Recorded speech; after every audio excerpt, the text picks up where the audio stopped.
Liao slapped his thigh and remarked in a loud voice, "Yes, you can't be more right. This is exactly what we discussed when we were still in the Star Glory Federation."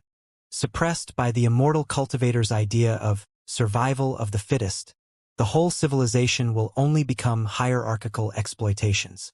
Those in the divinity transformation stage oppress those in the nascent soul stage, those in the nascent soul stage oppress those in the core formation stage, those in the core formation stage oppress those in the building foundation stage, those in the building foundation stage oppress those in the refinement stage, those in the refinement stage oppress the ordinary people, and then the ordinary oppress and hurt each other.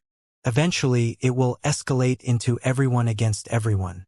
Such an imperium of true human beings has wasted most of its strength on internal strife, even though it boasts millions of immortal cultivators and starships and hundreds of prosperous worlds. It is only reasonable that the Imperium is no match for the Covenant Alliance. The Imperium might not have the power to destroy a barbaric and remote country like the Star Glory Federation. This is exactly also why I have snuck to the center of the cosmos, swearing to turn the Imperium of true human beings upside down. Long Yangjun smiled casually and shook her head. If you think that I'm just talking about systems and ideologies and that the chaos here is only caused by the cruelty lying in the true path of immortality, you will be too shallow and short-sighted. In my opinion, this is not a problem unique to a country or a civilization but a terminal disease caused by the character that all intelligent lives share. While the Imperium of true human beings is so decayed, was the great Qian dynasty where I once lived any different? The Star Ocean Republic was founded by the Cultivators. But was it not corrupted in its last years? There's still the great dark age of demons, which is too far away from today for us to know the well-being of the bottom-level people at that time. But the blood demon sector, as a living fossil, can give us a clue. Inheriting the four-pillars system of the great dark age, the blood demon sector paralyzed the people with the groundless superstitions that they called obliteration, rebirth, immortality. Had it not been for your arrival, wouldn't the demons at the bottom of the blood demon sector still be mired in such lies? The great Qian dynasty was established by the ancient cultivators. The blood demon sector was governed by demons. The Star Ocean Republic was founded by cultivators. And the Imperium of true human beings was created by immortal cultivators, for forces of different eras and places, for entirely different systems and ideologies, but the results are all the same. Do you still not feel that it is an inborn disease of humanity, but only the ideas of true path of immortality are wrong? Pondering for a moment, Liao said firmly, "That is not the case in the Star Glory Federation. I believe that the Federation will certainly carry out the real path of the cultivators to the end. The strong will protect the weak, and the weak will support the strong. When the whole civilization is united, it will certainly push forward to the land that none of the great Qian dynasty, the Demon Beast Empire, the Star Ocean Republic, and the Imperium of true human beings has ever reached." "Is that so?" Long Yangjun asked. "If the Star Glory Federation is entirely different from the four countries above, may I ask what exactly was the magical equipment graveyard, where you were born in? Also, I'm told that there are also underground ghost cities in the Federation, and there are also countless people who live underneath the surface of the planet. Of course, I do not need your defense to know that most of the underground cities of the Star Glory Federation are shallow with environments not nearly as harsh as what their counterparts in the Imperium have. Also, the Star Glory Federation is trying to improve the situation on the ground. Places like magical equipment graveyards are getting fewer and fewer. But in my opinion, the Star Glory Federation is just a standalone case that cannot represent general humanity. When the Star Glory Federation was born, it was already faced with the severe military threats of the Blood Demon sector. Every day could have been its last day. So, the people could only stick together. The strong and the weak had to support each other and fight for each other. After the Star Glory Federation defeated the Blood Demon sector, and the pressure for survival had just been mollified, two behemoths that were the Imperium of true human beings and the Alliance of the Holy Covenant showed up. Within the foreseeable future in the next several hundred years, it is hardly possible for you to defeat them. Naturally, the Star Glory Federation cannot give up unity. Also, there have also been a series of fortuitous incidents and uncanny factors such as you As a result, the Star Glory Federation discovered Boneyard, which has plenty of resources, and the Kunlun Relic, which boasts tremendous primeval treasures, giving it an edge in resources and technologies. That's why the Federation seems to be flourishing vigorously in the golden years today. I've been thinking about an interesting question.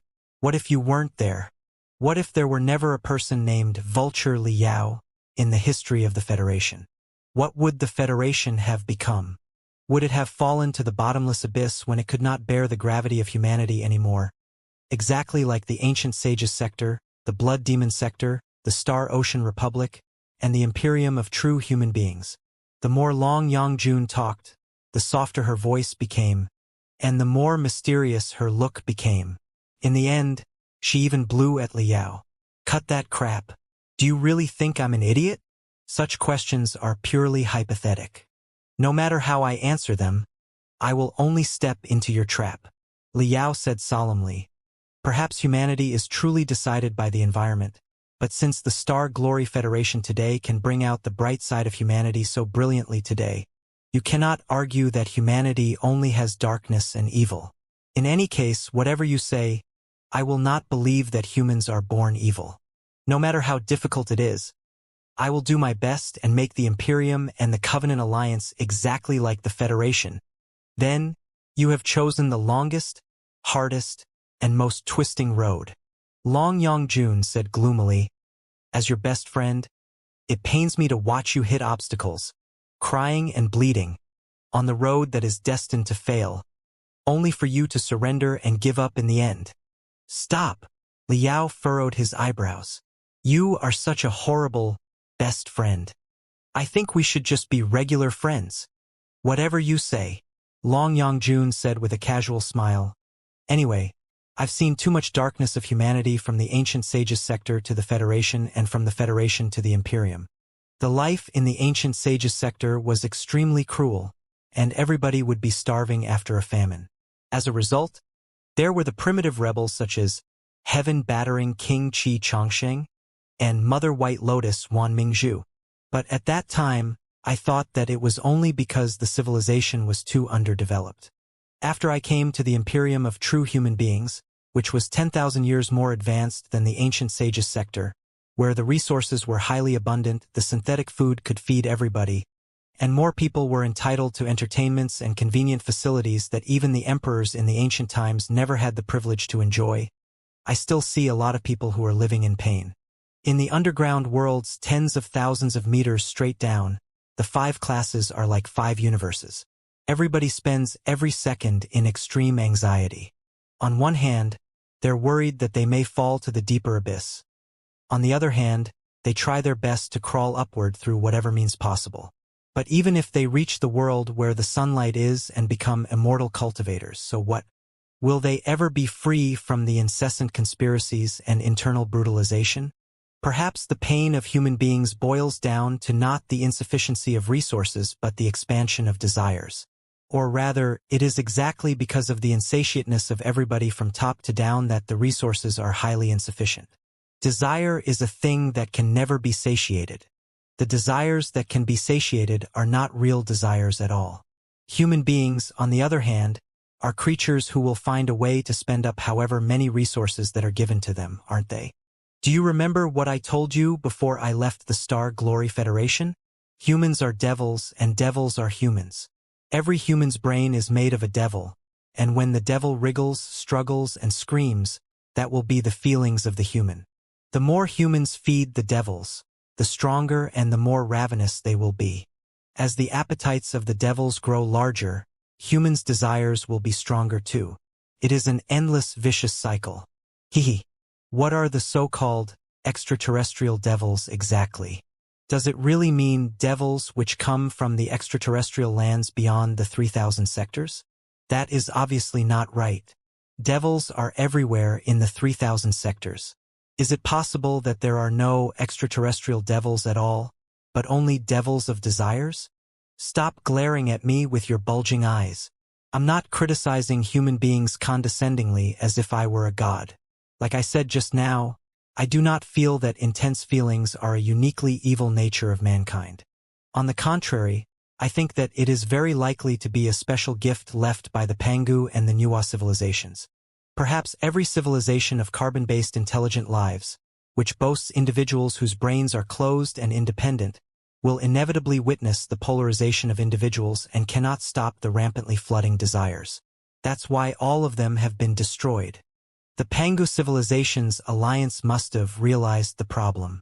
They are terribly scared of their feelings and call their emotions and desires devils, trying their best to seal their inner devils.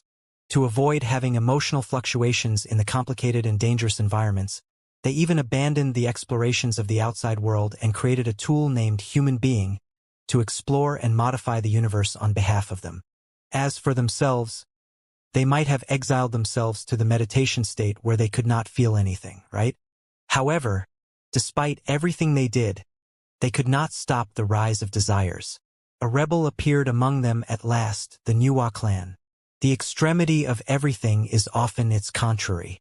The consequence of repressing feelings and desires for a long time was the most complete indulgence. Led by the Nuwa clan, all the intelligent lives in the alliance who could not stand the lack of feelings and desires rose to resist, eventually leading to the great demolition of the primeval civilization. Wait! Liao was confused. On one hand, you claim that feelings and desires are extremely terrible and will lead to eventual destruction. But on the other hand, you say that feelings and desires are unavoidable and that they will unleash a huge power if they are highly repressed. Then, which side are you on exactly? Why are you silly again? Long Yangjun smiled. I have the dual legacies of Pangu and Nuwa in the first place. Of course I'm on both sides, and I think they both made excellent points. Fine. Liao rubbed his nose and had to admit that Long Yangjuan's self-defense was too reasonable. She was neither a man nor a woman, neither an ancient person nor a moderner, neither a human being nor a pure member of the Pangu clan or the Nuwa clan. She was indeed the most self-contradictory being in all the 3,000 sectors. Li Yao's attitude toward such a contradictory person was rather complicated. If he regarded her as a friend, Liao found her opinion that humans were born evil unacceptable. It seemed that they should just go separate ways when they clearly had different beliefs. But if he regarded her as an enemy, she had just rescued Liao from Black Star the Great's hand, and she disclosed all her evil plans and changes of her mind to Liao openly and frankly. She did not even hide her most secret base. Liao couldn't help but feel amused. It would seem inappropriate for him to burst into fury. Pondering for a long time, Liao thought that he had grasped a loophole.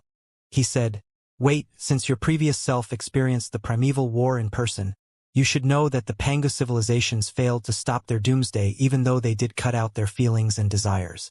The Pangu clan was still annihilated in the end. Therefore, whether humans are born kind or evil, it will not help to simply repress, seal, or erase feelings. In that case, why did you found the so-called Nepenthe and play the moves that have been proved useless on human beings again? The reason is very simple." Long Yangjun replied with a smile. "Because Nepenthe was not founded by me at all." "What?" Liao felt that he was having a dialogue with the deaf. "What do you mean? Are you not the Serenity Seraph?" "Yes, I am the Serenity Seraph. When I was active below the ground of the capital as a foreigner, I had to resort to a disguise. Could I have just told everybody that I was a eunuch from the ancient sages' sector?" Long Yangjun said matter-of-factly. "I only taught some of the locals here how to forget their pain and repress their feelings as the Serenity Seraph. Little did I expect that they would spread the tricks out and establish a Nepenthe spontaneously. What could I have done? I am rather troubled too. Is that so?" Liao looked at Long Yangjun suspiciously. "Of course it is. You should know that I am a very selfish person. For me, the most important thing is to find my origins. I certainly do not want to ask for any unnecessary trouble." Long Yangjun pursed her lips, as if she were upset. As the saying goes, the bigger trees catch more wind. Why could I have possibly gained by establishing a Nepenthe? Those people are not good at fighting or collecting intelligence. Their organization is full of flaws and will collapse after the first blow. They will only serve as a burden and expose my existence.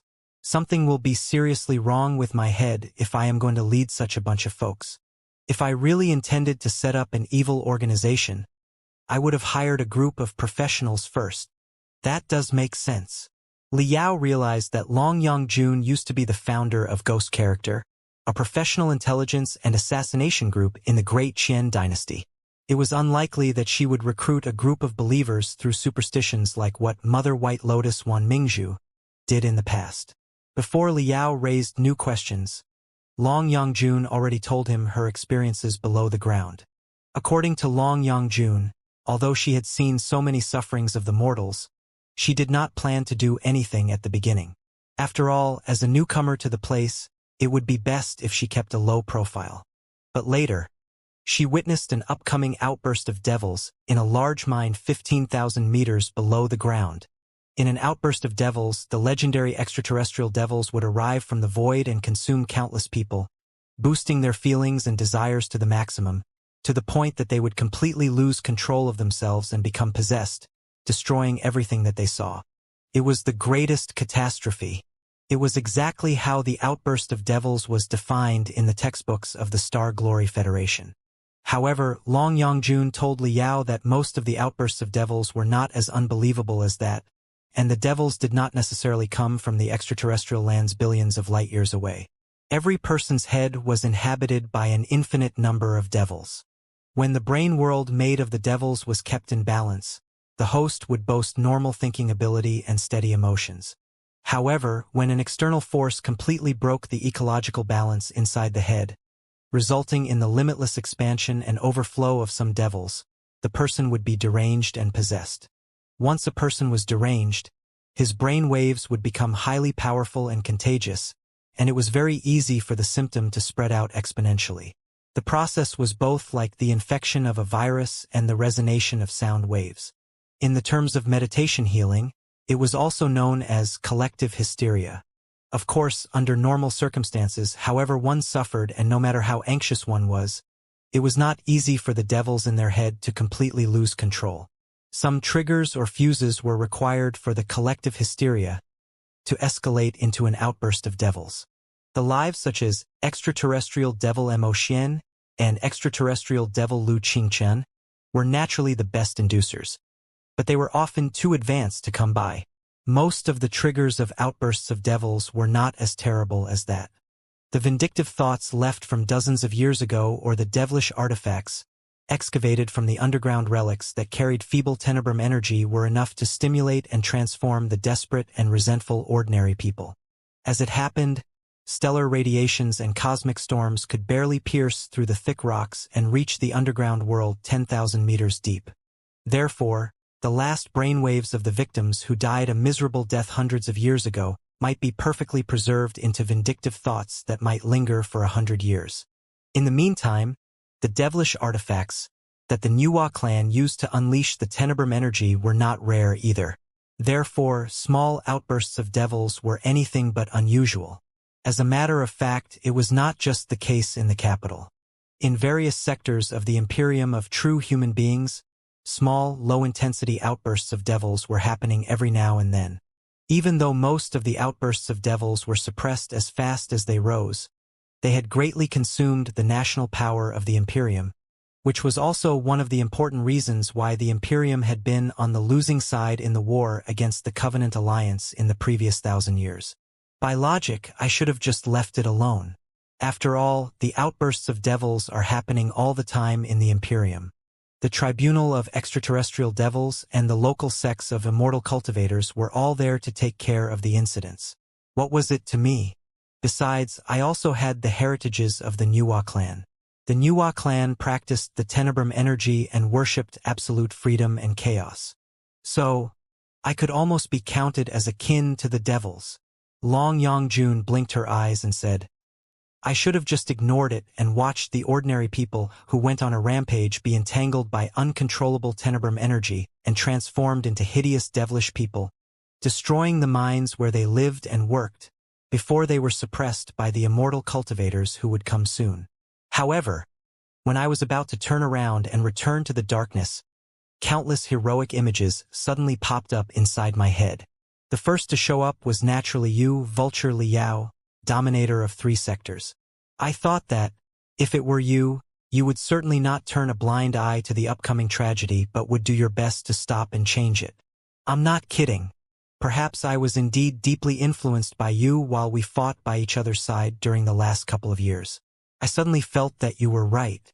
If you only care about yourself but do not try to change other people's fate and even the whole world when you have the most powerful strength, what's the point of your strength? It's like you have a mountain of gold but you are reluctant to spend a single coin. Are you going to bring all your gold and jewelry to your coffin? Stop it, Liao said. You can say and do whatever you want to do, but please don't act like you are doing it because of my charisma. Long Yongjun smiled and continued. At that time, I had 2 options, one being the Nuwa clan's solution and the other being the Pangu clan's. The so-called solution of the Nuwa clan meant appearing in the form of the Nuwa clan that was surrounded by overwhelming Tenebrum energy, so that the army of possessed people would be better trained, more hideous, last longer, and cause greater damage. Long Yongjun said that she did not really care about the consequences or hold any prejudice against the arts of devils that highlighted freedom and chaos. However, she had indeed witnessed what extraterrestrial devil Mo Xian and extraterrestrial devil Lu Qingchen achieved in the Star Glory Federation. The minor outburst of devils before her couldn't have been as huge as the trouble caused by extraterrestrial devil Mo Xian and extraterrestrial devil Lu Qingchen no matter what she did. In that case, what was there to appreciate? The heritages of the Pangu clan, on the other hand, were newly awakened inside her body and had never been practiced yet. She was somewhat eager to try them. Therefore, she snuck into the army of miners who were about to go on a rampage and absorbed the devils that were overflowing from their brains. After sucking away all the devilish air and the vindictive thoughts that had been accumulated for hundreds of years, she resolved a great catastrophe before it happened without alerting anyone. The immortal cultivators did not even notice it at all. Absorbing the devils and the vindictive thoughts was just the first step. The situation of the miners did not change, and they were still in agony and wrath. If they were left alone, there were bound to be new outbursts of devils sooner or later. Therefore, Long Yongjun kindly taught them the ways to forget their pain, suppress their anger, and pacify their soul. The miners were all uneducated, unrefined people, and Long Yongjun was also unwilling to expose her traces and identity. Therefore, she came up with Serenity Seraph as her pseudonym and named the shallow tricks that she taught them to be Serenity Arts. I swear that I did not mean anything malicious or have any long-term plan in the beginning. It was purely because the miners were too much in pain and angry and would be mentally deranged at any moment if I left them alone. In that case, they would be really hopeless. Besides, I was very curious whether or not the Pangu clan's secret techniques to suppress feelings were really effective. That was why I gave it a shot. Long Yongjun said solemnly, as if it were not her fault at all. Who would have foreseen that things would somehow go out of control later?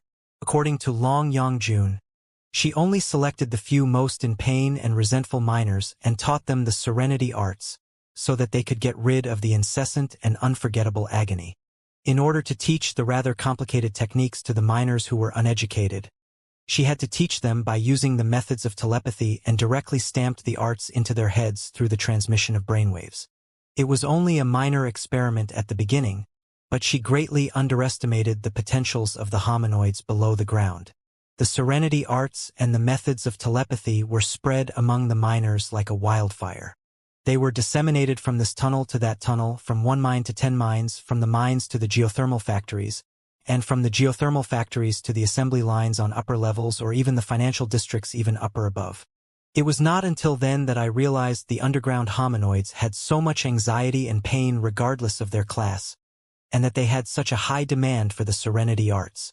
Long Yongjun chuckled, not thinking that it was a big deal.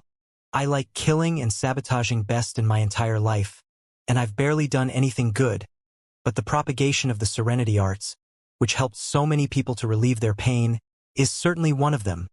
But when you relieved their agony and anxiety, you erased their delight and happiness altogether, Liao observed coldly.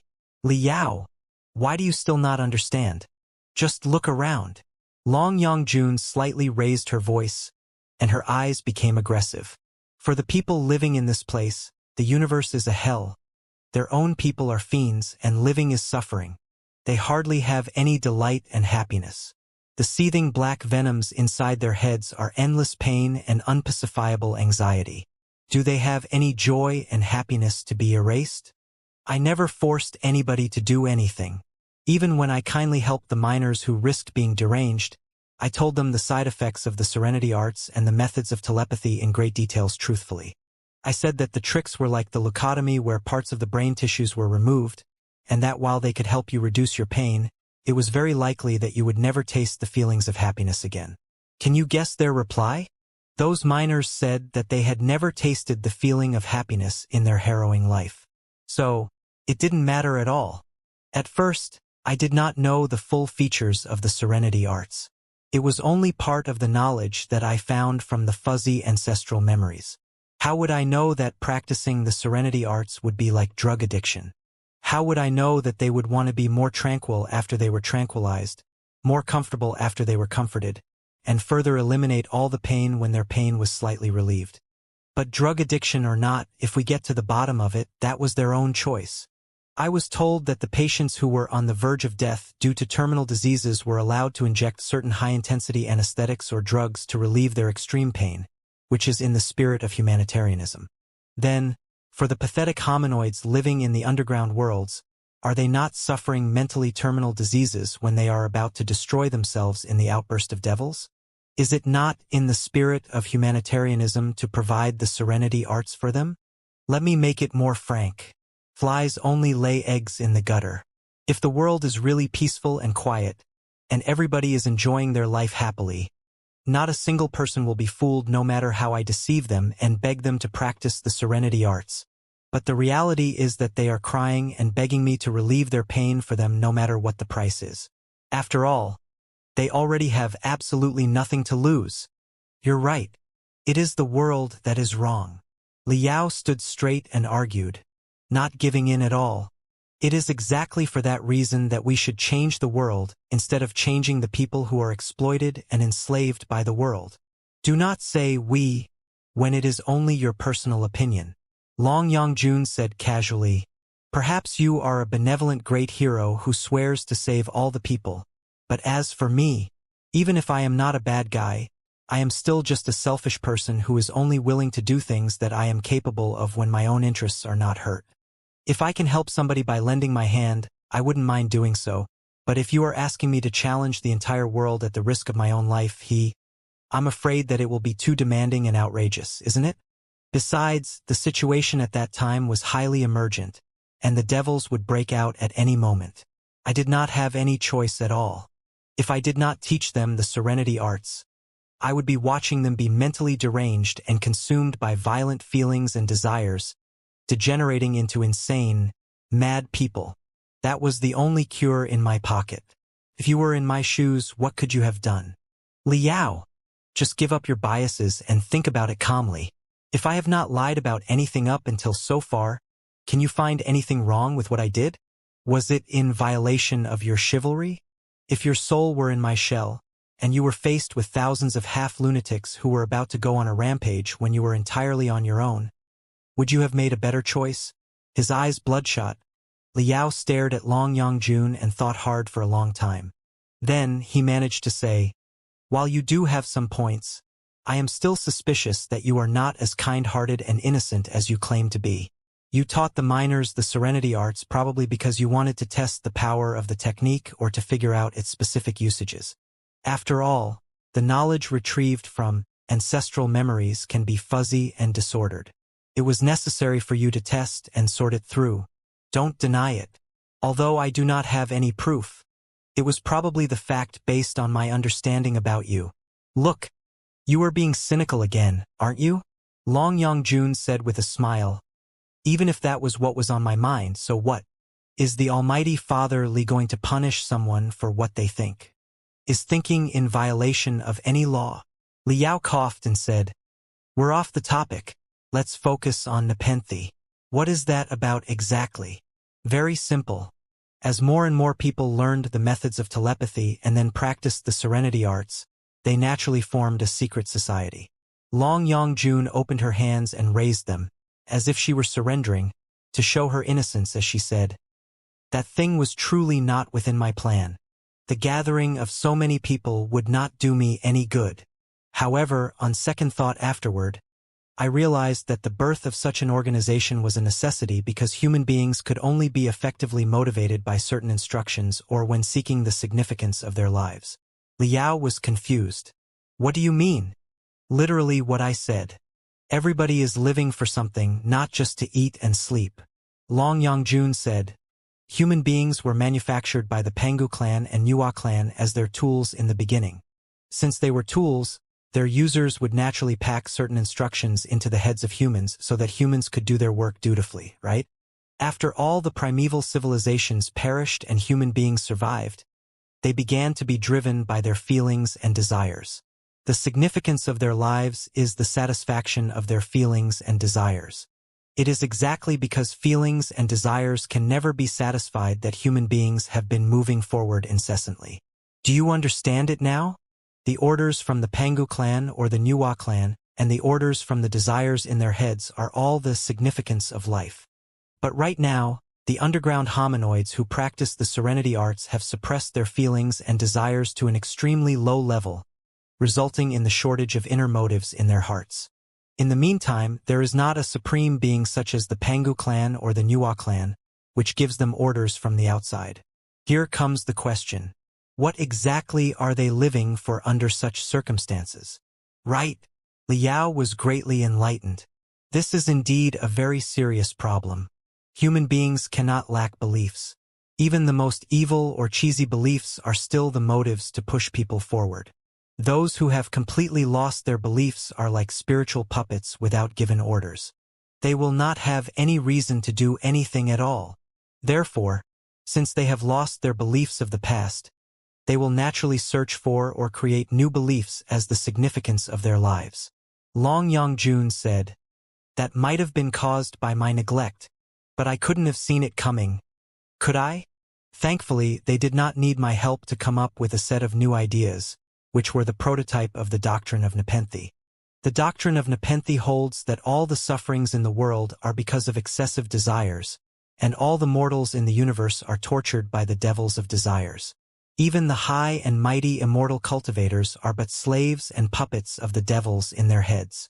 It is exactly because they are haunted by the devils and they have lost their sanity since a long time ago that the immortal cultivators exploit the ordinary people brutally and the ordinary people abuse each other, turning the whole universe into a boundless hell of infinite darkness and horror. Therefore, there are no immortal cultivators in the world at all, but only the possessed people who pretend to be immortal cultivators. What rules over the imperium of true human beings is exactly the devils. Even though all the planets in the 3,000 sectors are drained, it is impossible to meet the demand of the possessed people whose feelings of ravenousness are as deep as black holes. They are essentially the worms of the universe and will drag the 3,000 sectors into destruction. To protect the universe and recover the real tranquility, the first thing that is to be done is to annihilate the feelings and desires in one's own head and to return to the original pure state. Then, it is necessary to help other people who are tortured by emotions and extricate them from eternal pain and anxiety. In the end, everybody must be united and go to purge the fake immortal cultivators living on the surface of the planet without fear. The universe will not embrace the ultimate salvation until the last immortal cultivator is purged and destroyed. Henceforth, human beings will live in peace with the universe carefully forever without any wars among themselves. Wait, let me see. Liao blinked his eyes quickly and asked in suspicion, "Why do the ideas of this Nepenthe sound so much like the approaches of the Covenant Alliance? It's almost like a small replica of the Covenant Alliance." "Yes, you're absolutely right." Long Yongjun nodded her head heavily and said, as if she had been greatly wronged, "That's why I said that I was innocent. Nepenthe was not founded by me at all, and their core ideas did not come from me. It was the spies of the Covenant Alliance who were behind everything." "The spies of the Covenant Alliance?" Liao suddenly grew alert.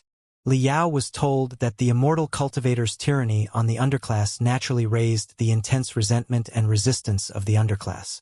Since the ideas of the cultivators had declined 1,000 years ago, the spies of the Covenant Alliance had a perfect opportunity to occupy the vacuum. The Imperium today was teeming with spies of the Covenant Alliance everywhere. They had a set of solutions that could perfectly simulate feelings to help them pass the Ring 2 test of the Imperium that was supposed to distinguish human beings from demi-humans. They had been spreading the ideas of the Covenant Alliance blatantly in the Imperium, exactly like what was described just now, including the philosophies that desires were the greatest enemy of a civilization, and only by completely purging and erasing the possessed immortal cultivators could a civilization live in peace with the universe, etc. Such ridiculous thoughts would have absolutely no market if they were in countries like the Star Glory Federation, where the nation was thriving, the society was in order, and the people boasted independent will and a healthy mind. However, under the cruel governance and suppression in the Imperium, countless people, including a lot of immortal cultivators, were living in the deepest agony, and they could not see the future of the country where everybody brutalized each other like beasts in a jungle. As a result, some of them did abandon the true path of immortality and shift to the path of ultimate benevolence that gave up personal desires for the beliefs. Liao once encountered a colonization team of the Imperium in the Kunlun relic. Tang Qianhe, the navigator in the team, was a spy of the Covenant Alliance who betrayed the true path of immortality and joined the path of ultimate benevolence. Of course, Tang Qianhe, who was at the peak of the core formation stage, was a rarely seen senior spy. They would not expose themselves easily. Instead, they would lurk like ghosts in a deep ocean. Only when they were involved in great events such as an opportunity to bring a member of the Pangu clan back to life would they rip their masks and reveal their true appearances. But there were still tremendous low-level spies, as well as chess pieces who did not know that they were being manipulated in their ignorance, who disseminated the path of ultimate benevolence in the territory of the Imperium inexorably and fearlessly. Their feelings being highly repressed, they naturally did not have any fear for death but only had infinite loyalty for the path of ultimate benevolence. They were absolutely not scared of death no matter how the immortal cultivators suppressed them. Even if 10,000 of them were killed today, they would pop up again tomorrow like wild grasses that could never be burnt up.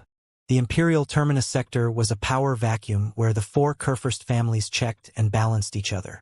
The immortal cultivators' reign over the bottom-level people was relatively feeble. Naturally, the underground worlds here were the best places of activities for the spies of the Covenant Alliance and the believers of the path of ultimate benevolence. In the meantime, the Covenant Alliance's techniques were of the same origin as Long Yangjuan's heritage. They were highly exchangeable and complementary. Some of the spies of the Covenant Alliance were also aware of the tricks similar to the Serenity Arts, except that theirs were errored and incomplete and not as good as Long Yangjuan's. The methods of telepathy were the same. The people of the Covenant Alliance could communicate via telepathy, but their methods of telepathy had been misinterpreted far too many times and were naturally not as good as Long Yangjuan's first-hand techniques. In any case, after the underground hominoids practiced the Serenity Arts and the methods of telepathy under Long Yangjuan's tutelage and organized themselves, they immediately attracted a lot of spies of the Covenant Alliance and believers of the path of ultimate benevolence like magnets. The governance of the Imperium of true human beings on the bottom level was messy and corrupted, but the spies of the Covenant Alliance had been deeply rooted at the bottom level, dedicated to solving the practical problems of the poor folks. When the problems were unresolvable, they were still willing to comfort people's traumatized minds. Therefore, the spies of the Covenant Alliance were quite popular at the bottom level. However the Imperium brainwashed the people, there was always a group of people who sympathized with or even supported the spies of the Covenant Alliance, which made it the best soil for the path of ultimate benevolence to bloom and fruit. Now that there were already established ideas, the believers of Nepenthe were naturally unnecessary to create a new path, nor were they capable of doing so. Under the deception of the spies of the Covenant Alliance, it was only natural that the doctrine of Nepenthe became a simplified version of the path of ultimate benevolence. If the things were left alone, it wouldn't take long before the so-called Nepenthe became a branch and an advance base of the Covenant Alliance in the Imperium. Liao suddenly thought of something as he listened. So, there are still spies from the Covenant Alliance in Nepenthe right now, who are authentic natives of the Covenant Alliance? Long Yongjun shook her head with a smile and said that Liao mistook spies of the Covenant Alliance for spies from the Covenant Alliance. It was true that there were some spies of the Covenant Alliance in Nepenthe right now, but they were all natives of the Imperium who were born and raised locally, even if they had been brainwashed by the path of ultimate benevolence. On the other hand, those who brainwashed them were not necessarily authentic spies from the Covenant Alliance, but also the believers of the path of ultimate benevolence who were born and raised in the Imperium. The war between the Imperium and the Covenant Alliance had lingered for 1,000 years. The people of the Covenant Alliance had already worked hard to infiltrate the Imperium from 700 to 800 years ago.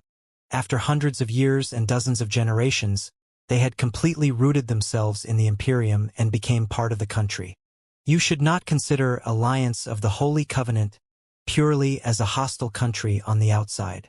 Long Yongjun thought for a moment and said, "Let me make a metaphor with the ancient sages sector.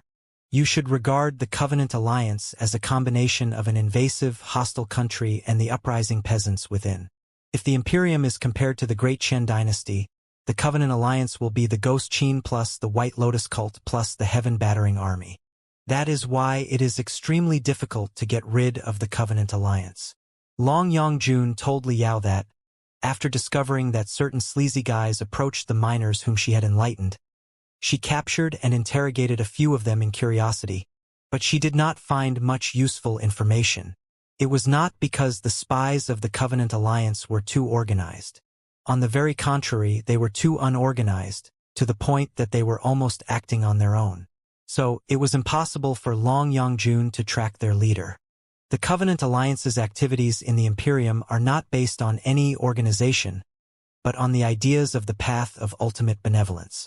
Organizations can be detected and uprooted, but ideas can barely be extinguished. Long Yongjun said, "The path of ultimate benevolence haunts the sky and the earth of the Imperium like a ghost, alluring a lot of people to awaken on their own. The spies of the Covenant Alliance that I caught were merely common workers, farmers, and students in the beginning. They had all abandoned everything and embraced eternal peace voluntarily because they could not endure the cruel oppression and the dark life anymore. What could I have done with them? Even if I found out the mentors who taught them the methods of telepathy and the ways to repress feelings, those people would only be another bunch of common workers, farmers, and students. What could I do with them? As for their mentors, those people were very likely to have been executed by the immortal cultivators. What could I do except to simply watch? Faced with such a complicated situation, even Long Yongjun was in a dilemma. But of course, she was not the most lenient person in the world, and she would certainly do something when other people were corrupting her followers or even snooping on her secrets. She had been focused on intelligence collection and her own training in the beginning. By the time she noticed it, Nepenthe had already grown to a certain scale with its own ideas. Quite a few spies of the Covenant Alliance were even asking about her, wondering if this Serenity Seraph was a senior spy from the Covenant Alliance who had come to guide them to disseminate the path of ultimate benevolence and purge the Imperium. Long Yongjun was immediately mired in a cold sweat. The last thing she wanted was to be involved in the war between the Imperium and the Covenant Alliance. If the leaders of the Imperium was misled into thinking that a senior spy from the Covenant Alliance named Serenity Seraph appeared in the capital, wouldn't she be killed in no time? Long Yongjun took care of the talkative spies of the Covenant Alliance quickly and then took over Nepenthe. She then established certain rules to restrain the believers. With her experience of running the ghost character, wasn't it more than easy for her to handle a tiny Nepenthe? All the rules could be summoned into one sentence. Whatever the Nepenthe believers did would be fine, provided that they kept it a secret and a low profile. Most importantly of all, they should not leak the identity of the Serenity Seraph, and that they should not ask her to clean their messes for them. Long Yongjun had thought that Nepenthe was just a nuisance. However, when Nepenthe grew active below the ground, she discovered that it was not entirely devoid of merits. First of all, Nepenthe was like a huge magnet that attracted the spies of the Covenant Alliance all the time. Through the interaction between those people and Nepenthe, Long Yongjun was able to study the origins of the Covenant Alliance. She was very suspicious that the Covenant Alliance was developed slowly and exactly like Nepenthe at the beginning. If she could truly figure out the origins of the Covenant Alliance, it would be much more convenient for her when she snuck into the Covenant Alliance one day in the future. That was exactly what she meant by social experiment. Also, the believers of the Covenant Alliance all possessed certain brainwashing and telepathic techniques. While those techniques were crude and incomplete, they were of the same origin as Long Yangjun's techniques after all, and could make up for the shortcomings of her fuzzy knowledge that she awakened from her genes. What was most unexpected of all was that some Nepenthe believers gradually expanded their influence to the fifth class below the ground, namely the 5-digit towns like the 10,084th district, and helped her locate a lot of secret primeval relics. The Imperial Terminus sector had been the capital of the Demon Beast Empire and the human civilizations later for tens of thousands of years. It was the main battlefield of the battle between the Supreme Emperor and the Blood God 10,000 years ago, and it was also the last battleground during the collapse of demons more than 10,000 years ago. But furthermore, it was also an important location in the primeval wars hundreds of thousands of years. Naturally, abundant relics were hidden below the ground. Many of them had been discovered by the underground hominoids. However, the hominoids had suffered a lot in the past. When they accidentally leaked the messages about the relics, the ferocious immortal cultivators would often come and demolish their towns. After being taught lessons hundreds of times, all the underground hominoids became dummies who cherished their words as gold. They would never leak any information to the outsiders. Whoever had a big mouth would be cut by the people of their town until they ran out of blood.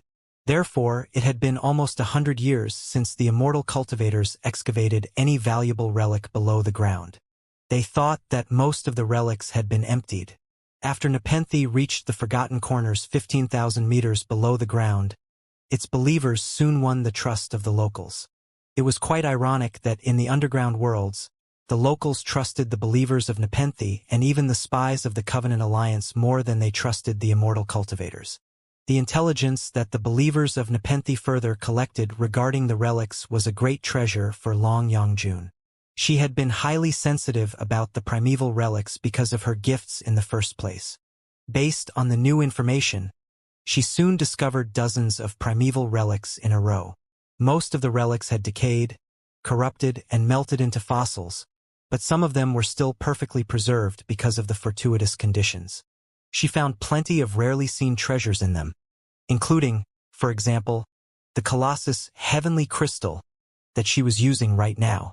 Under the guidance of the Nepenthe believers, I discovered quite a few valuable relics in a row and got a Colossus and some other magical equipment for self-protection. I also had a deep understanding of my heritage.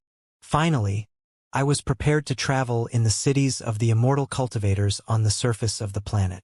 Long Yangjun said. Besides, Nepenthe was already quite influential at that time. Worrying that it would catch the attention of the immortal cultivators as it developed, I was in a hurry to get away from the trouble.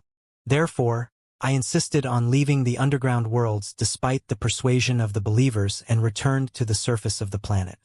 Later, I ran into some immortal cultivators of the Dongfang.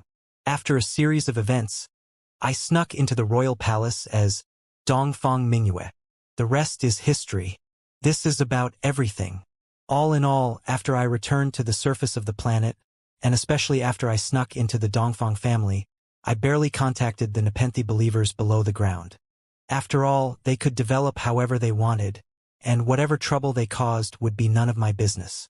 For Prime Minister Dongfang Wang, it was perhaps not a big deal if someone who practiced the Tenebrum energy was working for him, but it would be rather scary if I was suspected to be a senior spy of the Covenant Alliance. Therefore, I did not have any long-term plan in the beginning. The situation has become what it is today only because one thing led to another. If it weren't necessary, I wouldn't have thought to come back to guide the Nepenthe believers at all. Can't be helped. Who could have known that Blackstar the Great would suddenly come back to life and even control the surface of the capital? I had no choice except to bring you and Li Jialing to this place. After all, there were no surveillance cameras here, and some of the people here were more or less of use.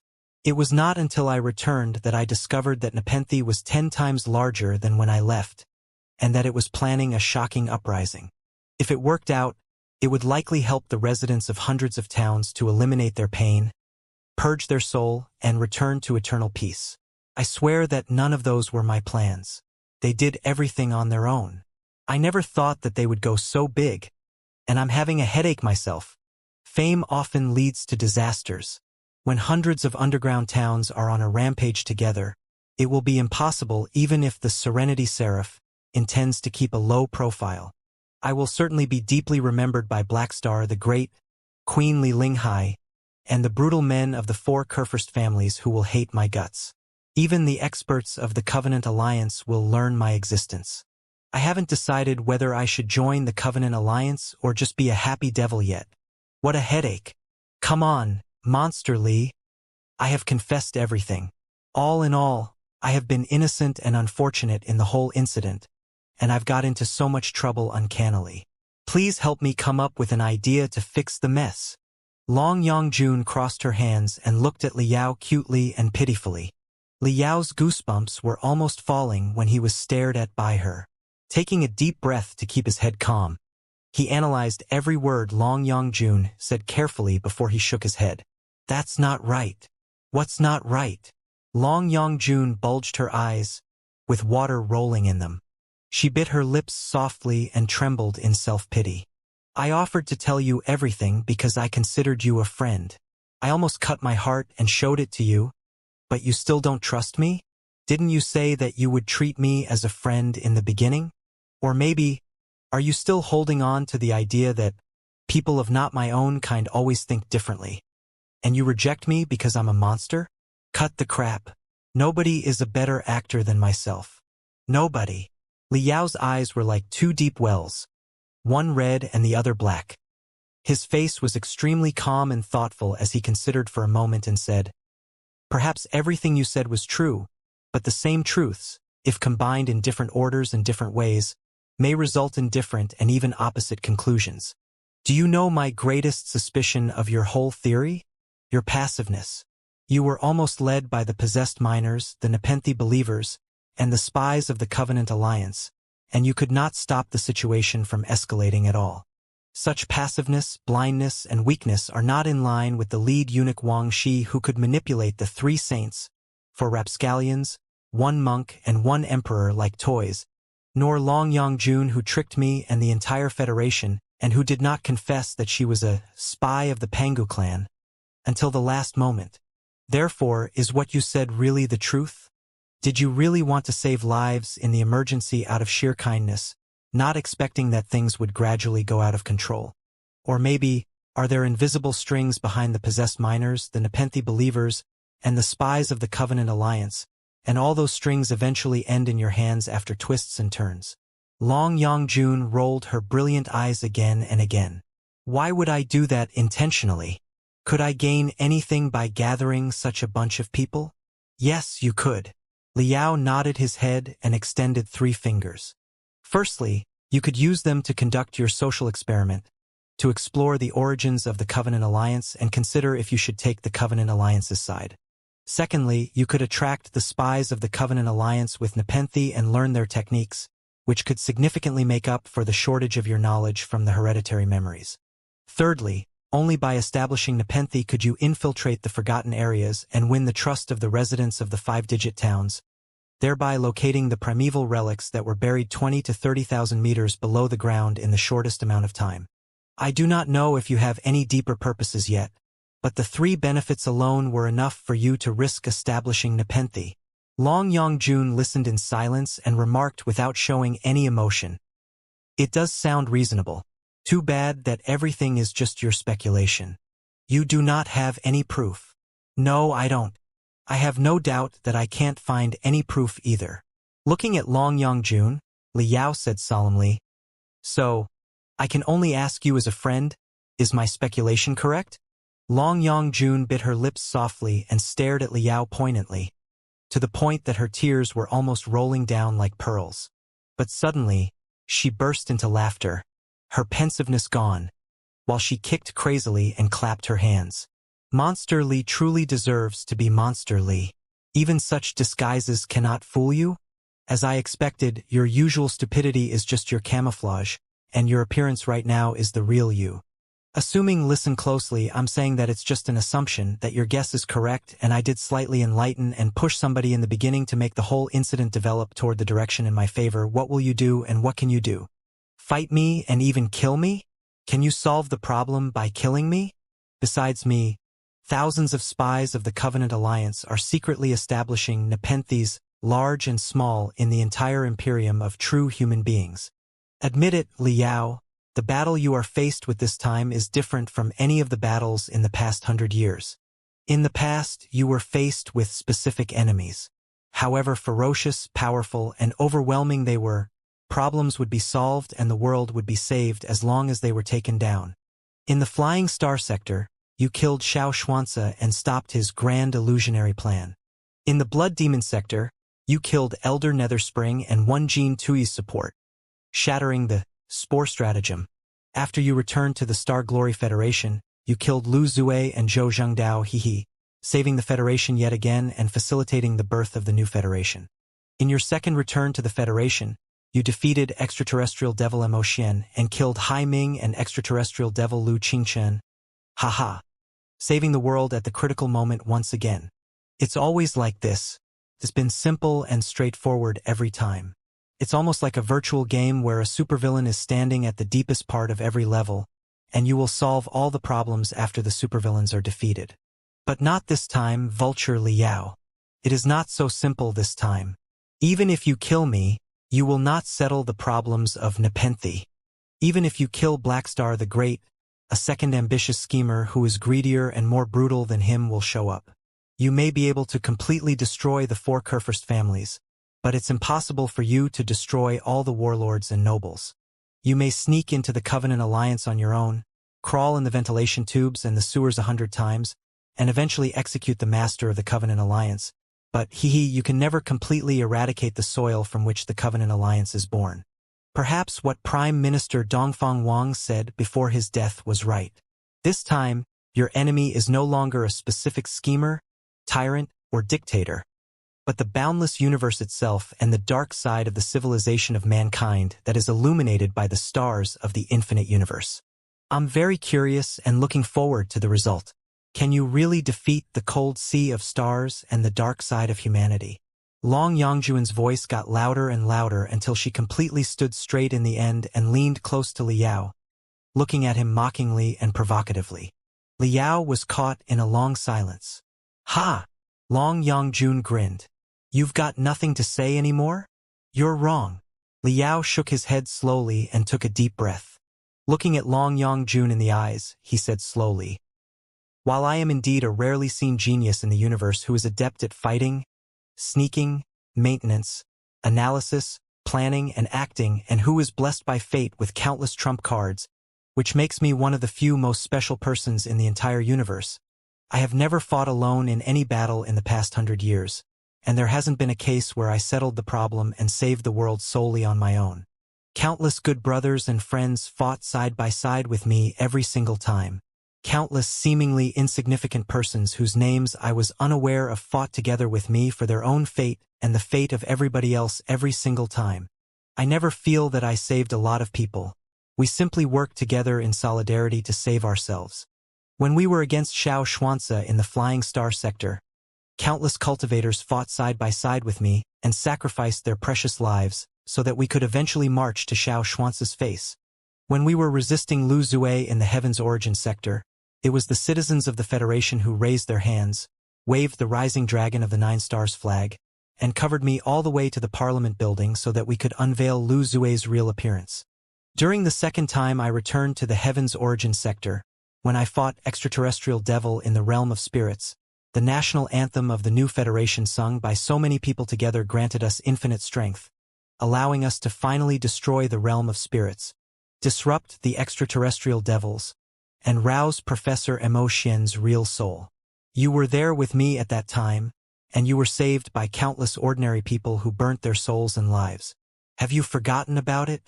In the fierce battle against the Black Wind Fleet, who was the greatest contributor for the dozen colossi to arrive in time and sabotage the space gate? Not me, but a common officer of the Federation named Helion Lai. It was he who sacrificed his life to stall the creation of the space gate. I will remember him forever. The Star Glory Federation will remember him forever. So, don't think that you can scare me by intentionally exaggerating the coldness of the universe and the darkness of humanity. Yes, individuals are insignificant when faced with the overwhelming sea of stars, but insignificance does not equal to humbleness. Human beings will never admit that they are humble, and I will never be fighting alone. It's the same this time. Behind my back is the Star Glory Federation. I believe that every cultivator and every citizen of the Star Glory Federation will fight side by side with me. We will carry out the bright side of humanity with our best and illuminate the dark universe even if we are burned into ashes. I believe that even in the imperium of true human beings, in the cruel dog-eat-dog worlds of immortal cultivators, countless people are unwilling to sink in the shithole. They will be awakened and want to change a different road. If they are willing to abandon their feelings and embark on the so-called path of ultimate benevolence, is it really so hard to let them try the path of the cultivators? I also believe that for even the people living 30,000 meters into the ground, even though their lives are full of exploitations and sorrow, it is impossible that there is absolutely no brightness. Do you know that the kids were singing when I left the 10,084th district? They were singing. If the children can sing, why can't the adults?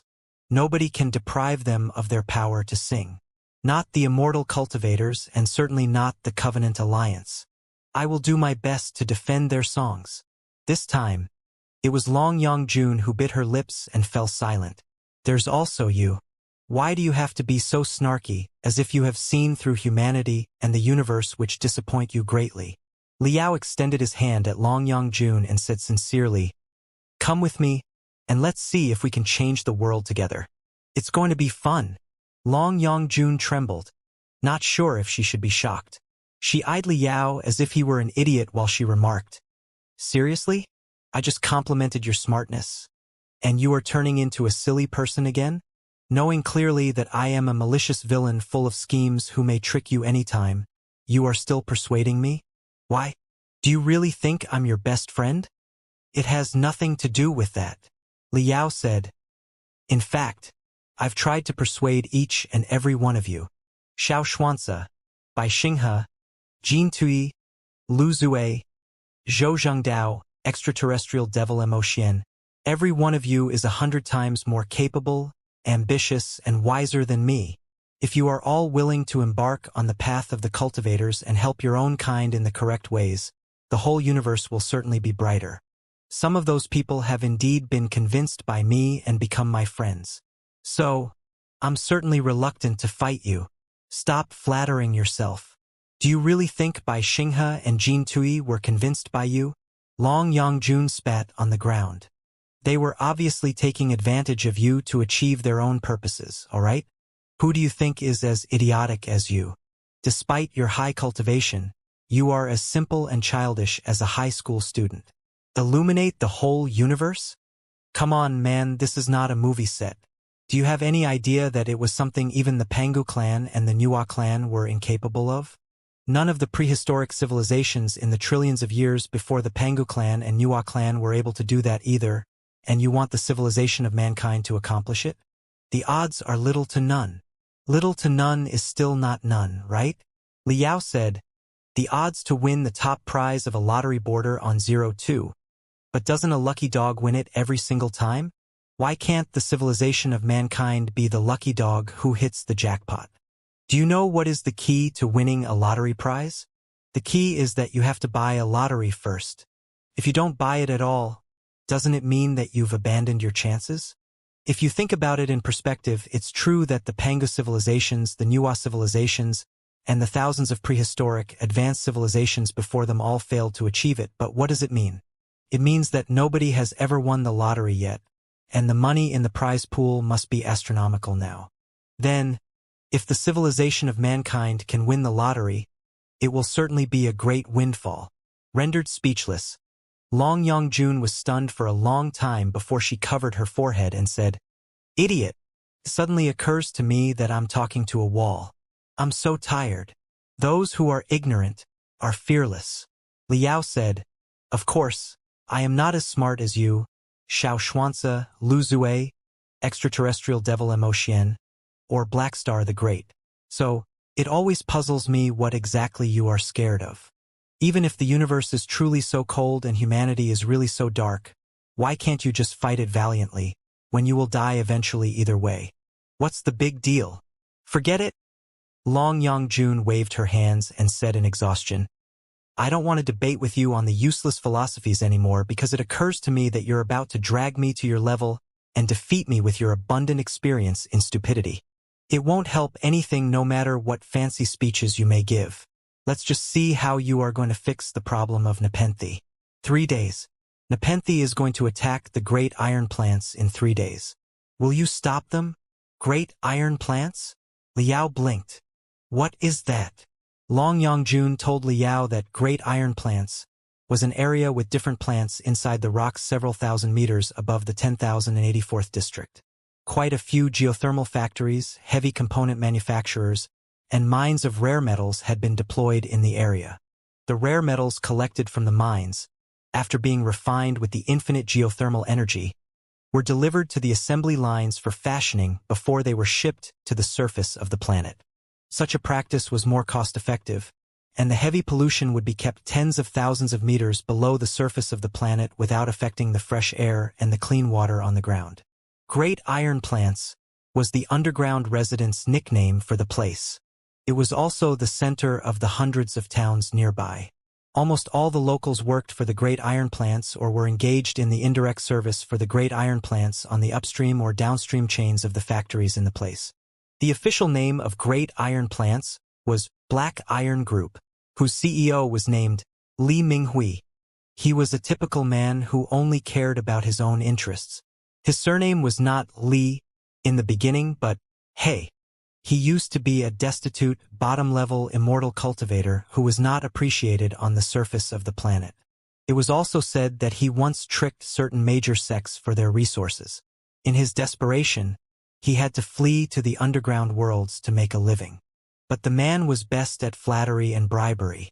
He somehow made acquaintance with a big shot of the Dongfang family, whom he respected as a foster father. He even changed his family name from He to Dongfang, thereby becoming Dongfang Minghui. With the Dongfang family, one of the 4 Kurfürst families, as his reliance, Dongfang Minghui naturally thrived in the underground worlds. It did not take long before he seized a mine of rare minerals. In the following decades, he acquired and expanded his corporation blatantly through all kinds of shameless approaches, building it into the Black Iron Group that was a minor celebrity in all the underground worlds today. The most awesome skill about the man, on the other hand, was not his cruel, cunning methods or his shameless character, but his keen senses. When he smelled that the Dongfang family was about to fall apart, he joined the Li family in advance and respected a big shot of the Li family as his foster father exactly like last time, changing his family name from Dongfang to Li. He also offered tremendous evidence about the dark history of the Dongfang family, which he had carefully collected during the past decades, to help the Li family strike the Dongfang family. Naturally, he did not forget to bribe his new foster father with a fortune so that he would not be badmouthed. Therefore, regardless of the changes in politics on the surface of the planet, the man had been enjoying his life below the ground for decades. He was almost a local dominator of the 1,000 square kilometers around. Li Minghui has been seeking fathers everywhere. His fathers were certainly not idiots. Why would they admit him as their foster son without a good reason? Long Yang-jun explained. The only reason is that the man offers them a fortune every year and helps the immortal cultivators on the surface of the planet to earn the interests from below the ground. Li Minghui claimed to be able to turn granites into oil. He is almost the most brutal and harsh one of all the immortal cultivators below the ground. The death rate in the mines and factories affiliated to the Black Iron Group is 30% higher than other underground mines and factories.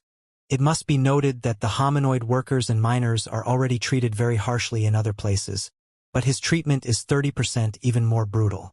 You can totally imagine how atrocious it is. After he gradually extended the tentacles of the Black Iron Group to hundreds of underground towns 10,000 meters above and below under the support of the Dongfang family, he completely controlled the Darklands.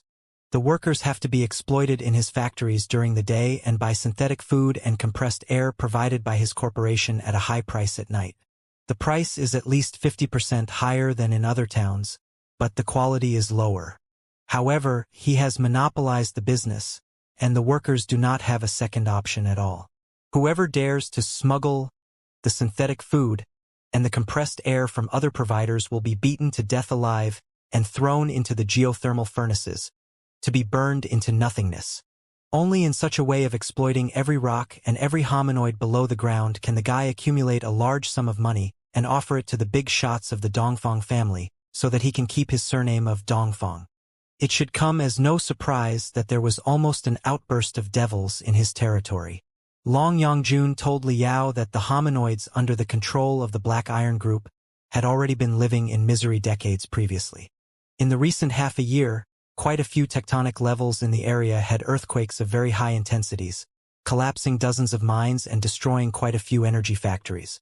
As a result, the Black Iron Group's progress in resource collection slowed down significantly. Li Minghui was infuriated and exploited his workers even more roughly. The conflicts between the reformists and the four Kurfürst families dealt another heavy blow on Li Minghui.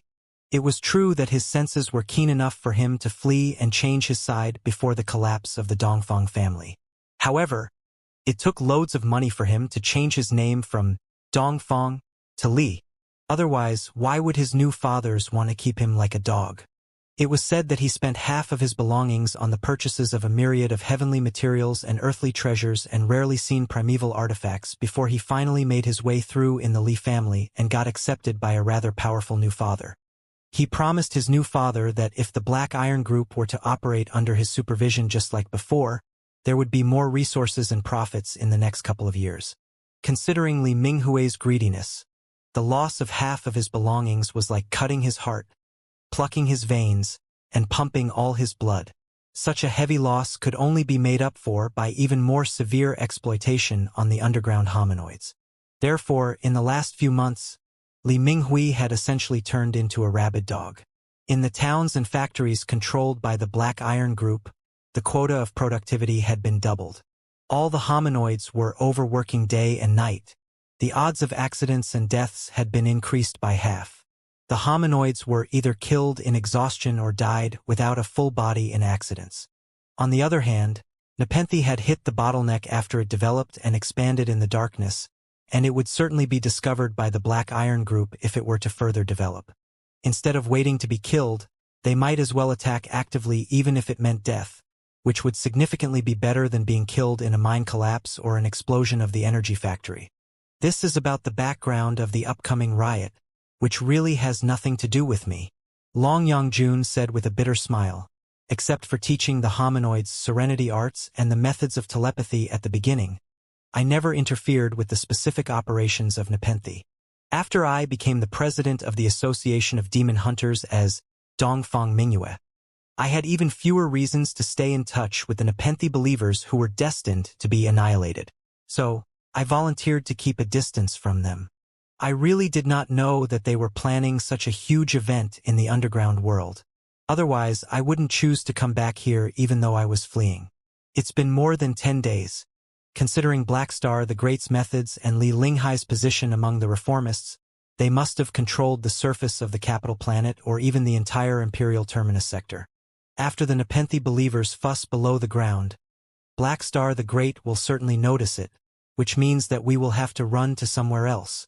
Frowning, Li Yao asked, "Since you are the prestigious Serenity Seraph, can you not convince the Nepenthe believers not to do anything rashly?" Long Yangjun shook her head. As I said, I never meddle in the specific affairs of Nepenthe.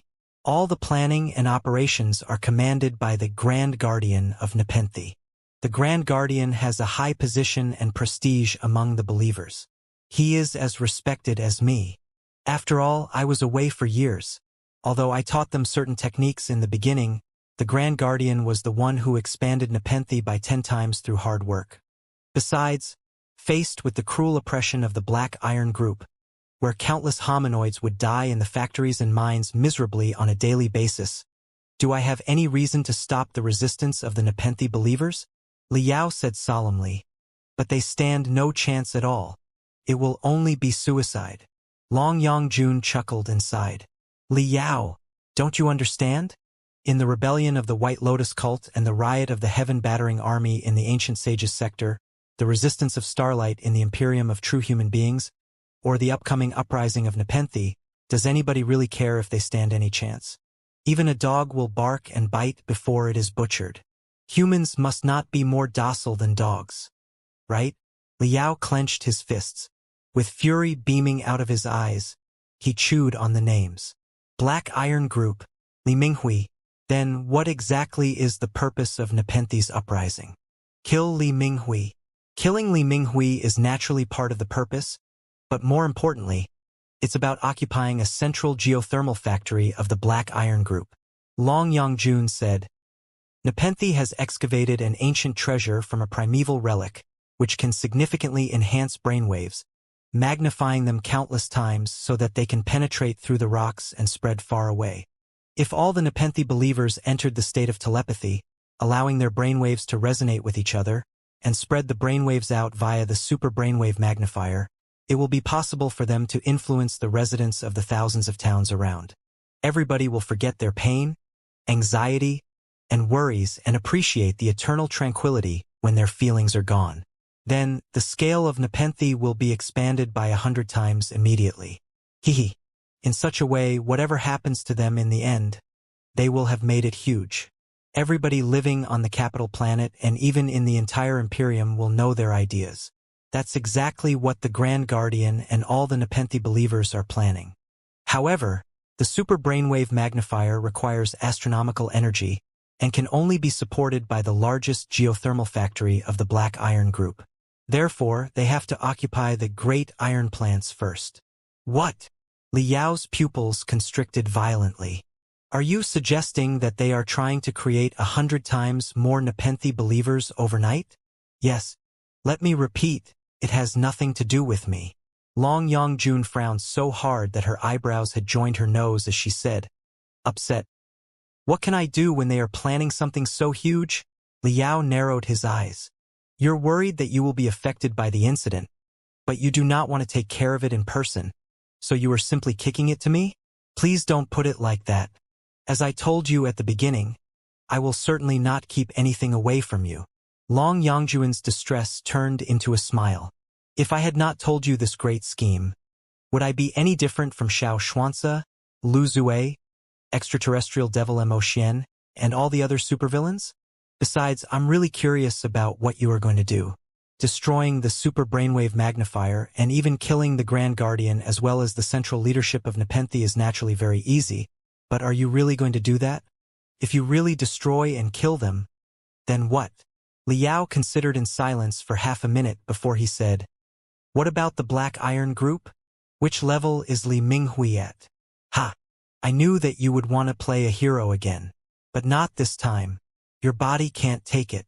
Long Yongjun said, having dominated the underground worlds for decades as the local tyrant of 100 towns, Li Minghui is certainly not a random person.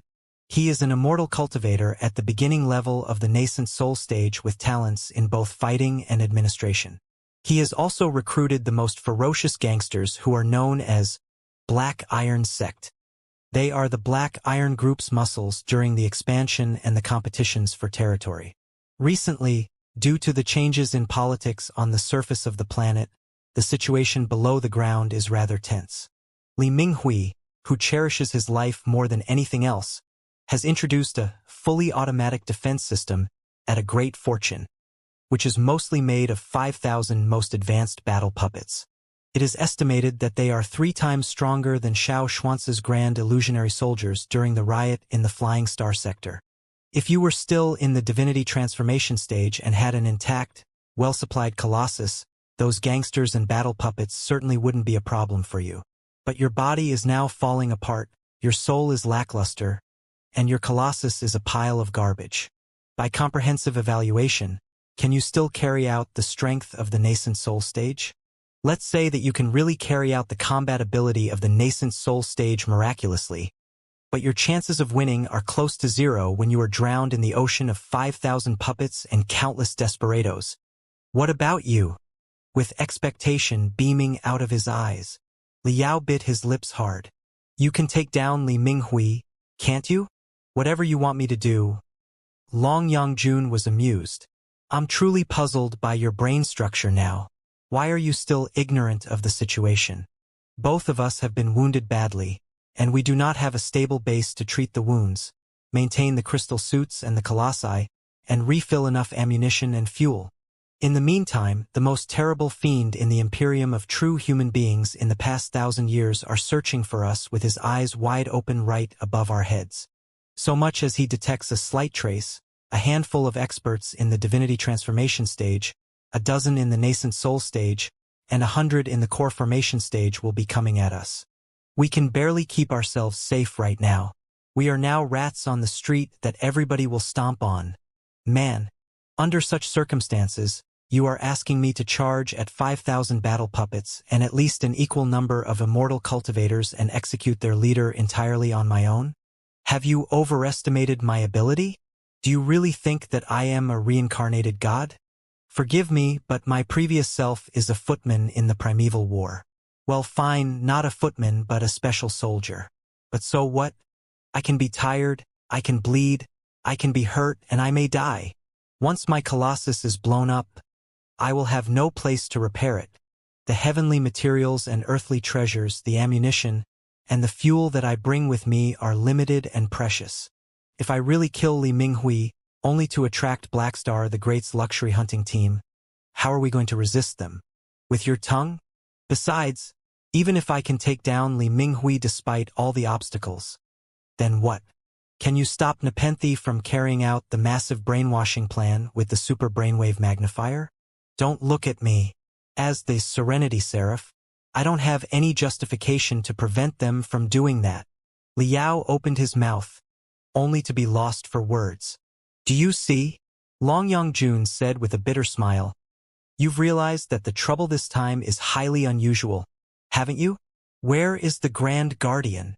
Liao gritted his teeth. I would like to meet him. You can. The Grand Guardian is in a mine affiliated to the Black Iron Group. We can go to find him together with these wildlings. Long Yangjun opened her hands and said, however, he is an overzealous believer of Nepenthe who is devoted to the abandonment of feelings and the embrace of eternal tranquility. I estimate that you will never talk him out of his plan unless you chop his head off. Why? Liao couldn't help but feel curious. Has he completely given up his feelings and become a puppet of the path of ultimate benevolence? More or less. Long Yangjun said, the Grand Guardian was an ordinary miner in the Black Iron Group at the beginning who had 2 sons. His first son was a miner just like him, but his younger son had unusual gifts and an extraordinary computational ability. His younger son was the hope of his entire family. To raise his younger son, the Grand Guardian and his first son worked hard in the mines without any reserve. They were the most distinguished workers in the hundreds of mines affiliated to the Black Iron Group every year, and even won dozens of competitions against the most advanced mining puppets. They were known by their co-workers as Iron Men. However, when his first son just turned 20, the 2 of them worked too hard for a bonus to notice the upcoming danger, and they did not have time to run away when the tunnel collapsed. Although the Grand Guardian survived the accident, his first son was smashed into pieces. Hooked, Liao couldn't help but ask, what happened later? Because the Grand Guardian and his son were the most excellent workers in the Black Iron Group, in order to set an example for other miners, even someone as petty and brutal as Li Minghui had to offer consolations and gave the Grand Guardian an impressive compensation. Long Yangjun said, later, the Grand Guardian's younger son went to an upper town with the compensation and got admitted into a legitimate school. After he graduated, he began to work in the offices of the Black Iron Group as a person who made a living using his brain and not with his hands like his father and his brother. Later, when the younger son was coping with the version iteration of the bugs of the automatic mining system, he worked too hard before the deadline and injected excessive brain exciters. All of a sudden, his cerebral vessels exploded, and he died abruptly. Liao was lost for words for a moment. Thinking for a moment, he asked again, well, what about his wife? The Grand Guardian certainly has a wife, right? He did at the beginning, but she passed away when the two sons were very young due to the failure of organs caused by a malignant tumor. Long Yongjun said, the Grand Guardian's wife used to work in a purification factory of the Black Iron Group, where a lethal gas would be gradually released during the refinement of a rare metal. If the protection measures were not in place, it was possible that a lot of diseases would be triggered. Many workers died exactly the same way as the Grand Guardian's wife.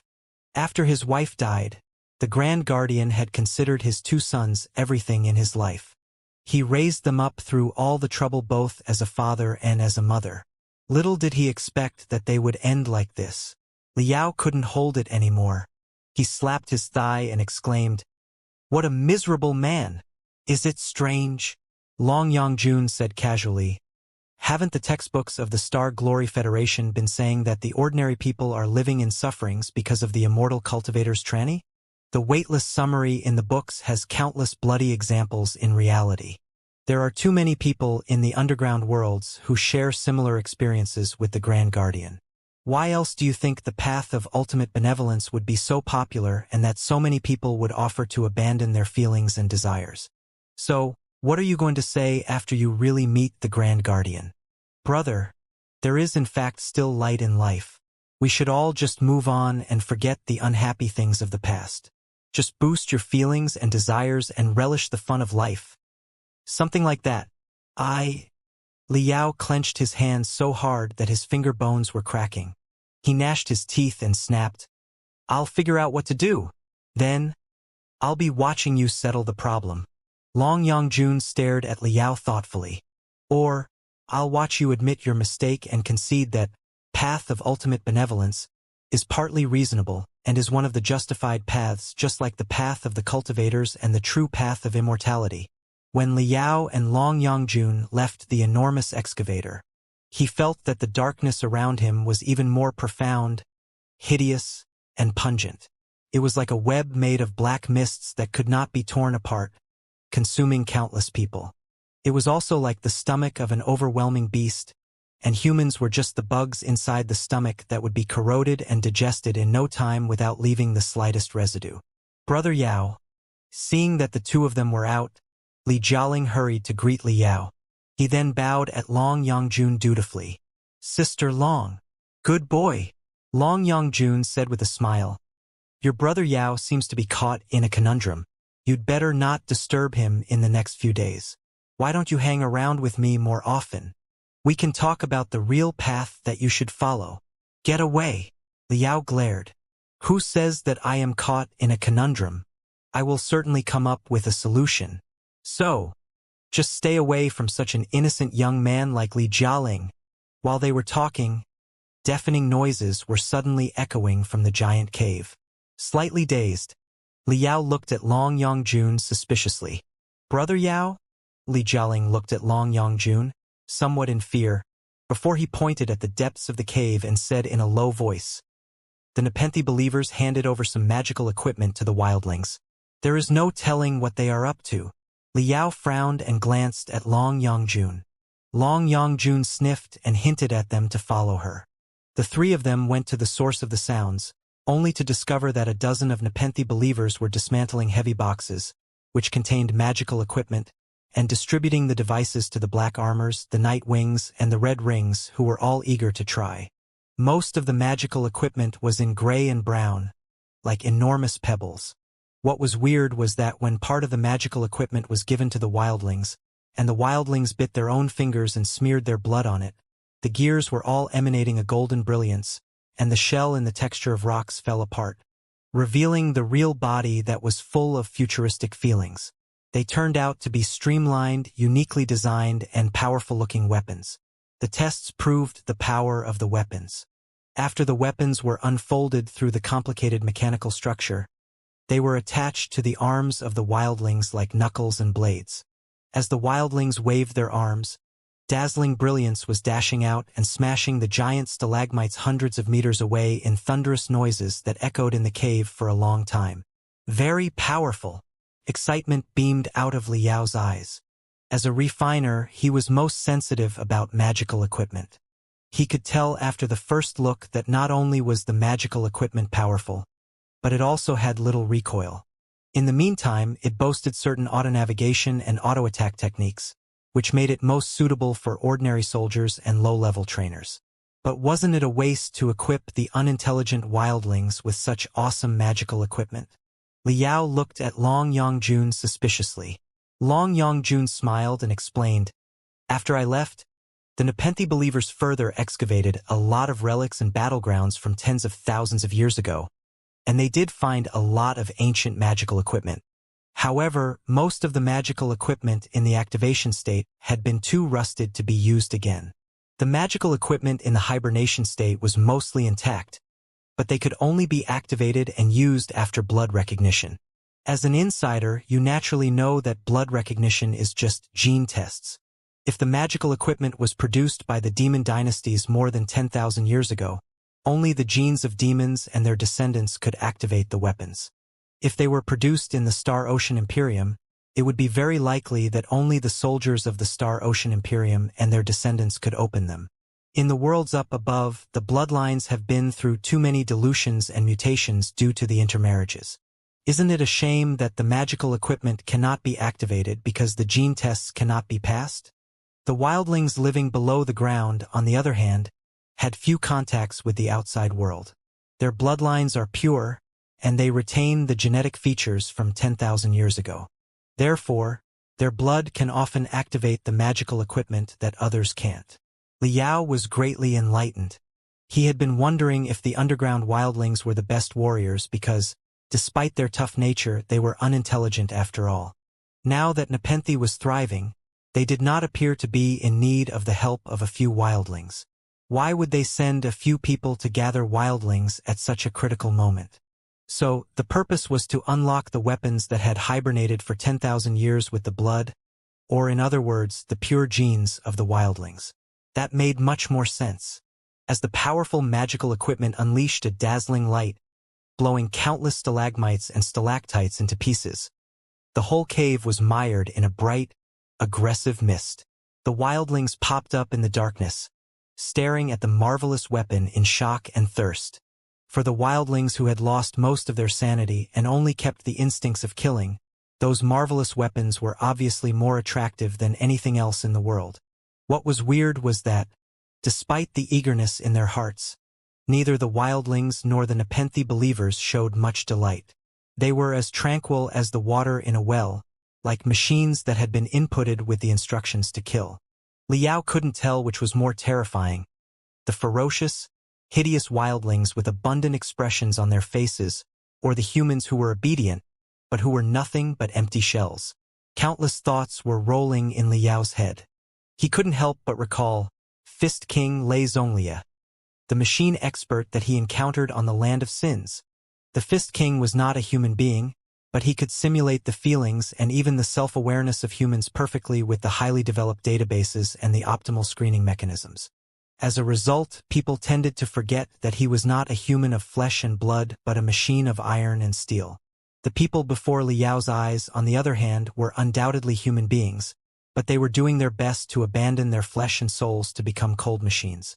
Machines wanted to become men, and men wanted to become machines. What exactly marked the boundary between machines and men? Men were nothing more than machines made of countless cells. Were they any different from the machines made of metals?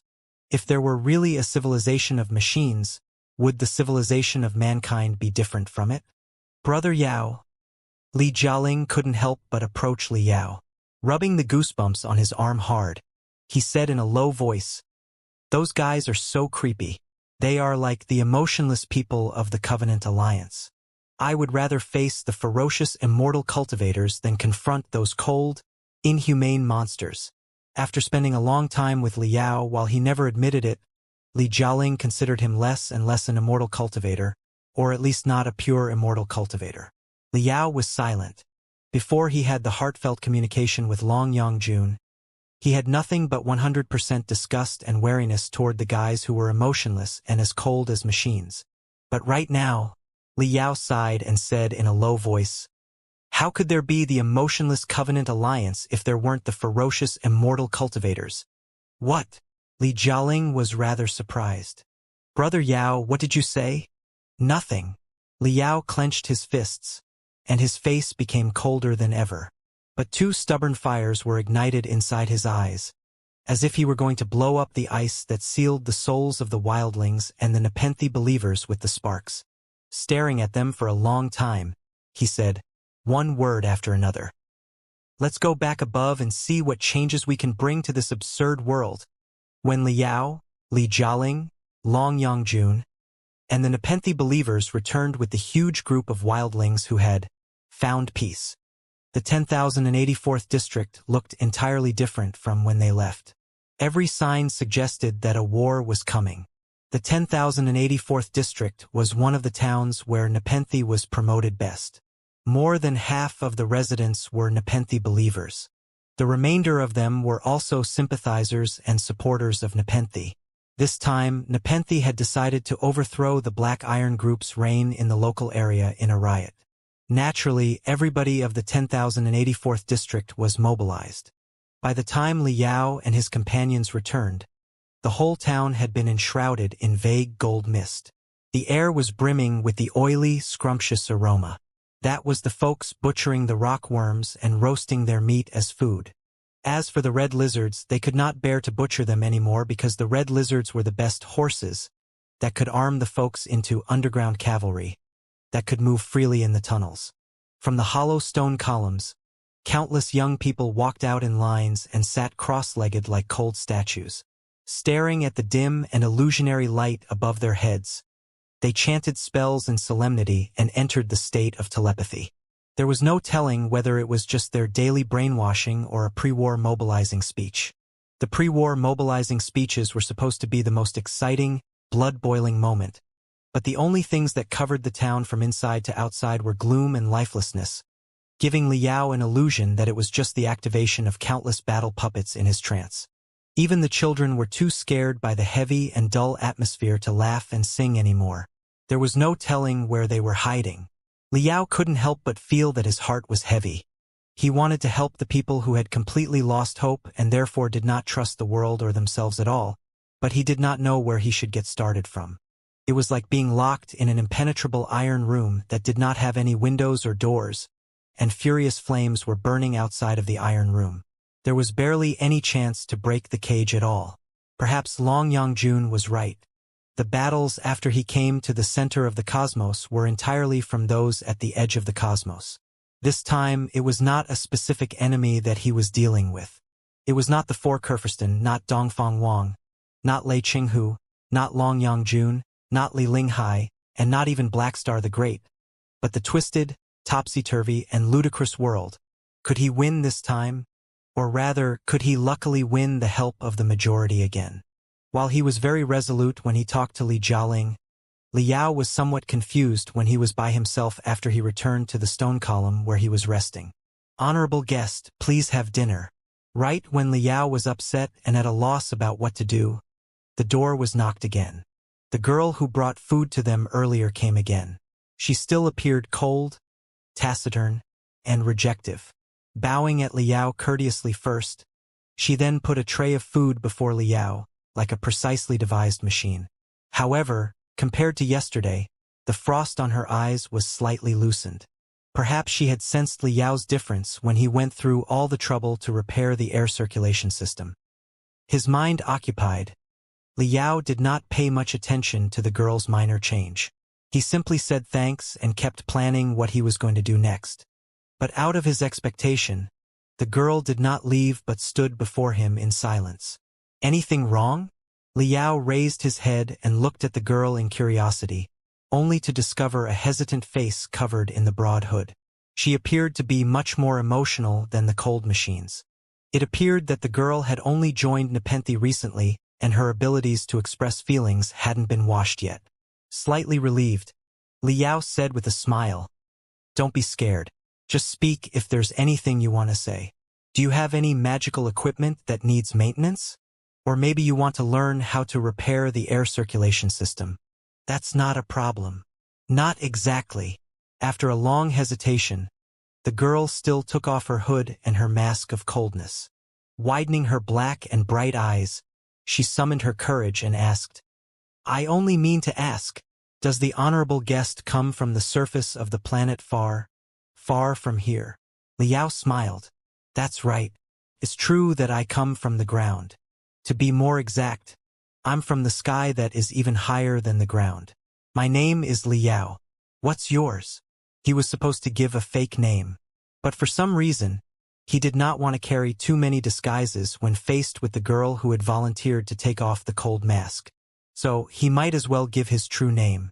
Even if Black Star the Great might find him, so what? He would certainly drag Wuxia to die together with him if he must. "My name is Bing Bing," said the girl. The underground world was often insufferably hot. The temperature could easily go beyond 50 degrees.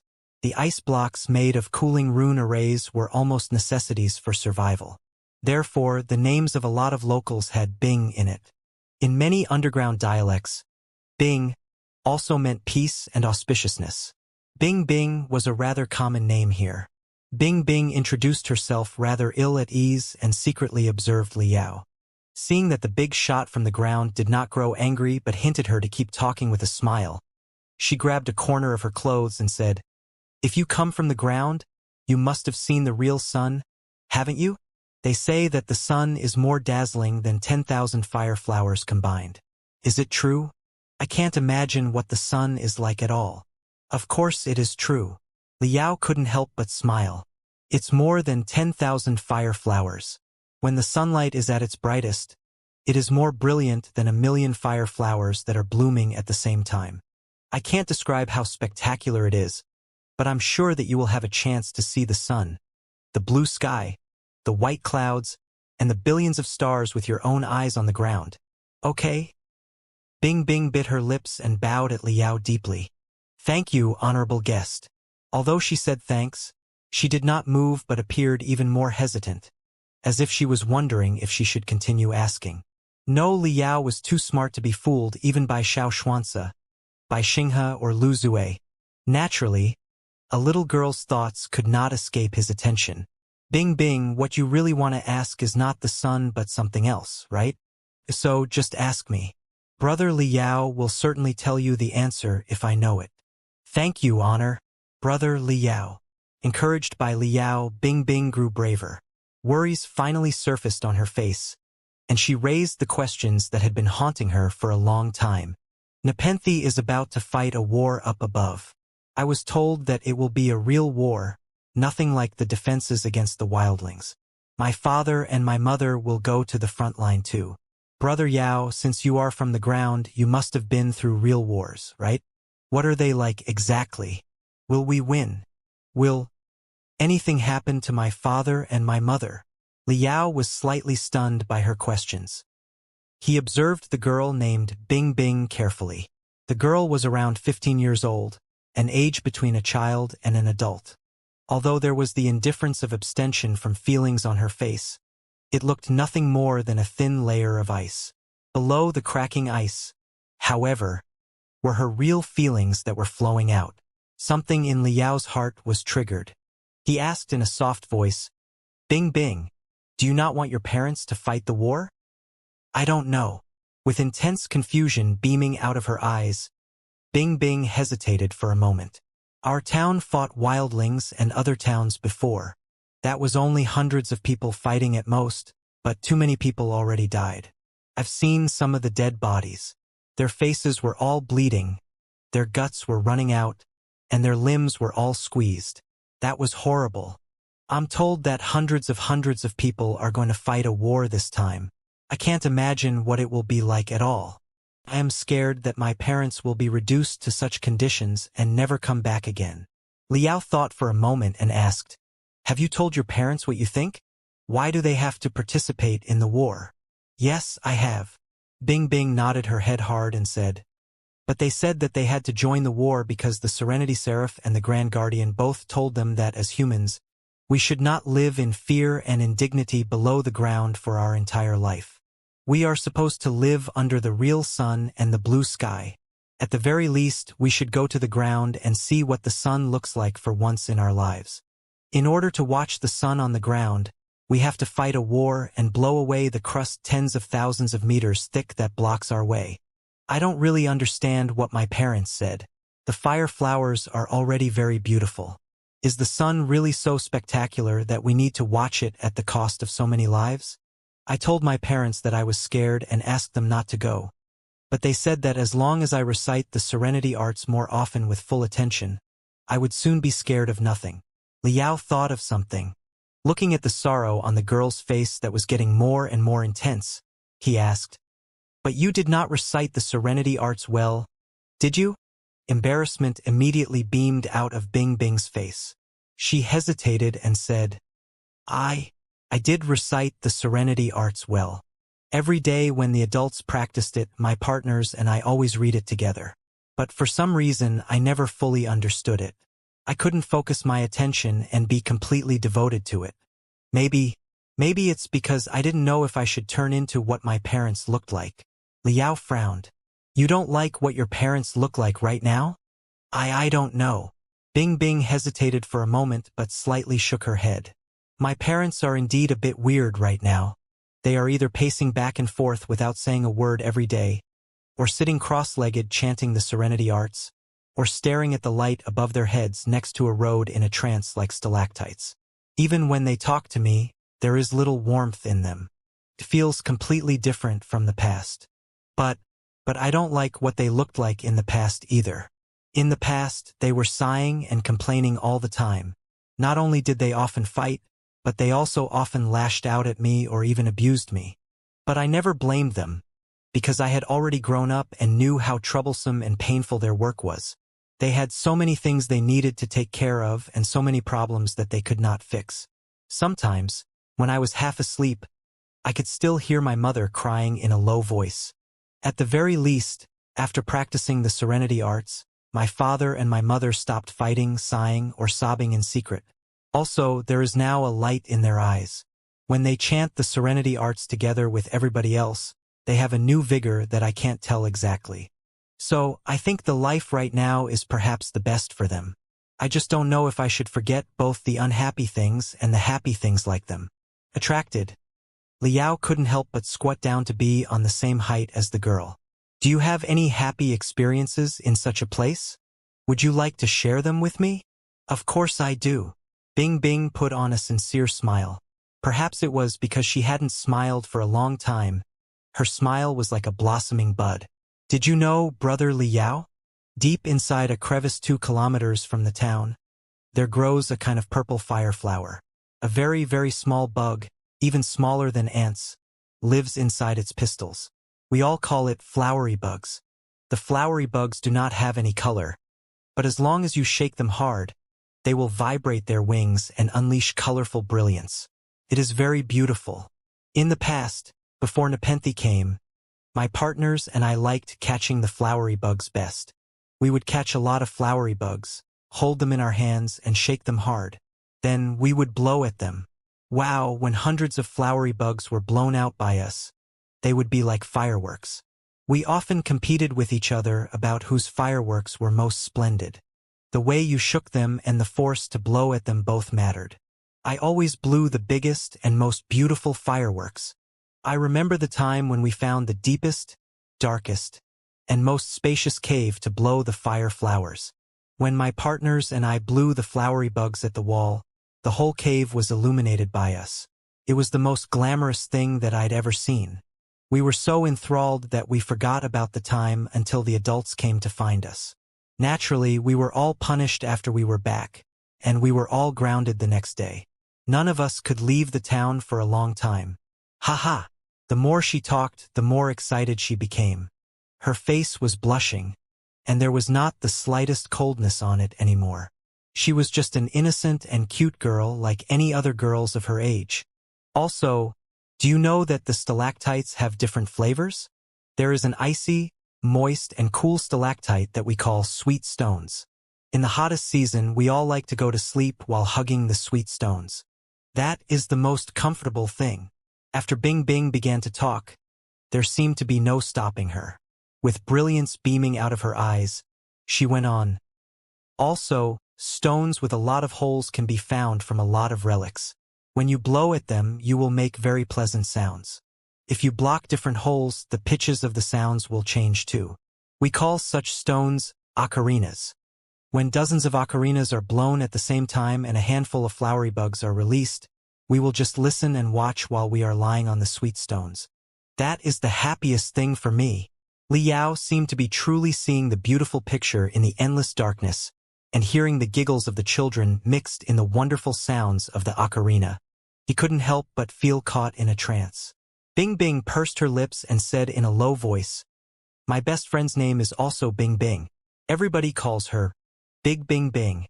And me Little Bing Bing. I am best at releasing the flowery bugs, and Big Bing Bing was best at playing the ocarina.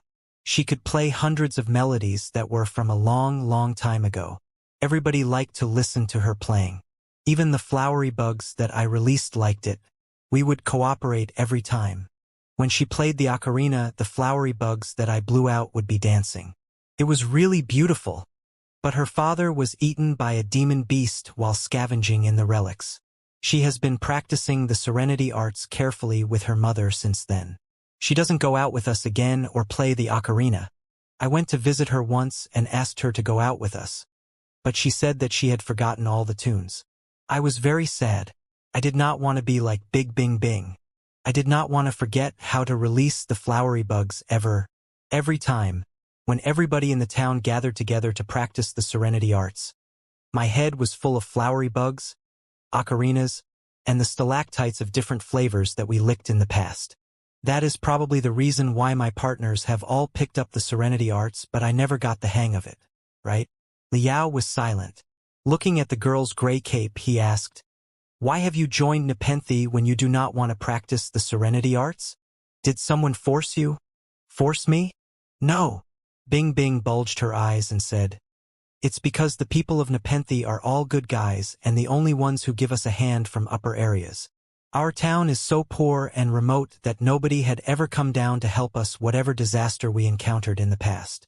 I was told that the guys who occasionally descended from the upper areas were very mean and that whoever ran into them would not end very well. Only the people of Nepenthe have helped us sincerely. In our most troubled times, it was they who brought crystals, fuel, and compressed air from the upper worlds and helped us survive the difficulties.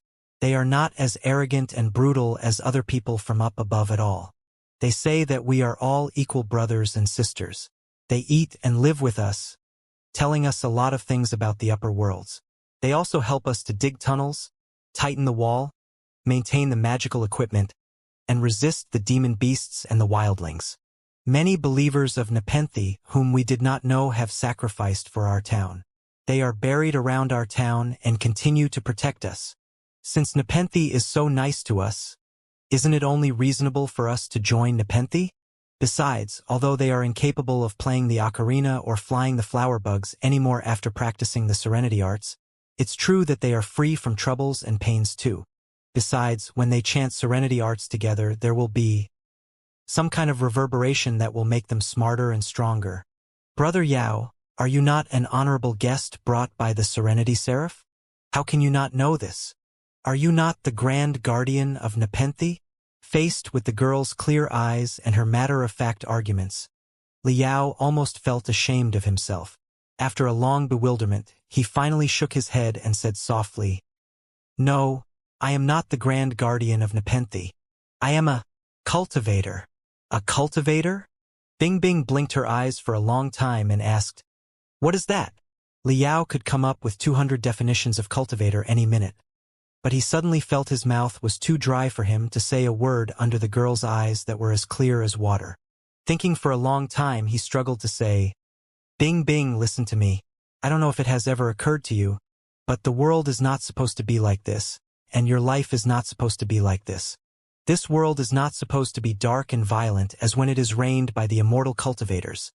And it is absolutely not supposed to be a cold, emotionless one where everybody loses the abilities to sing and smile. The world can and should be something else. It should be a place where the strong protect the weak support the strong, and everybody works together to resist all the problems that occur during the development of the civilization. They will tramp on all the obstacles and leave our most brilliant mark in the dark and cold universe while releasing as much heat and light as possible. In such a world, a girl like you should not be wearing a gray cape hiding in the suffocating, dull cave breeding the rock worms with your best if you do not want to be starved, never having a chance to see the real sun or the billions of shining stars. No, it shouldn't be like this. You should be living carefreely and happily under the blue sky and the white clouds, or at least in the settlements with an appropriate temperature as well as clean air, water, and food. You will receive the best education to dig out the infinite potentials of yourself and the future. In the future, you may choose to be a doctor, a teacher, a soldier, an engineer, or any profession you like freely. If you like the flowery bugs best, you can become an entomologist and study the flowery bugs for your entire life. If you want to sing, you will sing. If you want to dance, you will dance. You can squander your youth however you want to. Your parents are the same. They will not be sobbing in the middle of the night even if they are not brainwashed. Bing Bing listened in astonishment, full of confusion and fear. She mumbled, "How is it possible? How can there be such a world? Isn't it a dream?" Yes, it is exactly a dream. One that probably will not be realized until a long, long time later. Liao pointed at himself and said, "Cultivators, on the other hand, are the people who swear to make such a dream a reality." Bing Bing did not entirely understand it. Observing Liao's face, she asked timidly, "So, Brother Liao is a good guy too? Are the cultivators better than Nepenthe?" "Totally," Liao said firmly. 100 times better. Then why? Bing Bing lowered her head and said gloomily, "If the cultivators you describe are so nice, Brother Yao, why didn't any cultivators come to our aid in the past hundreds of years?" Liao was rendered speechless for a moment. Blushing, he sighed and had to admit it frankly. "Right, your criticism is very right, Bing Bing. Cultivators have been too lame and lousy in the past 1,000 years, to the point that our dream is considered to be a lie and a joke because it is too distant and beautiful. So, it's perfectly normal that so many believers of the path of ultimate benevolence have emerged below the ground. As a cultivator who has come late and has done absolutely nothing for you, I'm in no place to criticize the people who believe in the path of ultimate benevolence or even to lambaste the organizers of Nepenthe and the spies of the Covenant Alliance who have snuck to the underground worlds. At the very least, they have been doing things to help the people and resisting the immortal cultivators in the years when there were no cultivators. I just want to tell you that, for the people living in the deepest part of the planet, if you did not want to die without a sound in the oppression of the immortal cultivators, you could only join Nepenthe and worship the path of ultimate benevolence. You didn't have a choice. But right now you have a third option, a better one. The cultivators are back to the center of the cosmos to correct the mistakes we made 1,000 years ago. So, trust me, whatever happens, do not give up on the things you cherish, do not abandon the memories of catching flower bugs and playing the ocarina, and do not forget how to laugh and how to cry, because one day, you will see the real sun, and you will dance and sing under the blue sky. I, and all the other cultivators just like me, will fight for the day to come. Liao's excitement obviously intimidated the little girl. Bing Bing was stunned for a long time. She then observed Liao carefully for a while. She was more or less relieved and grinned again. "Brother Yao, although what you said is rather weird, you don't strike me as a liar." "Of course, I'm not a liar," said Liao. "But why? Why are you fighting for the people that you do not know?" Bing Bing looked at Liao in confusion. "You are very strange as the Nepenthe believers when they just came to the underground worlds. The Nepenthe believers said that we were all the lambs of the gods. We were brothers and sisters created by the gods together, so we had to help each other. Are you helping us for the same reason?" Liao shook his head. "I don't believe in lambs of the gods. As for why I'm helping you..." He suddenly saw a silver object on the girl's waist, which was in the shape of a cone and looked like a conch. He thought of something and asked, "Is that ocarina? Can you play a tune for me?" "This is Big Bing Bing's ocarina. She offered it to me and said that she did not need it anymore." Bing Bing's face dimmed. Although she did not know what Liao meant, she still took down the ocarina and started playing it. Although they were thousands of meters below the ground, The sound still reminded Liao of the boundless universe. Liao listened in silence in the next 3 minutes. After the tune was finished, Bing Bing wiped her lips rather in embarrassment and said, "I hope it's not too bad." Big Bing Bing would have played it much better. "Not at all. It's very pleasant.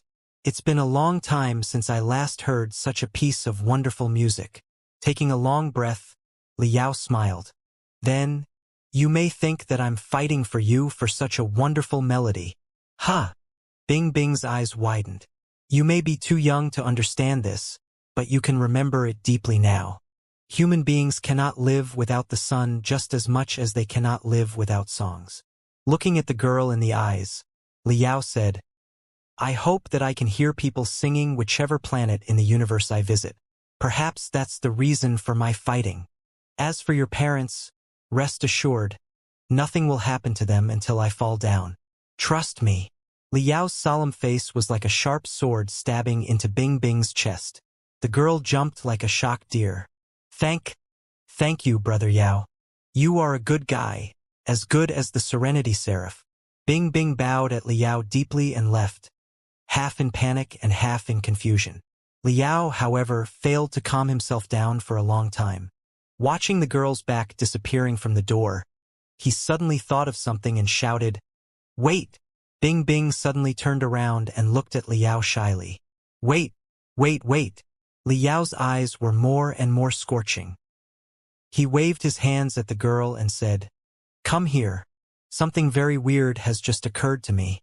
Bing Bing, you said that your partners had all memorized the Serenity Arts, and you were the only one who could not grasp it. So, you are in fact the most impious believer of Nepenthe among your peers, aren't you?"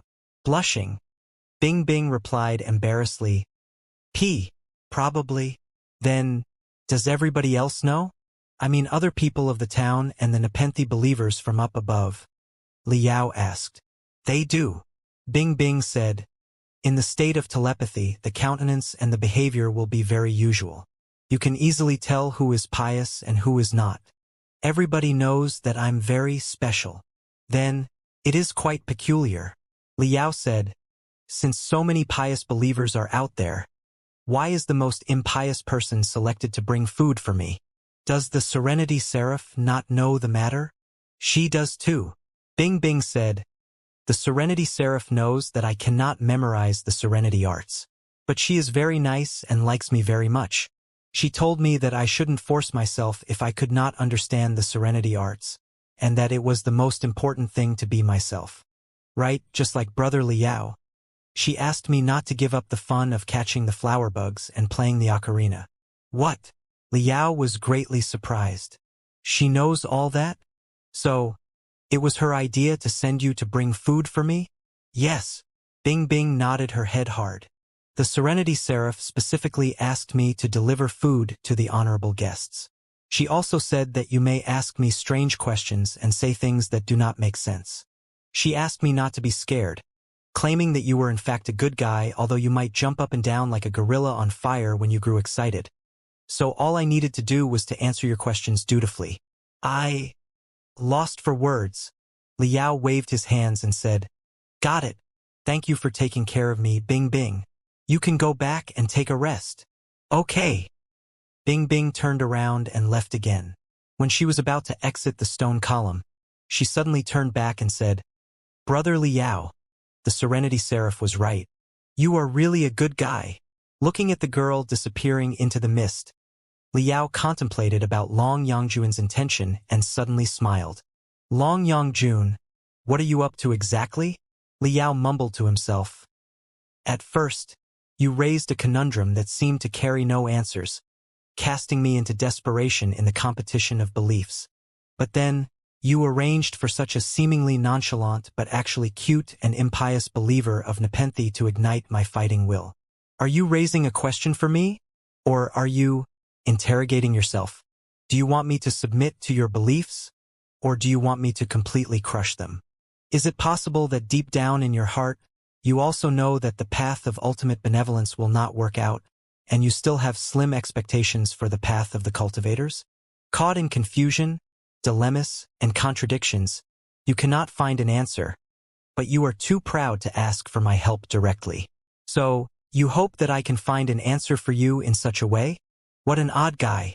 If that is the case, then as your wish. I will give you an answer. The answer of the cultivators.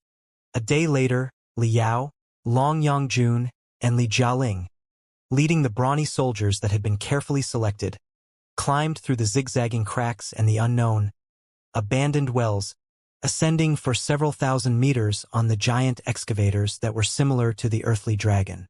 Finally, they approached the altitude where the great iron plants was at. On their way, they passed countless desolate or dying towns. The 5,000 meters below the ground was generally a boundary. The views and the purposes of the towns up and down were entirely different. The towns established above the 5,000-meter line were mainly to accommodate the excessive population on the ground and to expand the living space of humans. The towns below the 5,000-meter line, on the other hand, were almost all created because of the discovery of a certain resource.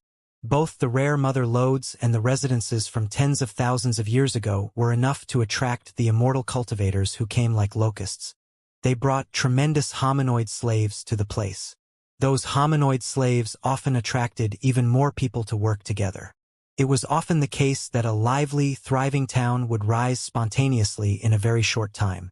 However, the good days did not last. Once the mother lodes ran dry or the treasures in the relics were all collected, it would mean the doomsday of the towns. The immortal cultivators who had enjoyed enough would simply stand up and leave, but they usually would not bring the hominoid slaves who had worked hard for them, as well as the persons of the service industry who gathered for the hominoid slaves. The fate of those people was all entwined with the mother lodes and the relics. They were barely capable of anything except for mining and working as mice in the explorations of relics. After the resources were exhausted, their outcome after they were abandoned by the immortal cultivators was certainly more than miserable. Apart from the stronger ones who could risk passing the narrow, deep cracks and tunnels to try their luck in other underground towns, most of the people were destined to wait for their death in the desolation and darkness, ending even more pitifully than the residents of the 10,084th district. Li Yao had seen too many of such towns on his way here. The residents of a lot of towns had been entirely annihilated, leaving the fluorescent bones that were emitting gloomy light. There was also the rusted, collapsed mining magical equipment that had also lost the vigor, like the tombs of iron and skeletons. But what was even more miserable were the towns where the residents had not entirely died but were still struggling in desperation. On the faces that looked like walking skeletons, their eyes were full of hunger and thirst. The brilliance that they were beaming out made even Li Yao unable to look back at them. Naturally, Nepenthe developed well in the desolate towns. Wherever they reached, as long as it was not really a place where everybody was dead, some Nepenthe believers would come to meet them, offering them clean, drinkable water and taking away the roasted meat from the 10,084th district, which was then distributed to the local residents after being pulverized and mixed into the porridge in case the residents choked on the meat. Judging from the residents' gratitude when they gobbled the food, Li Yao estimated that they would never betray Nepenthe even if their heads were cut off.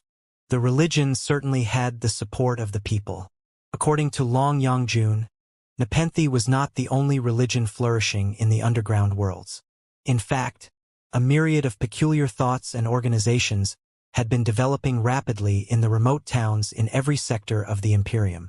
Some people worshipped Nepenthe, some trusted the Covenant Alliance, some believed in the Chiyu cult, and some even directly put their faith in the extraterrestrial devils.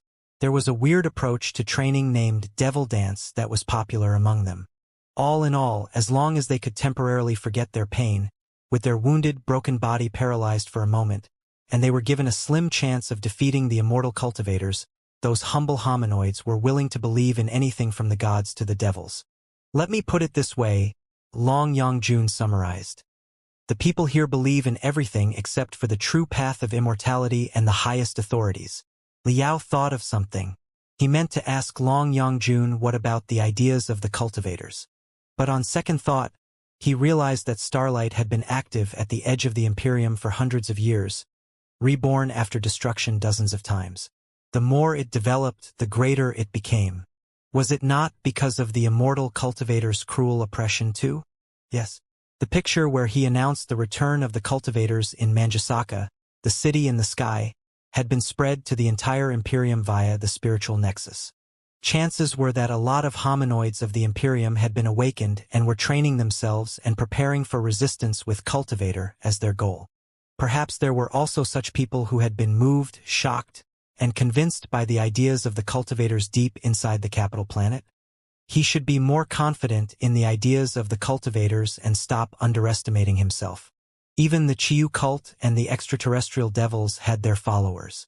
Were the ideas of the cultivators really devoid of any attraction? There must be people who trusted the cultivators, who looked forward to the cultivators, and who were willing to become cultivators whatever it might take. In any case, the trip to the underground worlds was a great eye-opener for Li Yao, which made him realize how decayed and corrupted the foundation of the Imperium was. The immortal cultivators' reign over the place had actually lost effect. People would rather believe in the emotionless path of ultimate benevolence or follow the extraterrestrial devils than trusting the immortal cultivators above their heads. How ironic and pathetic was that? No matter how the immortal cultivators brainwash the people of the bottom level and promote the ideas that the true human beings are supreme and the hominoids must contribute their everything, their reign is about to fall apart. Li Yao thought to himself, the people of the Imperium have abandoned the true path of immortality with their real actions.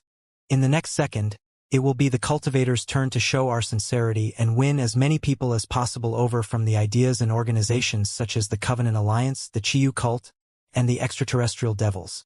Such a purpose could only be accomplished through wisdom but not by force.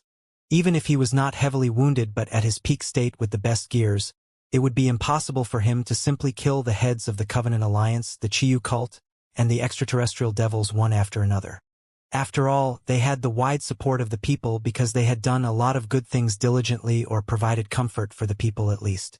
If Li Yao were to act recklessly, he would completely ruin the appeal of cultivators. I have to find a way to erect the brand of the cultivators. Right now, the bottom-level people at the center of the cosmos have had enough of the immortal cultivators. They are simply turning to the cults because they do not have a way out. The path of the cultivators is a business that can be dated back to 10,000 years ago after all. The invisible assets it has are prodigious. As long as we can set up the brand again, there is no reason why we can't win the competitions against the Covenant Alliance or the Chiyu cult. Li Yao scratched his chin quickly. Well, I'm best at creating brands. After they took a brief rest in a desolate town, a lot of warriors would join Nepenthe's army and march upward with them. Li Yao secretly observed the army. The quality of the soldiers was out of his expectation. They were all extremely strong. It was hard to imagine that such a group of people was raised in the underground worlds where the resources were highly inadequate. Although their spiritual roots were not awakened, they all had bulging muscles and rising temples, which suggested that they were all good fighters. Li Yao secretly compared them to the general soldiers of the Star Glory Federation, only to discover that they were not very far behind in terms of body quality. Thinking quickly, Li Yao soon realized that it was probably a survivorship bias. First of all, the refugees escaping to the underground worlds over the past tens of thousands of years were certainly the elites and experts on the ground back then. So, their bloodlines had been very powerful since the beginning.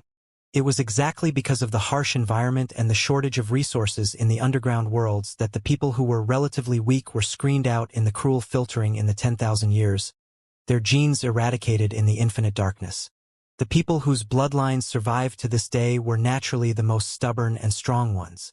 Most of the warriors in the army used to be miners and relic explorers. They were the best type of soldiers. Miners were sturdy and highly organized. To control the complicated and precise mining magical equipment, they had to be more or less educated. At the very least, they knew the operations of a lot of magical equipment and how to maintain the simple structured civil magical equipment. So, they could control the military magical equipment after slight training. Also, the mine owners of the Imperium of True Human Beings, to reduce the cost and increase productivity, often insanely modified their miners, which objectively transformed them into monsters with infinite strength. Think about it. If a miner's work efficiency was higher than a spiritual puppet, he must be as good at smashing someone's head into pieces. In the Heavenly Ring sector, one of the 4 new worlds of the Star Glory Federation, a great riot of the miners against the rulers had taken place before. Ding Lingdang was even the organizer of the riot who experienced it in person. Later, when she chatted with Liao about the details, Liao learned how terrifying the well-trained miners could be after they were organized. It was needless to say the relic explorers. Although the immortal cultivators were just using hominoids as mice, which they put in the unexplored relics to test the traps and the defense rune arrays, and 9 out of 10 mice were killed in accidents. Those who luckily survived could become terrifying monsters after they passed the trials of the relics. Boss Bai, the pirate potentate that Liao encountered in the Flying Star sector, was such a relic explorer at the beginning. There was also Heaven-Battering King Qi Chongsheng, one of the 4 rapscallions of the ancient sages sector on par with Long Yongjun. The man and his heaven-battering army were grave robbers at the beginning, which was another kind of relic explorers. While the relic explorers were far fewer than miners in number, they were the captains and lieutenants of the army. Every one of them had been lashed by the immortal cultivators with electromagnetic whips to explore the unknown relics and survived when too many of their companions were killed. Naturally, they were full of resentment for the immortal cultivators. Such an army, after being armed by the magical equipment excavated from the warehouses, shelters, and relics, was truly not to be underestimated. Chances were that they could really achieve something great. Since they had already been gathered into an army, they would certainly be discovered if they were to move together. Most of the soldiers hid in the forsaken towns and mines not far away from the great iron plants, and would turn into a surging torrent below the ground at an order. Only Long Yongjun, Liao, Li Jialing, and the few experts in the army were bold enough to approach the great iron plants and contact the local Nepenthe believers who were directly commanded by the Grand Guardian. The underground worlds were essentially a giant maze made of countless caves that were connected through tunnels and gaps. Theoretically speaking, it was easier to defend than to attack. As long as an elite troop was sent to block the critical tunnel between 2 caves, nobody would be able to move between the 2 places. However, the Great Iron Plants was a developed mining area that had been operating for 100 years. There were simply too many complicated, interconnected holes and channels. Even the most experienced miner might not know where exactly a deep, dark branch inside a certain tunnel led to. In the meantime, in order to transmit fresh air and clean water from the top to the bottom, and to ship the precious resources from the bottom to the top, tremendous ventilation and logistical systems were required. In the past tens of thousands of years, the demons had built such tube systems, and so did the Star Ocean Imperium and the Star Ocean Republic. Naturally, the Imperium of true human beings was not an exception either.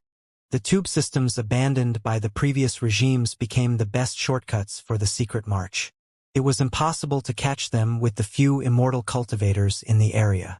Among the Nepenthe believers, there were old miners who had spent their entire lives with rocks. Liao was also an unparalleled expert when it came to traveling in ventilation tubes. They crawled from the cracks into the ventilation tubes, from the ventilation tubes to the tunnels, and from the tunnels to an abandoned cave that had been drained decades ago smoothly without meeting any trouble. According to the regulations of the excavation industry in the Imperium of true human beings, caves that had been completely drained must be filled with rocks and rapidly consolidating liquid metals to ensure the stability of the entire tectonic structure and to prevent the massive collapses and tectonic movements from affecting the worlds of immortal cultivators on the ground. However, the cost to refill the rocks was very high. For the greedy, corrupted immortal cultivators, the regulations were nothing but nonsense. The Black Iron Group was under the name of the Dongfang family at the beginning. The capital was not the Dongfang family's territory. Why would Li Minghui care about the regulations at all? Therefore, the Great Iron Plants was surrounded by dark, empty caves that had been abandoned. The Nepenthe believers spent a few years digging through most of the caves before they covered the caves with disguises carefully. The rocks in the area were like a tree that had been hollowed by ants. They were full of holes inside but showed nothing outside. Liao and Long Yongjun crawled out of the depths of such a cave. They had bypassed the guards of the Black Iron Group and appeared on the rocks not far away from the Great Iron Plants. Wearing the gray cape, Everybody seemed to be melted with the rocks nearby. As they observed the general picture of the great iron plants from the high stance, the first thing that could be seen was naturally the well of magma at the center of the factories, which looked like an erupting volcano. The torch that was ignited by billions of fires was burning and screaming furiously. Although they were several kilometers away, they could still sense the scorching heat. Sparks seemed to be splashing on their faces when they blinked. According to Long Yongjun, below where the great iron plants was a place where 3 mother loads of fiery spiritual energy were gathered. They could yield the very intense and stable spiritual energy of the fire class. In the terms of the modern cultivation civilization, there was a magma belt below the great iron plants which had a super high temperature, a super high pressure, and a very steady tectonic structure. Also, since there were a few rare mines nearby that had a high reserve and an excellent quality, a lot of purification factories were established on the spot to refine the minerals with the geothermal energy. The raw minerals would be shipped to the surface of the planet after they were refined into concentrates. In such a way, the cost would be significantly reduced. Liao looked far away and did see the geothermal factory that was constructed around the Well of Flames, as well as the mines, purification factories, and fashioning factories that were based on the geothermal factory.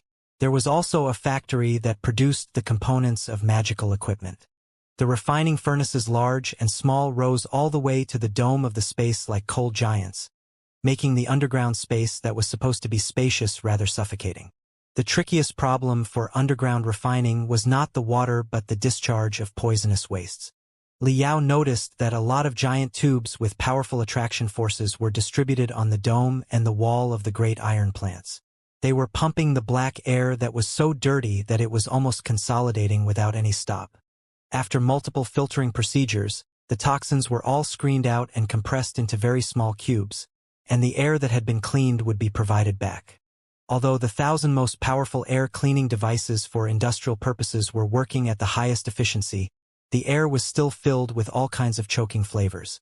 Even Liao felt slightly uncomfortable, as if somebody had stuffed 2 clusters of hybrids of rubber and asphalt into his nostrils. He truly wondered how the workers and their families could handle it. In fact, the Imperium of true human beings is just like the new Federation before your return. A lot of demon workers are used here. To be more exact, the demonic cells inside the body of the bottom-level workers are activated through all kinds of drugs, giving them a myriad of uncanny abilities that have severe side effects. Long Yongjun said in a low voice, or rather, ever since the demon's reign collapsed 10,000 years ago, humans have never stopped enslaving demons at the center of the cosmos.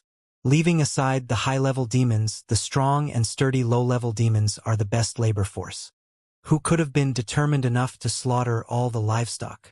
Wouldn't it have been a great waste?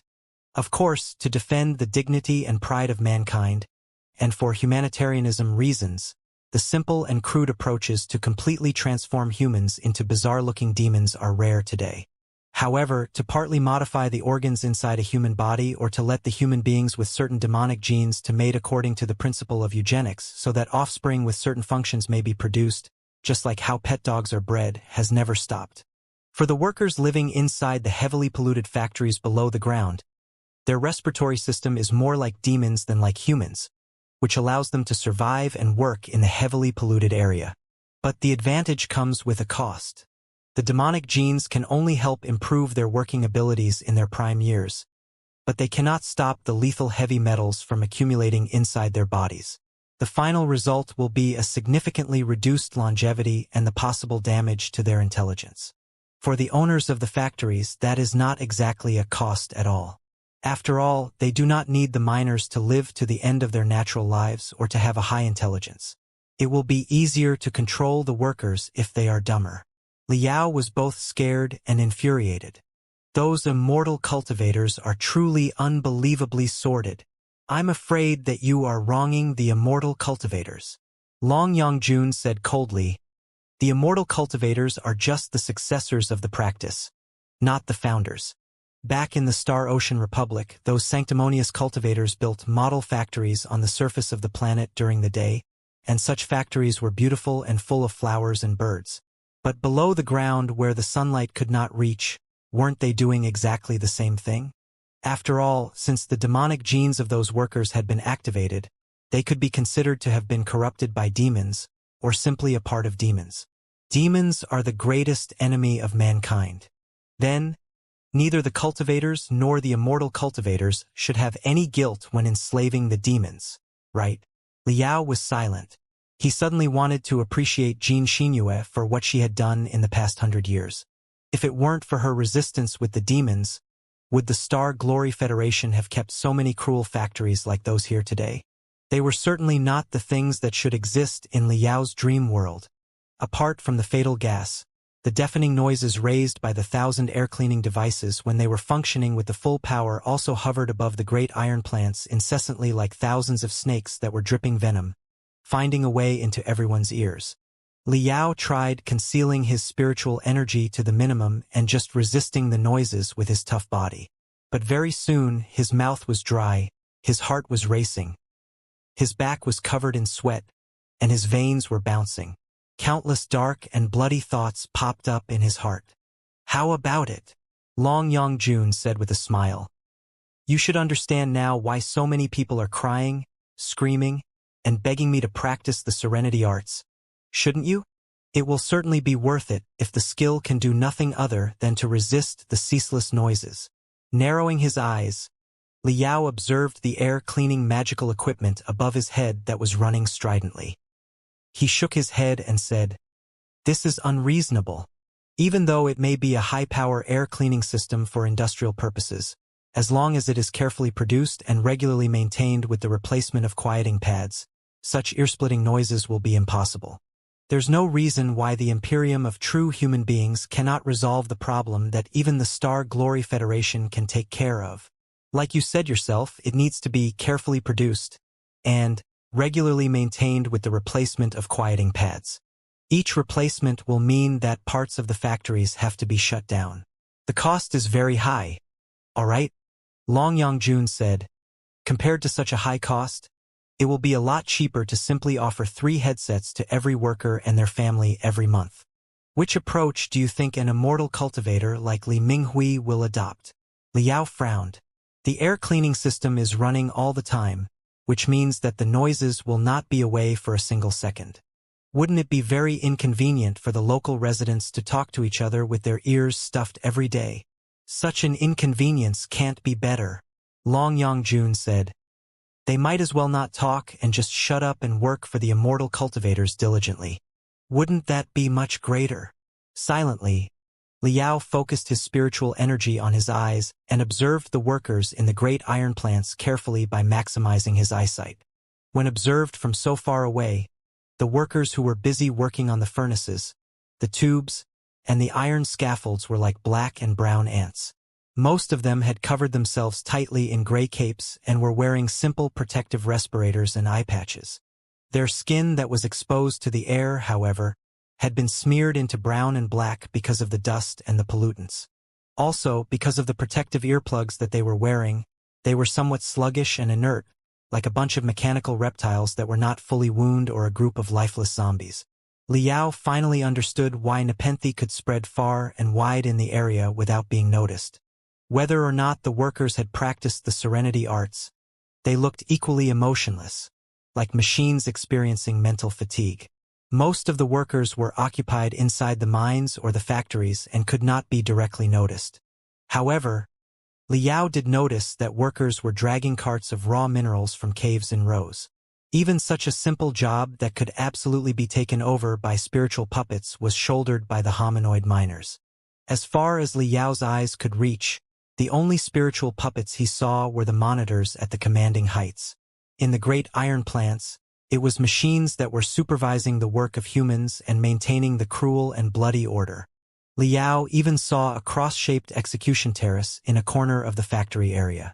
A hominoid miner was tied to it, and a battle puppet was slapping the miner's back that was full of scars brutally with an electromagnetic whip. Pa! Pa! Pa! Pa! Flesh and blood were splashing together with sparks. The hominoid miner was screaming miserably because of the excruciating pain. 100 hominoid miners were forced to watch him by the battle puppets. There was no telling their countenance because their faces were covered by the masks, but judging from their shaking shoulders, they were obviously in extreme fear and anger. Also, based on the bloodstains around the execution terrace, it was clear that somebody was sent here for punishment every other day. Clenching his fists, Li Yao mumbled to himself, "What crimes have this worker committed to deserve such whipping?" Long Yongjun said, "He has been whipped more than 10 times. So, it is probably a major crime like damaging the mining magical equipment instead of a minor crime like spending too much time in the toilet." Li Yao was rather surprised. What? Spending too much time in the toilet is a crime that needs to be punished by whipping? Of course. The immortal cultivators keep so many workers and offer them wages every month not because they want you to go to the toilet every day. Long Yongjun said, "According to sex and age, everybody is given a toilet time. If you are more than 5 minutes late before you return to your post, you will be violating the rules of the great iron plants and have to be whipped once." Li Yao was stunned for a long time. Observing the commanding heights and the firing points around the entire great iron plants, he continued asking, "I can tell that the battle puppets that the immortal cultivators have deployed in this place are indeed much more advanced than Xiao Xuance's grand illusionary soldiers years ago. But why are there not many civil puppets? Many simple, repetitive, and cumbersome works can be accomplished by civil puppets, can't they? That's rather odd. The Imperium's overall technological abilities are at least decades more advanced than the Federation's. It is the case in terms of the military magical equipment and the battle puppets, but the Imperium's advantages are not so obvious when it comes to the civil magical equipment, the civil puppets, and the grand unified spiritual nexus. The Federation even has greater advantages in certain fields. Don't you understand? It's because there is no demand in those aspects." Long Yongjun said in a low voice, "The Star Glory Federation paid more attention to the benefits of the ordinary people. As a result, the cost to hire ordinary people is extremely high. In order to lower the cost, the new technologies and the new resources must be devoted to industrial automation and the development of civil puppets, replacing the previous workers with civil puppets. It is because of the demands in the aspects that the technologies have thrived. The Imperium, on the other hand, does not have such concerns at all. They can reduce the cost to use the hominoids to the minimum blatantly without considering their benefits, rights, or occupational diseases. In the meantime, the Imperium also has a lot of approaches that have severe side effects, such as, for example, activating the demonic genes or using excitants excessively to increase the work efficiency of the hominoids and the cost advantage. Under such circumstances, it is only natural that the civil puppet industry is never developed in the Imperium. All the new technologies and new resources are devoted to the exploitation of hominoids.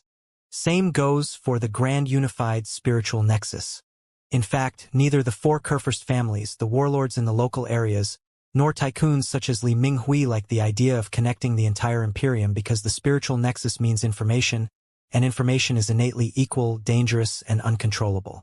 They prefer to keep themselves secluded and be kings in their own territories, only letting in the information that is in their favor to brainwash the hominoids. It would be a miracle if the grand unified spiritual nexus can be developed under such circumstances. Therefore, it is not because the Imperium is not as technologically capable as the Federation but because they have chosen different directions of development. Don't look down on those battle puppets. I once stole one of them and dismantled it. They are truly precise, complicated, and advanced. I know. Li Yao watched a team of battle puppets whipping the hominoid first before the medical puppets, which had been painted white, began treating the punished. Then, another team of battle puppets escorted all the other miners back to the wells. The whole process was in order and did not have any accidents. There was not even a single immortal cultivator supervising the situation. It meant that the control crystal processors of those battle puppets were advanced enough to make complicated logic judgments spontaneously. With such powerful control crystal processors, their combat ability couldn't be weak. However, Li Yao was still more or less confused. Why are no immortal cultivators seen around the entire great iron plants, and the order is only maintained by the battle puppets? Is Li Minghui not here? As you have seen, the environment here is too harsh. The immortal cultivators naturally would not stay here all day. Long Yangjun said, "Normally speaking, the administration made of the immortal cultivators and the private troop of the Black Iron Troop will stay 500 meters right above the great iron plants. There are a fairly large training field and rest area up above. That is the place of residence for the immortal cultivators. Li Minghui, on the other hand, spends even less time below the ground. He is mostly occupied in pulling strings and negotiating businesses with other immortal cultivators on the surface of the planet. However, it is true that the great iron plants is particularly undefended in recent days. The turmoil you caused on the surface of the planet raised tides below the ground too. A lot of underground sects and groups who were attached to the Dongfang family are now homeless dogs living in fear all day. So, Li Minghui is taking the opportunity to expand his territory and devour the forces large and small nearby by leading the most brutal bandits under his command.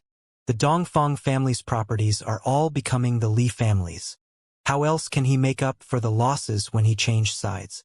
It is exactly because of the chaos in the underground worlds that Nepenthe is planning an uprising. There is still one last day for that. After observing the distribution of guards and the environment in the great iron plants, the two of them retreated into the caves and snuck into the living areas near the great iron plants through the unknown gaps. The messy huts and caves were the homes of the workers. Not only were the families of the workers living here, but there were also many entertainment providers and sometimes even merchants who traveled among different underground districts. Compared to the depressing, cold, and lifeless factory areas, while the living areas had been developed without any order like crazy ant nests or beehives, such places were at least full of vigor. People's shouting and bickering could even sometimes overwhelm the noises above their heads. According to Long Yangjun, the immortal cultivators had been leaving the hominoids outside of the factory areas to themselves. They barely went deep into the stinky cottages in the living areas to search for suspects and maintain order, mostly because none of the immortal cultivators were willing to come to such a dirty place where they could gain nothing. Before this, Li Minghui had thought to restrain all the hominoids roughly with the battle puppets as the police in the living areas. Then, it occurred to him that the unexpected situations were too many and the environment was too complicated in the living areas for the battle puppets' crystal processors to handle. In order to transform soldiers who were purely responsible for slaughter and suppression into police that had to take care of the most insignificant trivia, the crystal processors of the puppets had to be upgraded by at least 2 generations. The price was too high, and there was not much necessity. So, Li Minghui dropped the idea and simply assigned certain seemingly obedient, seasoned miners as the managers of the living areas. His attitude was obvious. As long as the productivity of the factories was not affected and no great trouble was caused, he did not really care what the living areas of the hominoids became. The Grand Guardian of Nepenthe, named Su Zhiqing, was a model worker of the great iron plants that everybody knew in the beginning. After his 2 sons passed away one after the other, as a special treatment, the corporation had nominated him as the manager of a living area.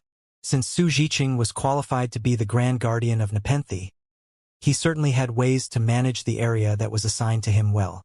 It was the safest and least troublesome area for the immortal cultivators. The workers living in the area were exceptionally diligent and hardworking. Gradually, he won the trust of the leadership of the corporation. More and more living areas were administered in his ways, and they joined Nepenthe one after another. Today, all the living areas nearby had been highly infiltrated and controlled by Nepenthe, surrounding the great iron plants and the Black Iron Group instead. Passing the obstreperous huts that felt like a chaotic whirlpool and the underground hominoids who had covered themselves tightly with capes, Liao sensed the air of an upcoming storm from the seemingly peaceful streets. Unusual high-frequency vibrations filled the air. Deep inside the darkness of the dilapidated alleys, people sitting cross-legged on the ground were everywhere. They must have all entered the state of telepathy, passing the clandestine signals regarding the riot tomorrow and conducting the last preparations. It was exactly like a volcano where magma was about to rise to 10,000 meters tall. The intense smoke had been gathered in the crater, and nothing could prevent it from roaring. It was exactly in such intense reverberation of brainwaves that Liao and Long Yangjun reached the home of Su Zhiqing, the Grand Guardian of Nepenthe. As a model worker of the great iron plants and the manager of the living area, Su Zhiqing boasted the most spacious cave. It was the center of Nepenthe's secret activities. Because Li Minghui and most of the immortal cultivators were not in the great iron plants, and the uprising would take place tomorrow, the Nepenthe believers stopped covering their operation. Tremendous tall, strong believers of Nepenthe were entering and exiting Su Jiqing's cave with full packages but in different faces, carrying his order to other living areas and even the central posts of the factory areas. Seeing that Long Yongjun had arrived, all the Nepenthe believers bowed at her deeply. Even Su Jiqing came out to greet her.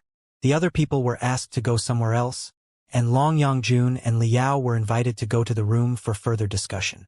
Entering the room behind Long Yongjun, Liao closed the door on the entrance of the cave and spread his senses to the entire cave. The cave was approximately 100 square meters, which was almost luxurious in the underground worlds where space was highly limited. It had been divided into 3 parts. The innermost part was Su Jiqing's bedroom, and the outmost part was his living room and the place where he handled the affairs of Nepenthe. There was not much furniture except for a long table made of tempered iron. The place was rather neat and tidy. In the middle part of the cave that spanned horizontally, however, was a bunk bed made of iron. There were also a lot of toys that were made of iron wires, screws, and magical equipment components on the desk nearby. They were perhaps the most beloved objects of the house owner because they were all glittering after being touched day and night. On the wall, there were a lot of things that were similar to certificates and medals. All the certificates had been preserved in glass frames carefully and hung on the wall squarely. This place was probably where Su Jiqing's sons used to live. Liao noticed a detail. The great iron plants were heavily polluted. The air was full of dust and various sticky pollutants. It would only take half a day for a table to be covered in a thin layer of stains that could barely be cleaned. In order not to draw any attention, Liao did not activate his spiritual energy when he snuck in. His cape had been wreathed in sticky dust after only half an hour, and he could not shake it off at all. The huts of the workers that he saw on his way here were also dark and covered in dust. Su Jiqing's home was the same. In the living room outside and his own bedroom, there was a dense, black coating on the wall, the floor, and even the bed, and 5-finger marks would be left on it if one were to touch it with their hands. The people here were probably used to such an environment and did not consider the dust and the pollutants to be a big deal anymore.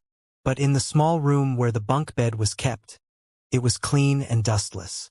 The toys on the desk made of wasted iron and the certificates on the wall, in particular, were so spotless that they were almost shining.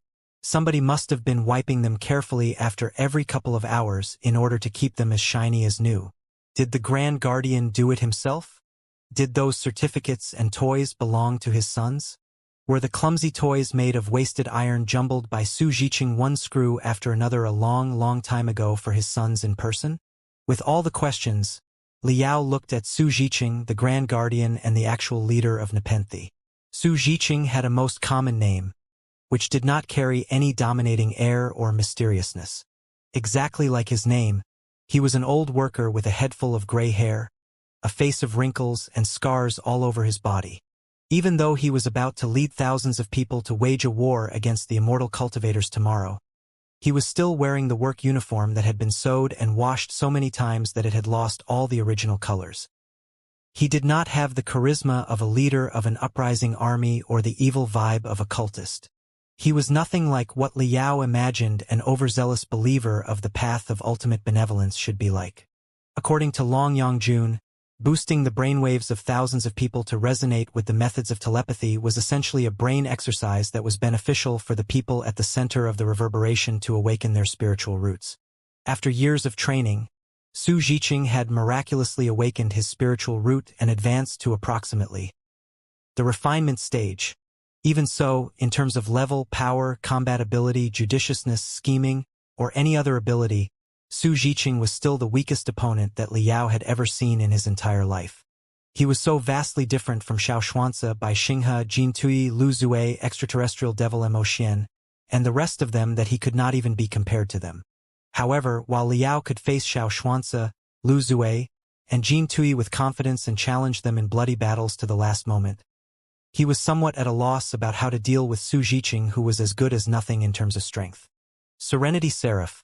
I'm told that not only have you activated a large batch of ancient weapons, you have also recruited tremendous wildlings from the depths of the underground worlds.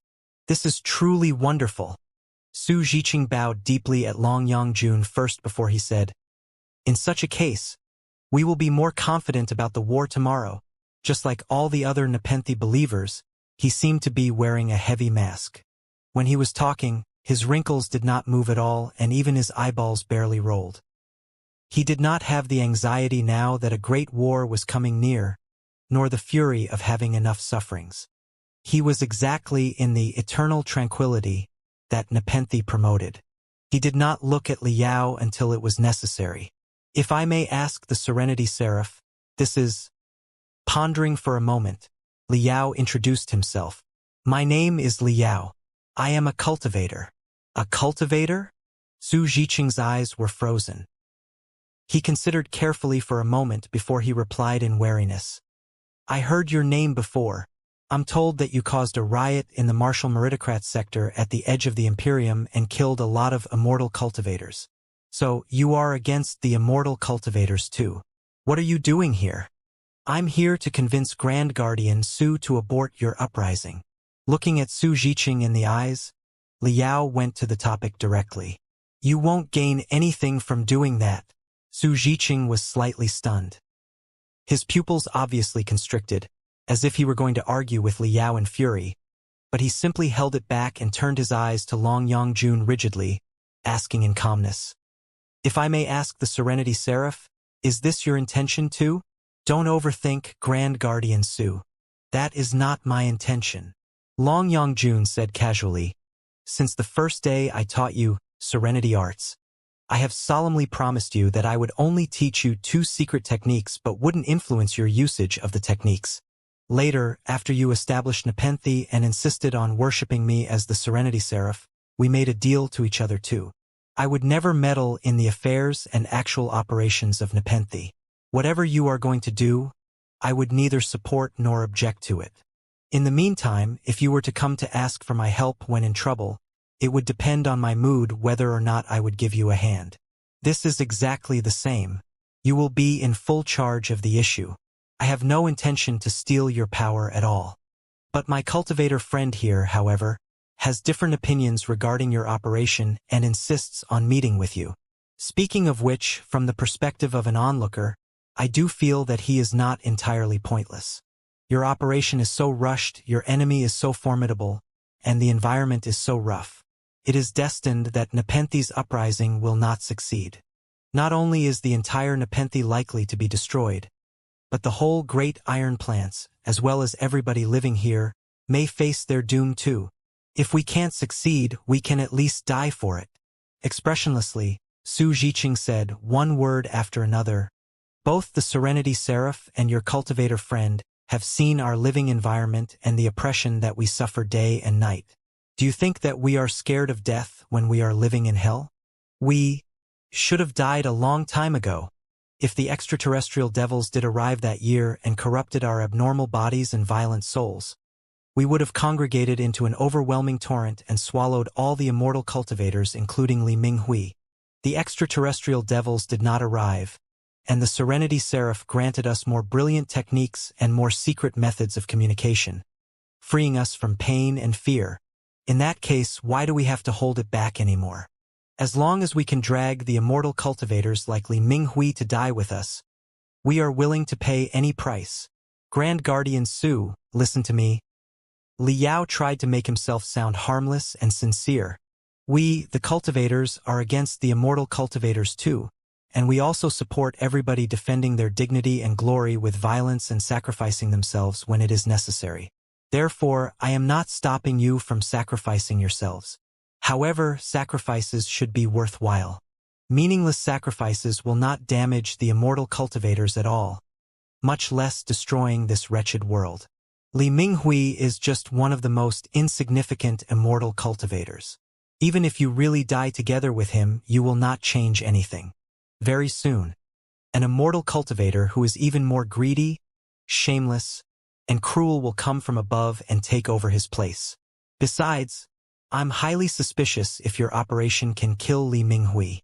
Maybe even after the sacrifices of tens of thousands of Nepenthe believers, you will only take down a few of Li Minghui's lackeys and thousands of his battle puppets, which won't help anything at all. Vague brilliance flashed in Su Zhiqing's eyes as he said coldly, "Our operation is certainly much more than just killing Li Minghui, but there is no need for an outsider to know our deeper purpose." "But I already do," Liao said. "You intend to activate the super brainwave magnifier and inculcate the serenity arts into countless people by force, thereby transforming them into emotionless Nepenthe believers. Don't you?" Su Zhiqing was slightly stunned. He turned his eyes to Long Yongjun. Every wrinkle on his face was slightly shivering, but he simply repressed his wrath. There was no telling if it was because he feared Long Yongjun's strength or because he was bound by the doctrine of his religion. "Yes, it was me who told him that." Long Yongjun opened her hands and said helplessly, "However, Grand Guardian Su, you must believe me. This man is unimaginably dangerous and strong. Even if I hadn't told him such a scheme, he would have unraveled and stopped it through uncanny approaches. So, it is better to just tell him frankly." That's right.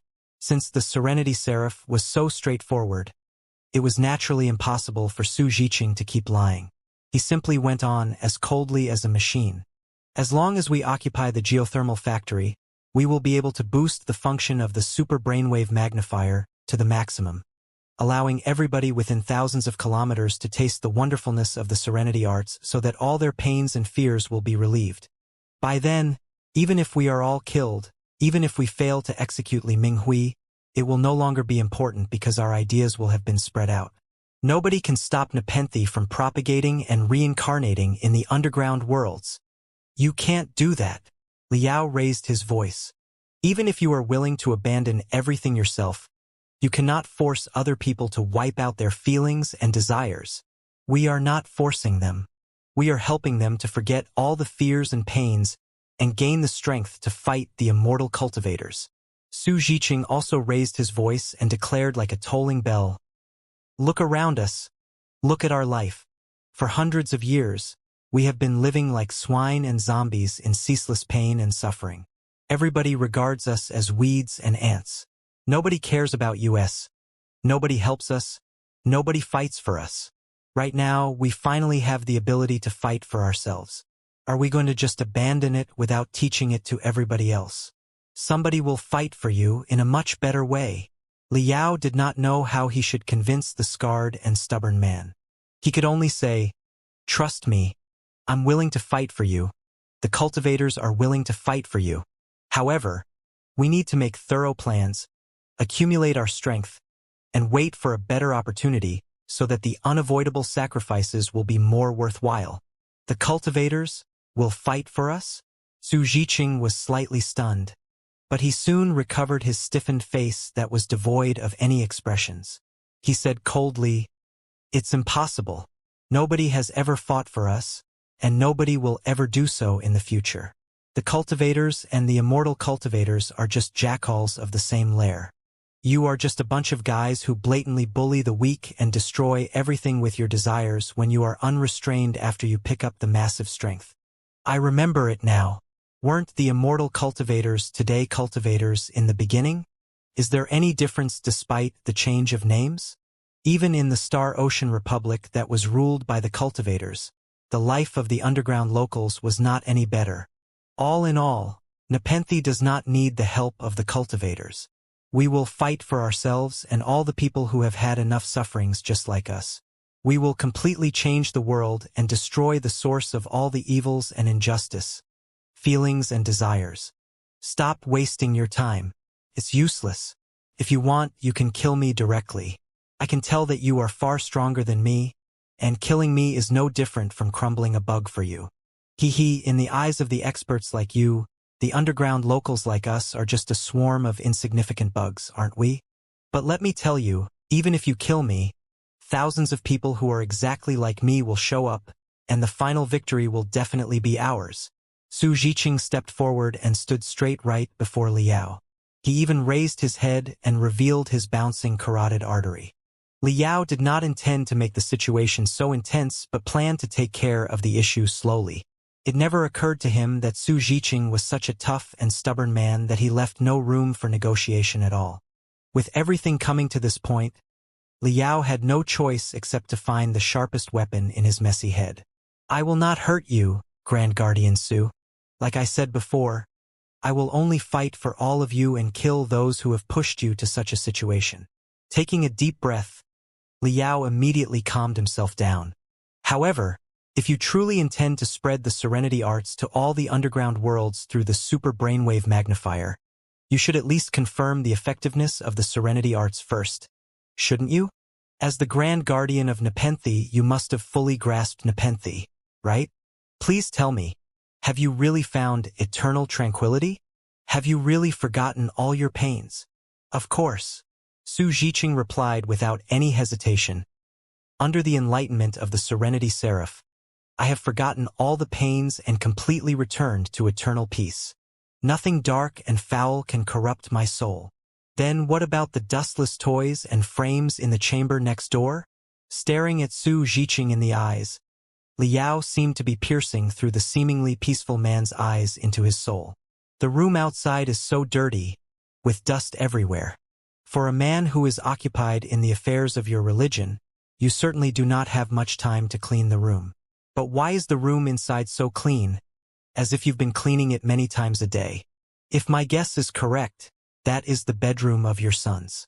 The items inside were used by your sons in the past, weren't they? Tell me, why have you been doing that?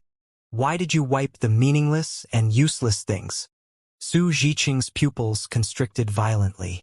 There was 1 second when indescribable grief and fury almost flooded out of the deepest corners of his pupils like raging torrents. But in the next second, the torrents were frozen by his astounding willpower. You dare snoop around my house? Clenching his fists, he questioned in a hoarse voice. Yes, I have indeed snooped at your house very rudely. Observing the look on Su Zhiqing's face carefully, Liao remarked, So, you are very angry, and you want to beat me up right now, don't you? No. The wrinkles on Su Zhiqing's face were cramping. He struggled to shake his head and said, I've forgotten what anger is.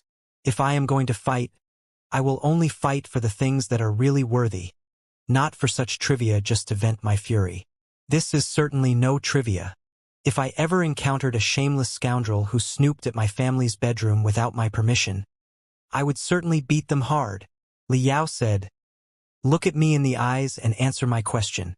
Why do you wipe your son's last belongings many times a day? If you have truly abandoned your feelings and desires, those objects will be absolute garbage that should be thrown into a dumpster, right? Or maybe, is it because even though you have fully grasped the Serenity Arts, even though you can give up almost all of your feelings, you cannot cut out your love for your sons? Is it because even if you recite the Serenity Arts again and again, it cannot stop you from missing your sons? You can only wipe the items again and again to remember the most beautiful, happy days in the past. No matter how dark and painful life is, there must have been happy moments when the family was together, right?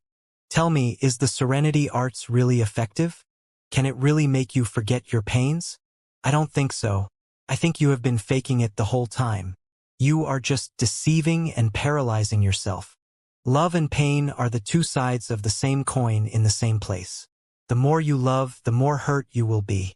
Since you can never erase your love for your sons, you can never eliminate the pain of losing them. Not in the slightest, no matter how many times you chant the Serenity Arts. Su Zhiqing was apparently breathing faster.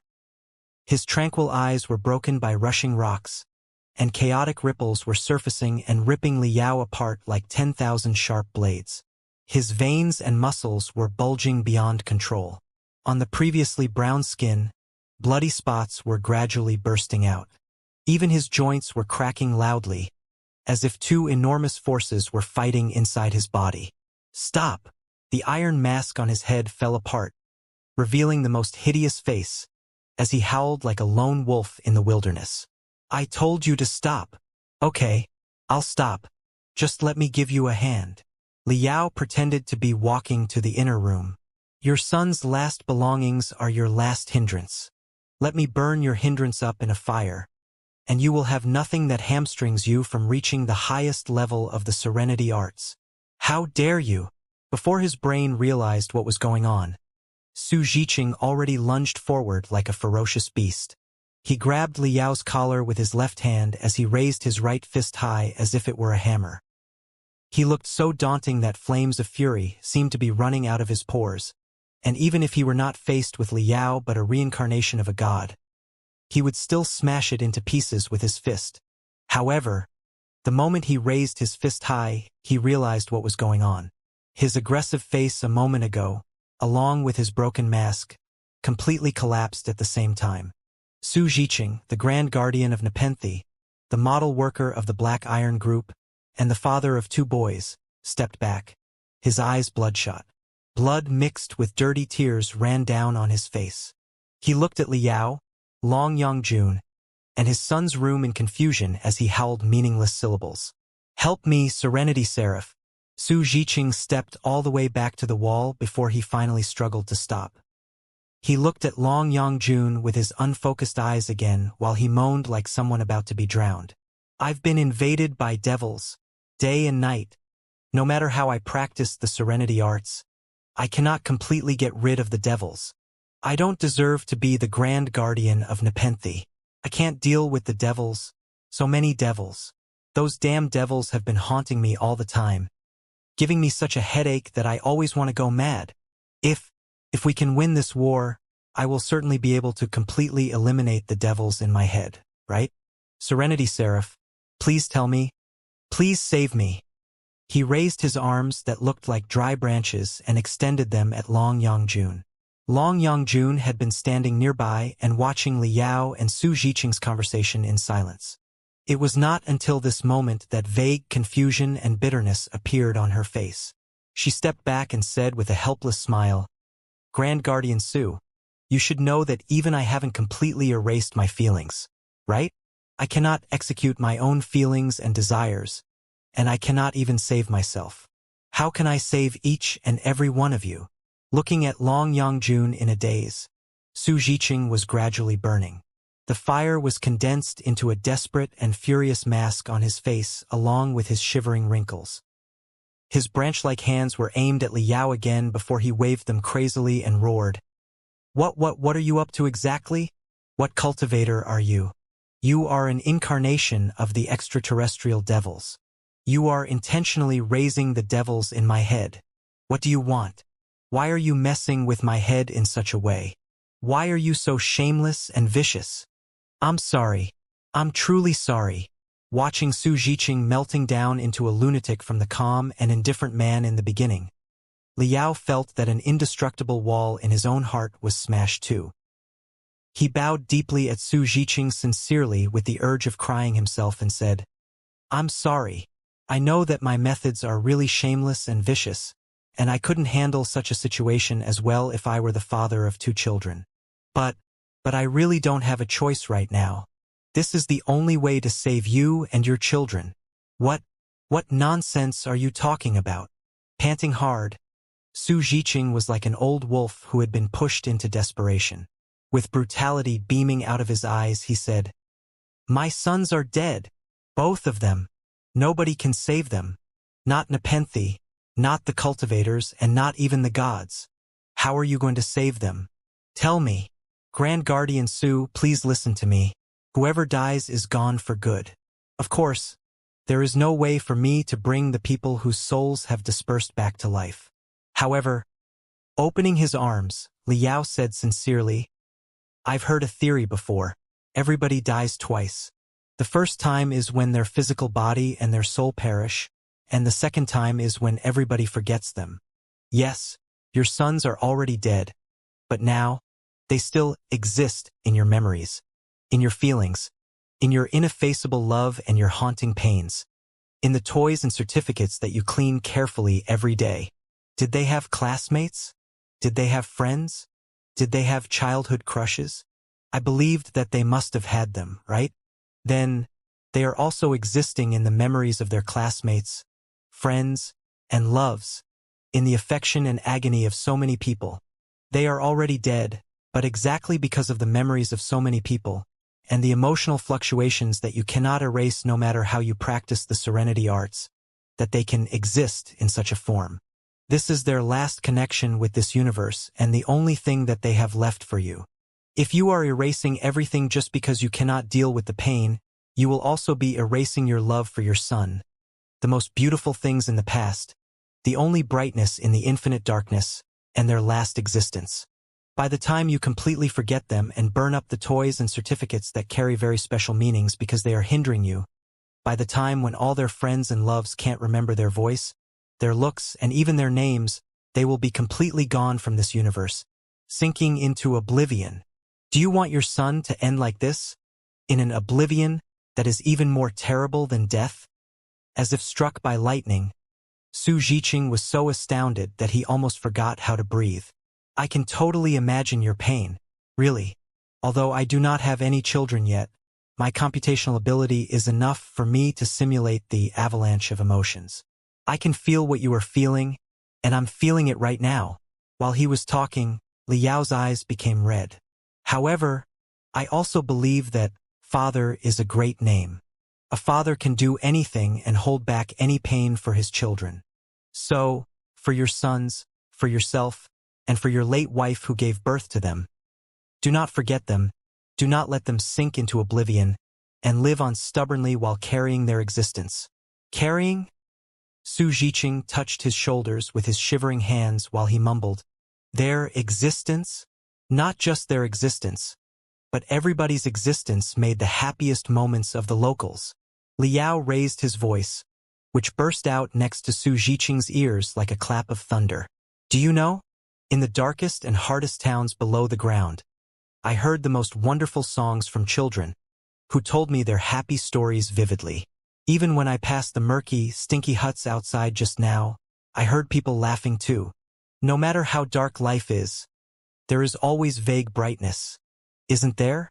Isn't the brightness made of songs, laughters, and loves for each other while we are gritting our teeth to endure the pains and sufferings?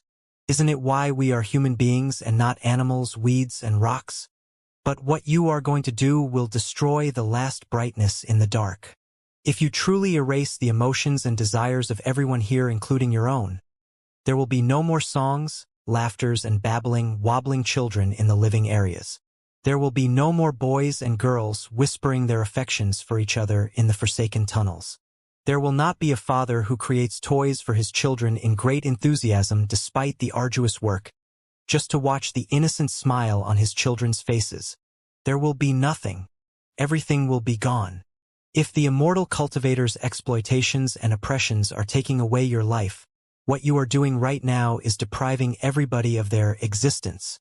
By the time your so-called eternal tranquility does arrive, each of you, no matter if you are living or dead, will no longer have any personality, a name, a past, or any significance as a human being. Is that what you want? Tell me, because you have lost your family, you want everybody to lose theirs in such a way? Is that your purpose? Asshole, shut up. Su Zhiqing had enough of it and truly jumped at Liao. He was naturally no match for Liao. In his fury, he was not even attacking with any technique but simply hit Liao's chest with his head like an angry bull.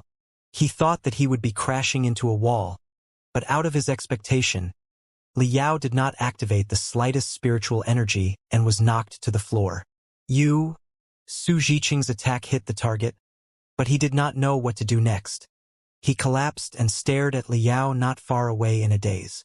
Liao rose to his feet and rubbed his chest. Then he smiled at Su Zhiqing and said, I'm sorry, Great Guardian Su.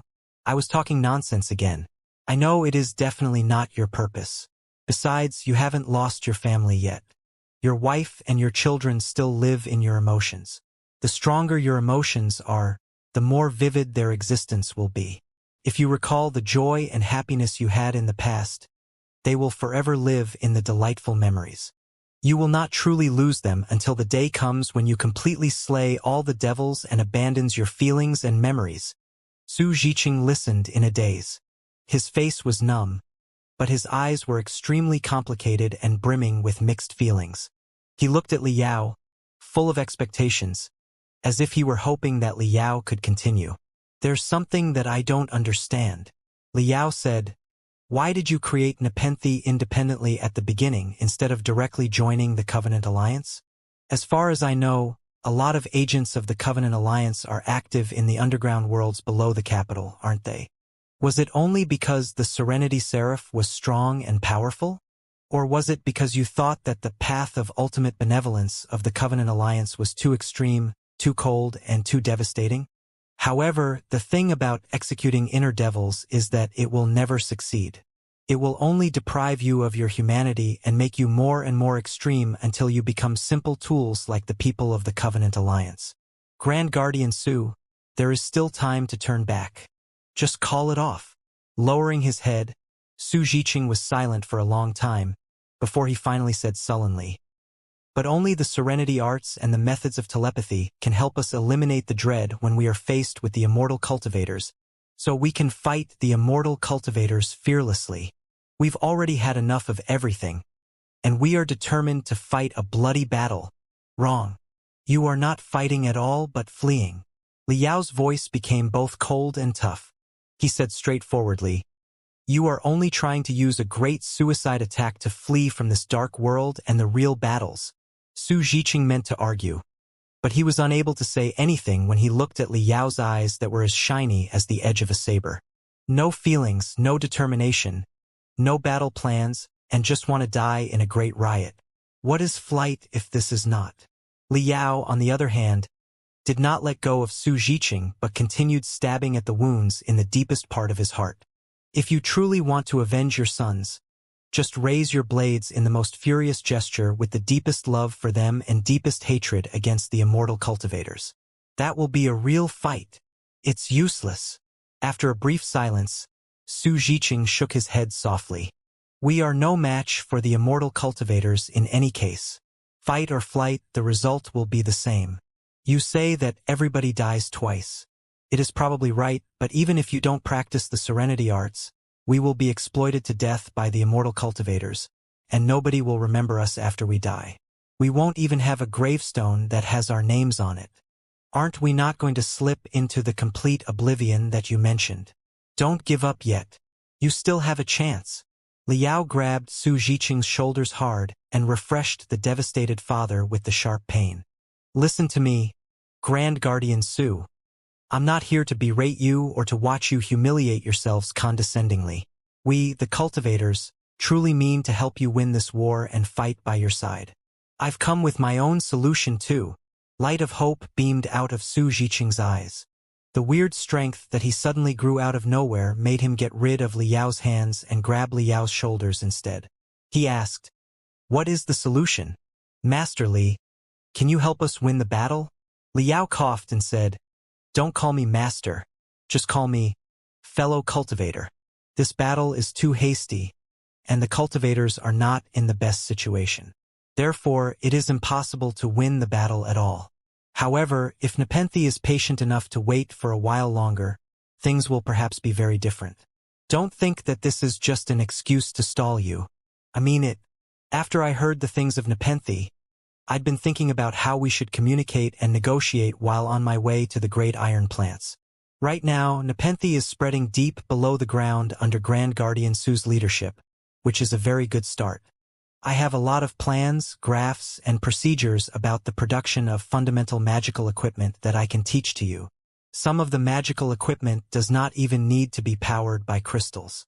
Even ordinary people can use them freely. Naturally, such weapons are not very powerful, but when there are too many of them, it will be enough to deal with the lone, low-level immortal cultivators, who will consider it a dangerous trip to go to the underground worlds. Also, the methods of telepathy that you've been practicing are based on the reverberation of brainwaves, which is very similar to the way of training of a unique profession in my memory that is known as Chi Trainer.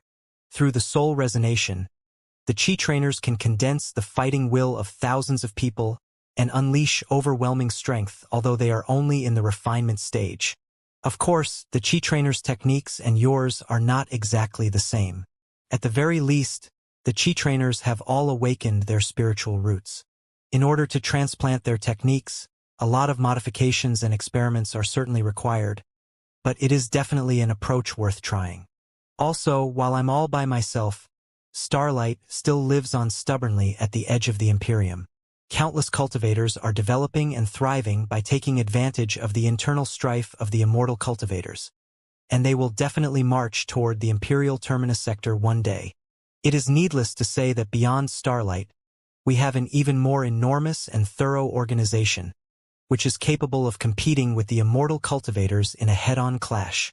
Greatly surprised, Su Zhiqing looked at Long Yongjun in suspicion. Long Yongjun nodded her head and said, "Grand Guardian Su, I can assure you that Liao is not lying to you about that.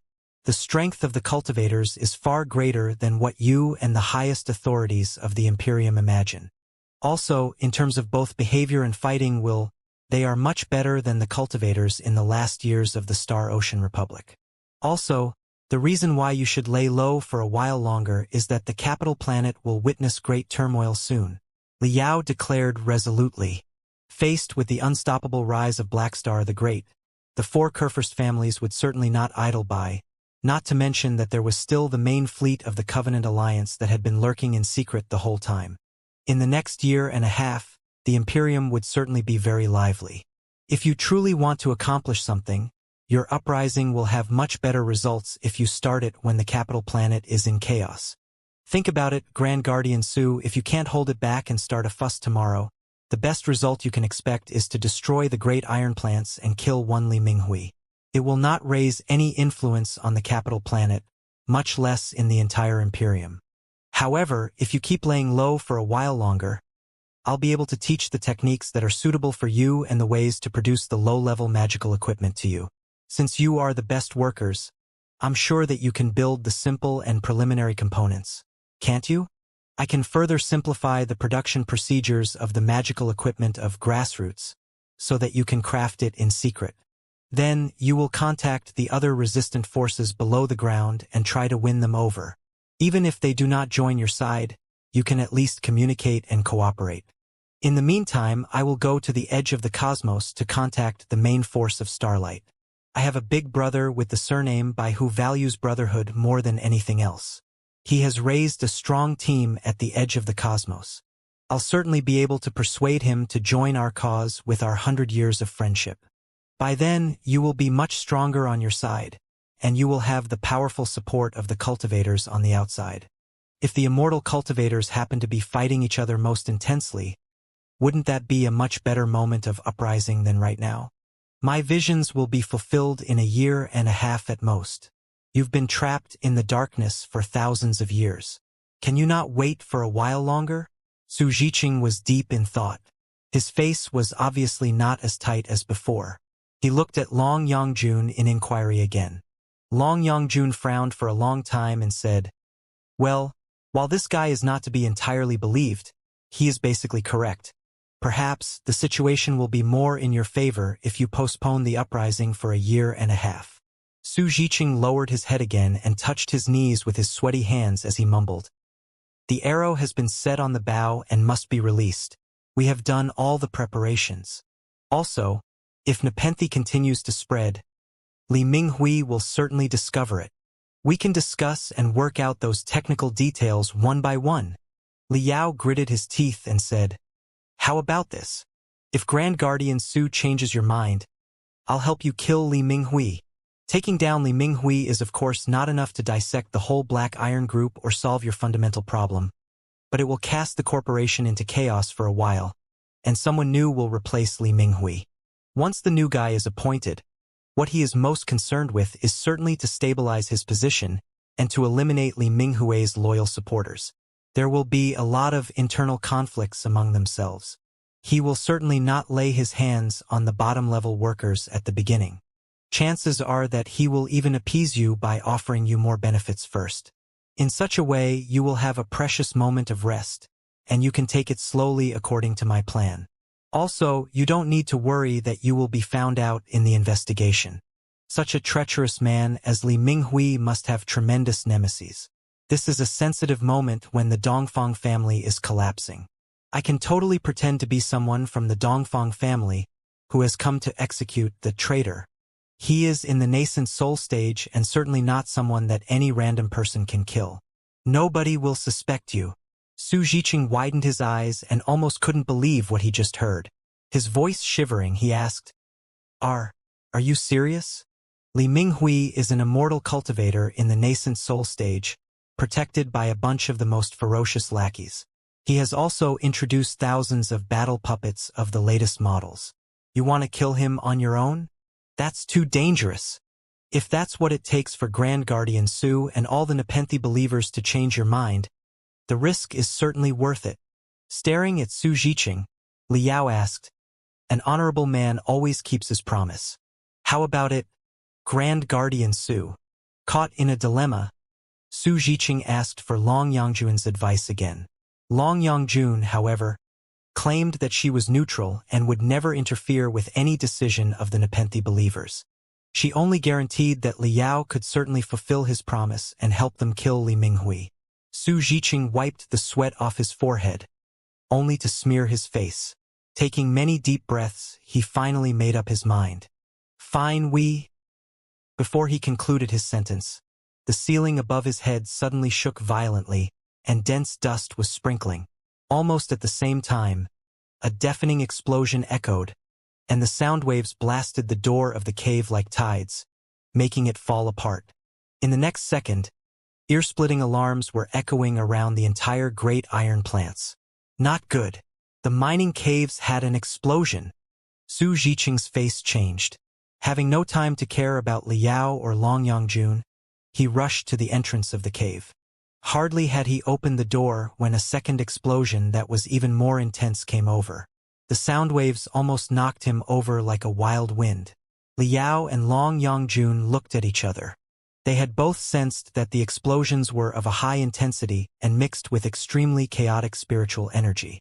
In the mother lodes below the ground, apart from the rocks and the minerals, countless chambers of poisonous gas with a high temperature and pressure were also hidden. If the chambers were accidentally dug through and the inflammable gas leaked out, explosions were anything but unusual. However, the normal gas explosions would not contain such powerful spiritual waves. Also, the raw crystals that included a lot of impurities were not something that could be detonated so easily. Something was greatly wrong. Looking far away, Liao and Long Yangjun noticed that fiery snakes were surging out of a handful of caves like volcano eruptions on a wall on the south side of the great iron plants. The fire was in the most eccentric violet color and condensed into hideous shapes in the midair, only to be ripped into shreds by the air cleaning system, as if countless incomplete ghosts had haunted the underground space. The air cleaning system was overloading and squeaking because of the burn, sounding exactly like the shrieks of the restless specters. Then, a third explosion that was even louder came over. This time, Liao and Long Yangjun had both sensed the overlapping waves of spiritual energy darting out of the depths of the caves, powerful enough to blow away all the rocks on the wall. Even some carts, which weighed dozens of tons after being loaded with minerals, were knocked away and did not fall after rolling for dozens of circles in the midair and being burnt into black, wasted iron. It was indicative enough of the intensity of the explosions. A lot of women and children immediately began to wail in the living areas, but the sounds seemed to be concentrated in one hut particularly. For the convenience of the workers, the families of the workers who belonged to the same factory or mine would live next to each other in the living areas. The families of the victims, after discovering that the mines in which their breadwinners worked had exploded, immediately lost their souls. Staring at the burning caves, Su Jiqing seemed to have fallen into a frigid lake, not knowing what to do at all. His eyes were extremely hollowed, and his body was all covered in sweat. His reaction suggested that it was his chest that just had an intense explosion and not the regular mining caves. He looked even more devastated and desperate when he saw that the anti-fire spiritual puppets that were particularly resistant to high temperature and pressure went deep into the caves against the scorching flames. Mine explosions were certainly no joke. If it was not dealt with in time, the whole mining area might collapse, and the great iron plants would be destroyed. Therefore, even someone as petty as Li Minghui had to spend a fortune purchasing the fully automatic anti-fire spiritual puppets, as well as the excavators modified from crystal tanks with additional special anti-fire armor and tanks that were filled with supercompressed coolers, in order to deal with such emergencies. At this moment, not only had tremendous anti-fire spiritual puppets marched in, but even the immortal cultivators deployed in the rest area up above were also charging into the most dangerous tunnels on the excavators to stop the fire and the collapse from spreading, which seemed to be a major reason why Su Jiqing was upset. Observing his face in silence, Liao could easily tell that something was troubling the Grand Guardian. Very soon, a few miners whose faces had been blackened hurried to come to the living area. Even though they had practiced the serenity arts for years, they could not stop the panic on their faces. They did not even have time to greet Long Yongjun before they cried, "Not good, Grand Guardian." It was the number 37 cave that had explosions. The abandoned caves behind are affected too. The things we hid there are half detonated and half discovered by the immortal cultivators. Su Jiqing's body shook hard, and his face immediately became pale. Liao was quick enough to support him and transmit a stream of gentle spiritual energy into his body so that his mind could be stabilized. He then listened to the Grand Guardian talking about the disaster in bitterness. As it turned out, Nepenthe had been using the forsaken caves and tunnels to hide the weapons and magical equipment for tomorrow's uprising. A large batch of crystal bombs was kept exactly behind the number 37 cave. They were supposed to be distributed to every soldier tonight. Those crystal bombs were all crudely made by the workers themselves. Naturally, the stability and heat resistance of the crystal bombs were close to zero. Nobody expected that the number 37 cave before them would explode. The first explosion was actually not important, but it triggered the crystal bomb that was only one wall away, leading to a serial explosion and making the situation beyond rescue. Grand Guardian, so many spiritual puppets and immortal cultivators have marched in. They will certainly discover the crystal bombs that have not exploded yet. The few Nepenthe believers who came to report shouted, "Even if all the crystal bombs have been detonated, the color of the fire and the impurities in the air will still be different from a common gas explosion. The spiritual puppets and the immortal cultivators will certainly detect it in no time. We can't explain why so many crystal bombs are there at all. We've been exposed. What do we do, Grand Guardian? We've been exposed. The immortal cultivators know what we are going to do. Give the order now." "Yes, Grand Guardian. Give the order now. There will be no time if we dawdle." Hardly had they finished when another few explosions echoed from the burning mines, except that they were not from deep inside the caves but more like explosions of crystal bombs in the midair mixed with feeble gunshots. It seemed that a minor engagement of fire had just happened. Not good. The few Nepenthe believers changed their face color abruptly and exclaimed, "The immortal cultivators must be trying to go to the hot spot through the few neighboring caves. But those caves are hiding our assets too. The brothers who are watching the assets are already engaged in a fight with the immortal cultivators. With everything coming to this point, it was impossible to end the issue in peace."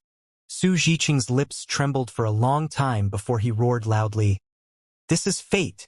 When he looked at Liao again, his eyes became as determined and cold as before. He gnashed his teeth and said, "Fellow cultivator Li, this is about the situation right now. We appreciate your kindness, but there is no time for us to take it slowly now. We've been exposed and have to start the uprising immediately.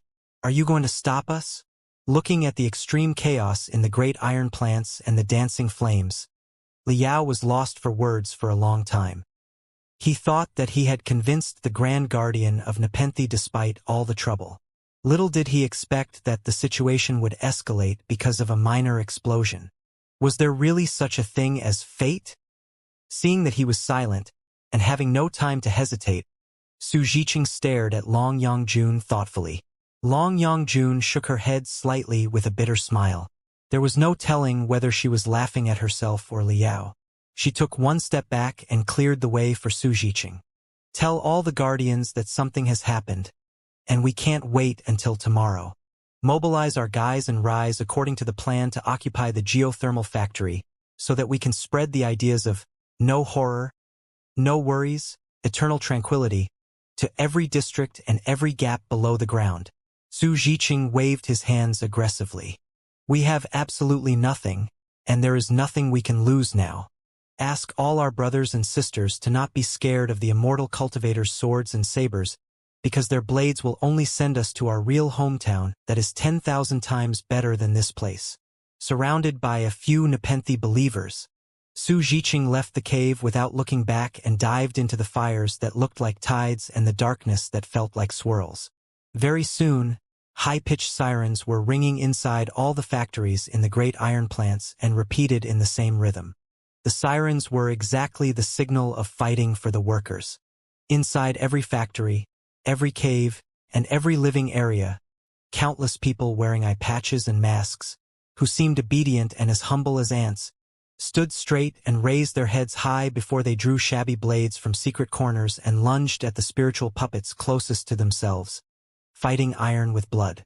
Some people who were stronger and wearing armor were even shouting and jumping at the few immortal cultivators in the area, with crude crystal bombs attached to their waists, trying to die together with the immortal cultivators. For the immortal cultivators who had extremely keen senses, such attacks were certainly futile if not ridiculous. However, for the Nepenthe believers who had activated the serenity arts to the maximum and were in absolutely no fear of death, they were simply marching relentlessly. It was perhaps the only way that they could harm the immortal cultivators. They would be satisfied as long as they could shower their blood on the immortal cultivators. Even though their feelings and desires had been extinguished, their blood was still hot. The air was like a pot of boiling porridge and an ocean where the torrents were raging unstoppably. The brainwaves of thousands of underground locals gathered together into the same cry, "Kill the immortal cultivators!" The messy, blind, and unorganized uprising of Nepenthe began irreversibly. Liao stared at the great iron plants that was on fire and the underground locals who were charging at the fully armed battle puppets and immortal cultivators while grabbing the most primitive weapons. His body seemed to be split into two parts, half frozen and half fiery. The explosions in the mine seemed to be just an accident. However, the Nepenthe believers were not real warriors at all but only desperate workers, farmers, and their families, as well as thousands of other pitiful folks who had been bullied, insulted, and exploited. The messy start of their hasty uprising was only an inevitability, just like their eventual failure. Do you know that for a moment, I was almost convinced by you? Long Yangjuan's face that was illuminated by the fire was devoid of sorrow or joy. She was truly like an indifferent onlooker as she remarked gloomily. But the result is all the same. You can't stop anything. You can't change anything. Right? However, this great riot at least proves my theory indirectly. Perhaps this is how the Covenant Alliance originated in the beginning. Isn't it? Liao's eyes were frozen for a long time before he finally turned to Long Yangjun slowly. What are you talking about? Nothing. I just want to ask you a question. Are the immortal cultivators and the people of the Covenant Alliance really sworn enemies? Are the Imperium of true human beings and the Alliance of the Holy Covenant absolutely incompatible? Long Yangjun sighed and said casually, or maybe they are just the two sides of the same coin, a pair of abnormal conjoined twins, and an inseparable double-headed snake. Liao's eyes rolled faster and faster. It seems that you have discovered the absurdities of the whole thing, right? Long Yangjun glanced at Liao and said, for the high and mighty immortal cultivators, the bottom-level hominoids that they need are supposed to be dutiful, docile puppets of flesh and blood without the least resistance. Only by being so can they serve as the foundation of the Imperium of true human beings for all eternity, collecting infinite resources for the immortal cultivators. To some extent, aren't the people of the Covenant Alliance, who have no feelings, desires, and thoughts, and who are just walking corpses, more suitable to be reigned by the immortal cultivators than the workers before us who are full of resistance? The reason why the Covenant Alliance is against the Imperium of true human beings is that the people of the Covenant Alliance are implanted with the path of ultimate benevolence. They are bound by the three fundamental laws, which make them respect the Pangu clan as the supreme god. Everything they do, as well as their own lives, is for the interests of the Pangu clan. However, what if they had not been implanted with such an order but something else? For example, they were asked to regard the immortal cultivators as absolute dominators, and they had to sacrifice everything including their own lives for the immortal cultivators? If such orders do exist, wouldn't the demi-humans, who are absolutely devoid of feelings and desires, the best tools in the hands of the immortal cultivators? Therefore, the immortal cultivators at the tip of the pyramid and the demi-humans, who serve as the foundation of the pyramid, are in fact perfectly compatible. At the very least, for the part of the immortal cultivators who are most selfish, it is perhaps the ultimate form of the civilization of mankind in their vision that only their families are entitled to emotions and thoughts, while all the bottom-level people are just walking tools. Liao's skin was boiling because of the hot waves, but his heart was almost frozen by what Long Yangjun just said. He mumbled, "Very reasonable. The immortal cultivators have been exploiting the ordinary people like livestock and machines blatantly. Since they are livestock and machines, feelings, desires, and even free will are all unnecessary. If the path of ultimate benevolence can be redefined, and the worship of the demi-humans for the Pangu clan is changed into the worship for the immortal cultivators, before they replace all the ordinary people, it will indeed be possible for a tiny group of immortal cultivators to govern the civilization of mankind for tens of thousands of years and even longer. What a dark and rigid world it will be. Yes, if I am such an immortal cultivator, it will not be my purpose to just defeat the alliance of the Holy Covenant and destroy the primeval gods.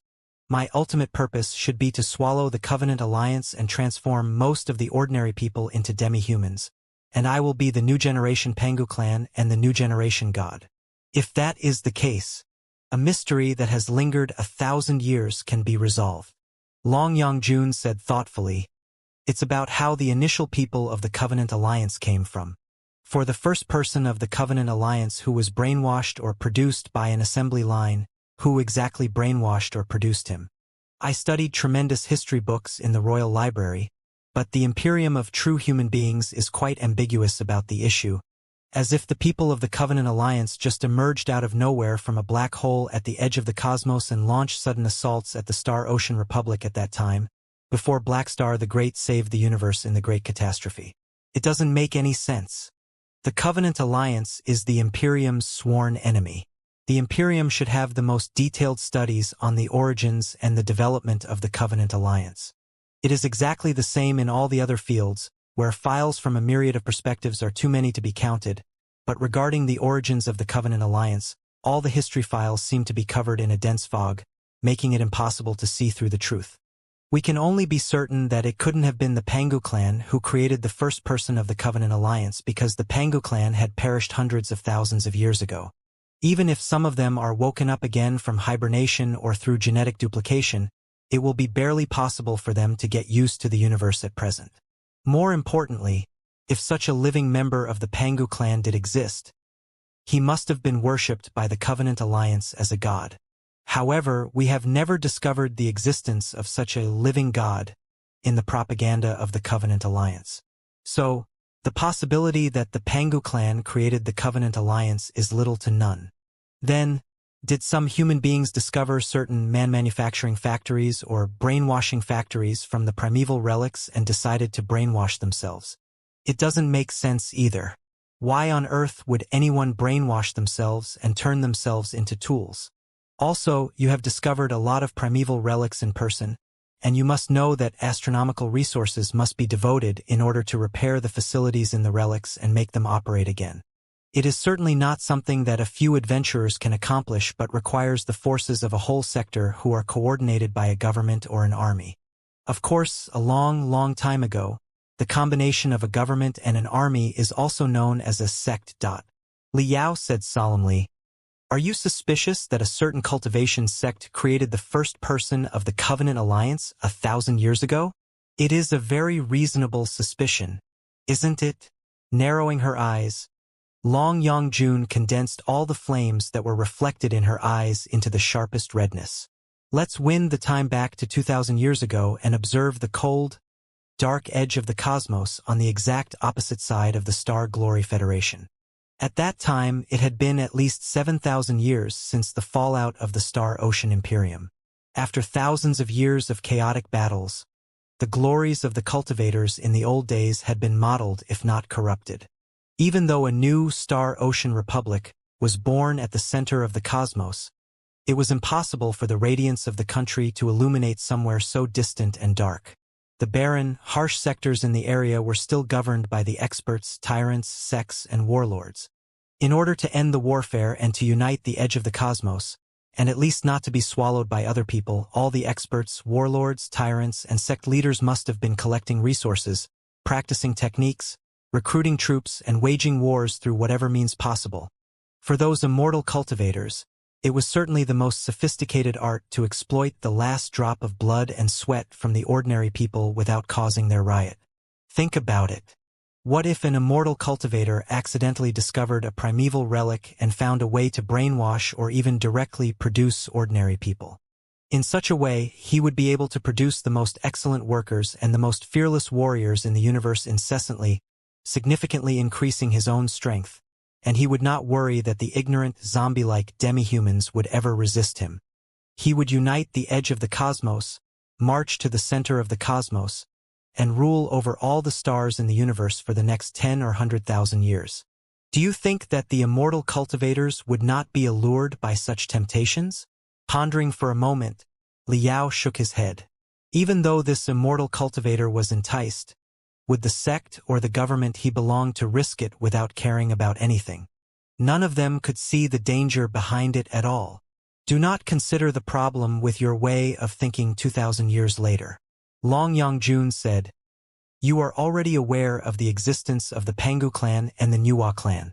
You know the horror of the primeval wars. You also see the aggression and the dominance of the Covenant Alliance. Of course, you can't be more clear about the danger of hiding behind the path of ultimate benevolence. But how could the immortal cultivators at the edge of the cosmos known as much 2,000 years ago? Most of the files about the early phase of the civilization of mankind were lost and destroyed in the thousands of years of warfare. Based on the edge of the cosmos, which was uninformed, it was even less likely that they knew anything about the primeval wars. Even if they did, they wouldn't care about it very much. Chances were that they would even think that it was a gift from the primeval gods. You know that when somebody is about to be drowned, he will grab at anything drifting by, even if it is just a straw. Perhaps those guys were already dying under the attacks of their enemies. They were about to fail anyway. Why couldn't they give the method a shot, however dangerous it might be?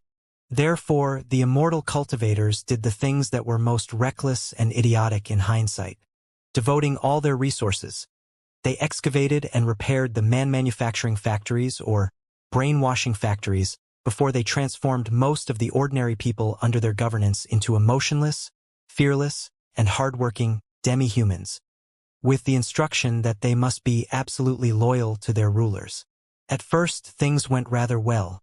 With those demi-humans, their efficiency in collecting and utilizing the resources was more than doubled.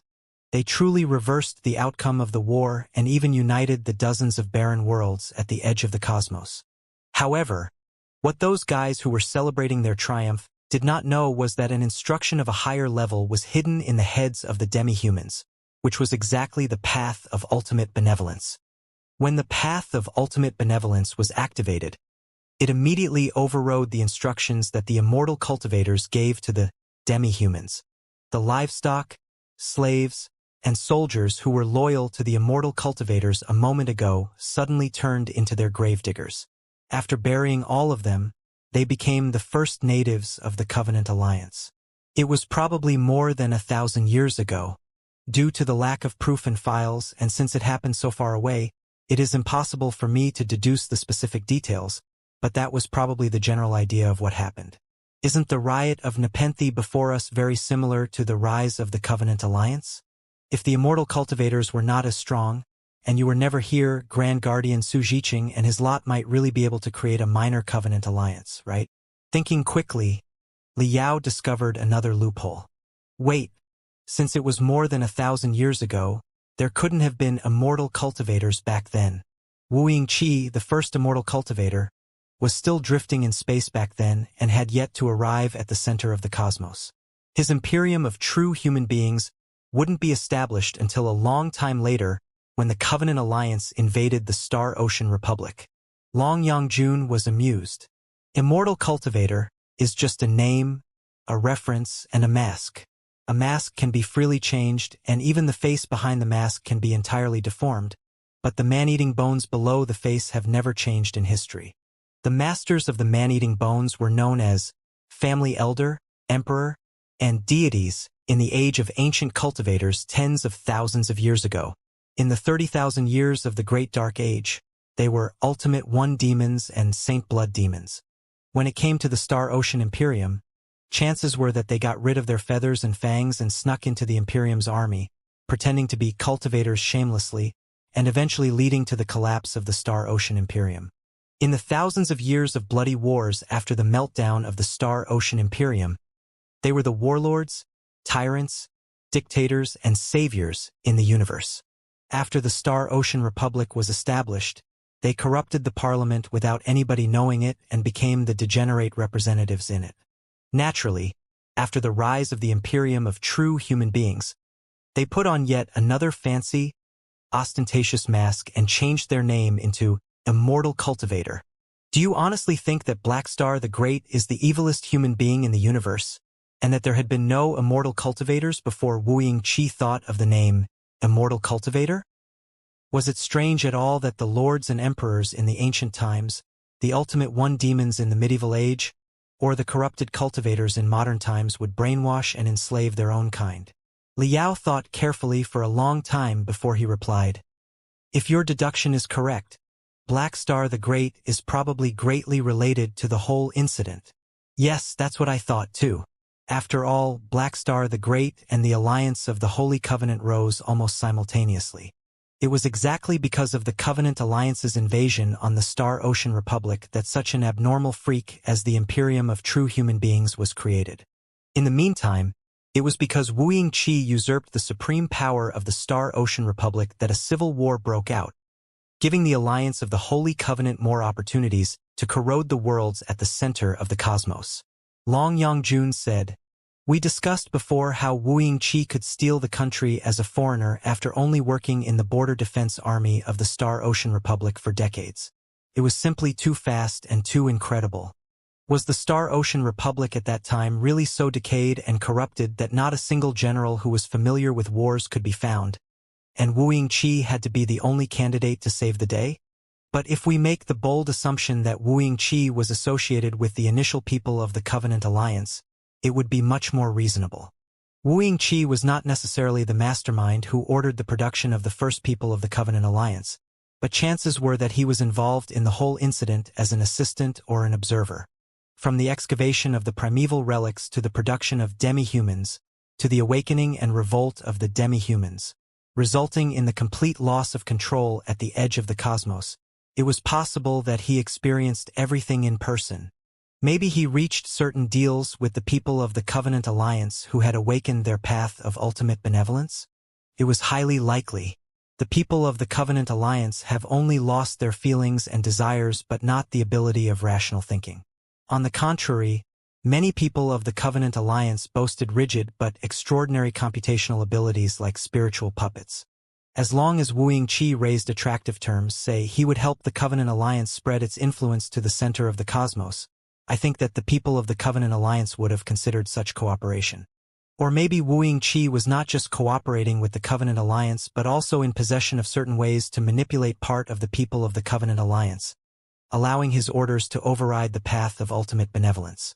Isn't that a possibility? In any case, Wuxia and the Covenant Alliance reached a certain tacit agreement. Conspiring with each other, they carved up the Star Ocean Republic at the center of the cosmos that was re-established after all the trouble. As a result, the Imperium and the Covenant Alliance became two pythons that entangled each other. Later, what exactly led to the fallout of the alliance between Wuxia and the Covenant Alliance? Was it because the path of ultimate benevolence of the Covenant Alliance became more extreme and zealous, making them unable to tolerate such an ambitious man like Wuxia who was full of desires? Or was it because Wuxia completely unveiled his schemes, where he was going to replace the primeval gods and rule over all the people in the universe with a supreme stature? We don't know exactly what happened. However, if we view Blackstar the Great's rebirth from that point of view, it will be much more reasonable. Why was he bold enough to surface at such a critical moment, at the risk of causing a civil war in the Imperium against common sense. Was he not scared that the army of the Covenant Alliance would advance and take the advantage when he and the four Kurfürst families were engaged in a fierce war? He is a great man of the time from whatever perspective. It is impossible that he neglected the possibility and just let other people take advantage. The only explanation is that Wuxia may interfere with or control the Covenant Alliance's strategies on a certain level to some extent. Li Yao's pupils constricted quickly. He said coldly, "Yes, perhaps Black Star the Great did not reject the people from the Covenant Alliance. The only problem is, how can they worship the Pangu clan who were gone hundreds of thousands of years ago? The people of the Covenant Alliance should worship him and regard him as the supreme God and savior." Before his fight with me, Wuxia expressed his abhorrence against the false immortal cultivators, claiming that he had a way to settle the false immortal cultivators once and for all. At that time, I thought that he was just bragging. After all, the universe is too vast and boundless. Who could he count on if he intended to rule over the 3,000 sectors without those false immortal cultivators? But now that I think of it, if he can redefine the path of ultimate benevolence and reboot the brains of the people of the Covenant Alliance, is it possible that he can turn himself into a god of the Covenant Alliance? The selfless, tireless, fearless people of the Covenant Alliance who never disobey will be the best tools for him to curb the false immortal cultivators. They will be the puppet sabers that will absolutely carry out his will to the end. Long Yongjun put on a rigid smile and said, "You're thinking much further than me. But on second thought, your theory is indeed self-consistent and explains why Black Star the Great chose to rise at such a moment. However, it is not related to what's happening right now, and we need more pieces of evidence to consolidate our speculations. Let's go." Liao was stunned. "What? Let's go now?" Long Yongjun said matter-of-factly. "You two have seen that the Great Iron Plants is in chaos and Nepenthe has been exposed to the immortal cultivators. The situation is beyond control. Do you want to die with the Nepenthe believers?" Liao shook his head slightly, focusing his eyes on the burning battlefield. He had been observing the battlefield since the beginning, mostly the fixed firing points, the automatic turrets, and the pivots of the defense rune arrays. At this moment, tremendous battlefield parameters were flooding into his eyes incessantly, and a detailed combat plan was being generated quickly deep inside his brain. "You know that I can't run away from such things," Liao said softly. "Are you serious?" Long Yongjun looked at him in disbelief. "You are even sicker now? You can't be that stupid. Can you? Do you have any idea about your body conditions? Tell me the truth. Can your broken soul sustain you in the nascent soul stage for 2 minutes? Liao sniffed and said determinedly, "Vulture Liao has seen worse in the 1,000 dangerous battles from the edge of the cosmos to the center of it over the past 100 years. I may have suffered certain minor wounds after the battle with Black Star the Great, but you are greatly underestimating me if you think that I can only do it for 2 minutes. However weak I am right now, I can easily maintain the nascent soul stage for 2.5 minutes. Long Yongjun smiled even more hideously. Fine, fine, fine. Let's say that you can keep yourself in the nascent soul stage for 3 minutes. Then what?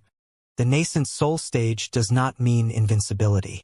Your enemy has thousands of the most advanced battle puppets. Let's say that each of them launches 100 super tiny self-exploding flying swords at you. Just calculate how many of them there will be in total. Are you sure that your body can handle it? Besides, Li Minghui has so many immortal cultivators under his command. Do you know that enough ants can bite an elephant to death? It doesn't matter." Pondering for a moment, Liao blinked his big and sparkling eyes and looked at Long Yongjun full of expectations. "Even if I am too heavily wounded to fight anymore, I still have 2 life and death brothers with me who will certainly try their best to help me resist the immortal cultivators." Long Yongjun. 2? One of them is Li Jialing. But who is this other one? It can't be me, right? Liao nodded his head quickly. "Yes. Cut the crap. I remember that a certain somebody drew a line 2 days ago and said that I was not his best friend, but just a regular friend. You can't expect a regular friend to help you resist the infinite wrath of Black Star the Great, right? Long Yongjun spat on the ground and declared angrily, "Most importantly of all, this battle is utterly meaningless. The Nepenthe believers are asking to be killed. Their riot does not concern the big picture and will not change anything at all. If they win temporarily, the days below the ground will not be brighter.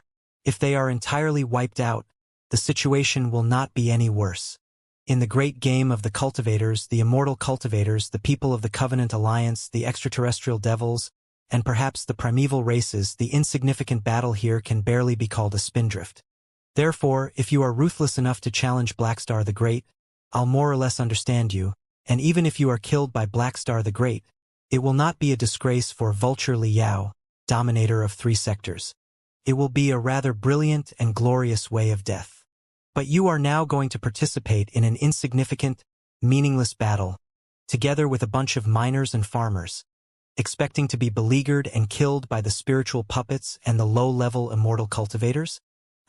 What's wrong with your head? Is it meaningful? Does such a way of death carry any significance? Long Yongjun seemed to be rather angry about Liao's stupidity. She was grabbing Liao's shoulders hard while trying to press her roars into his unreasonable brain.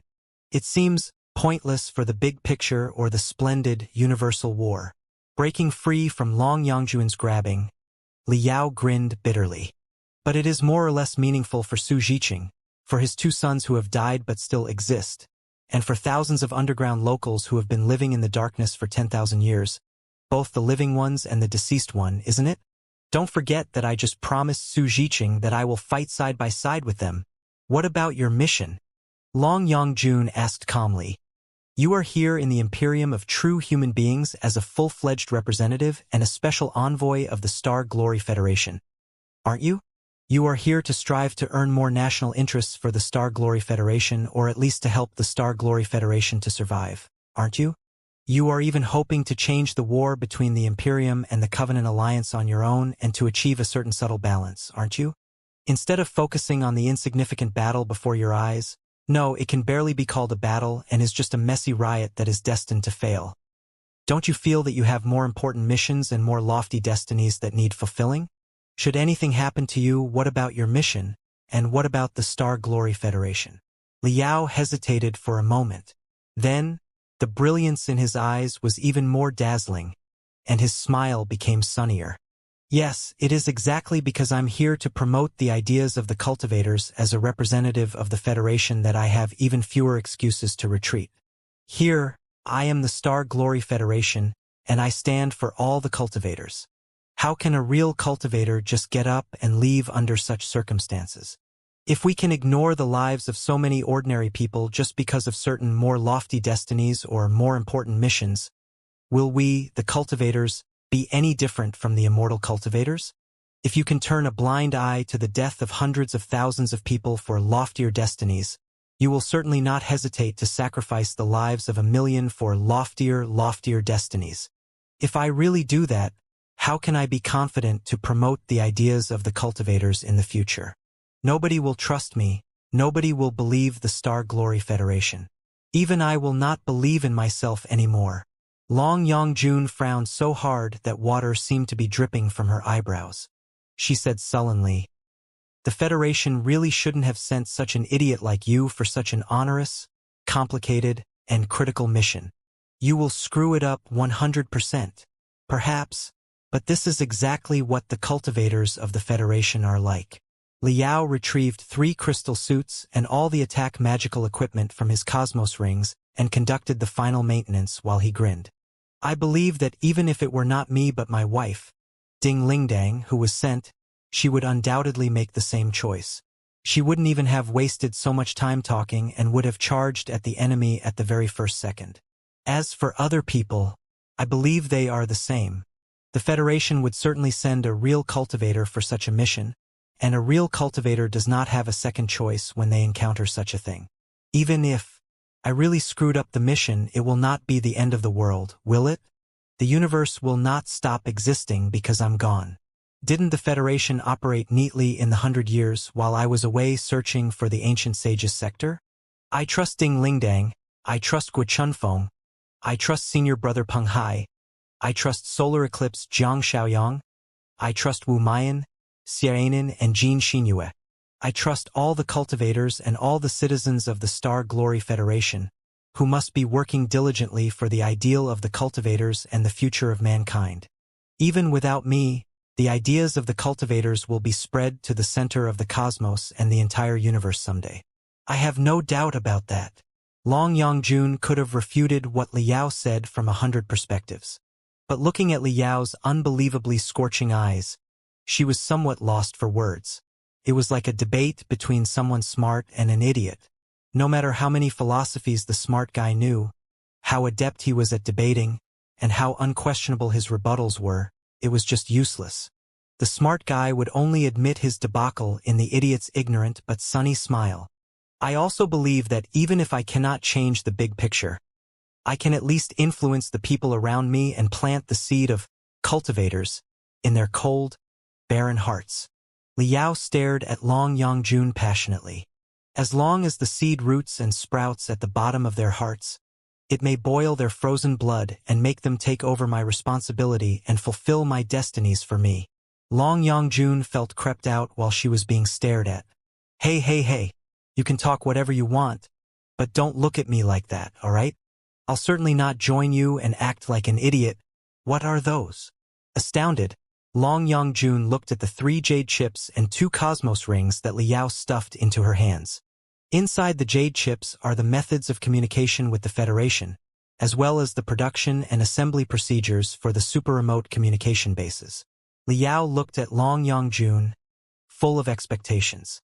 The cosmos rings contain the basic units of the communication bases. But most of the components are broken now. They need to be maintained and reproduced in a large refining workshop. After all, we have been fighting together for a long time. Should anything happen to me, please inform the Federation of the news, or maybe you can find Boss Bai and ask Boss Bai to deliver the message back to the Federation. You're definitely okay with that, aren't you? I'm not.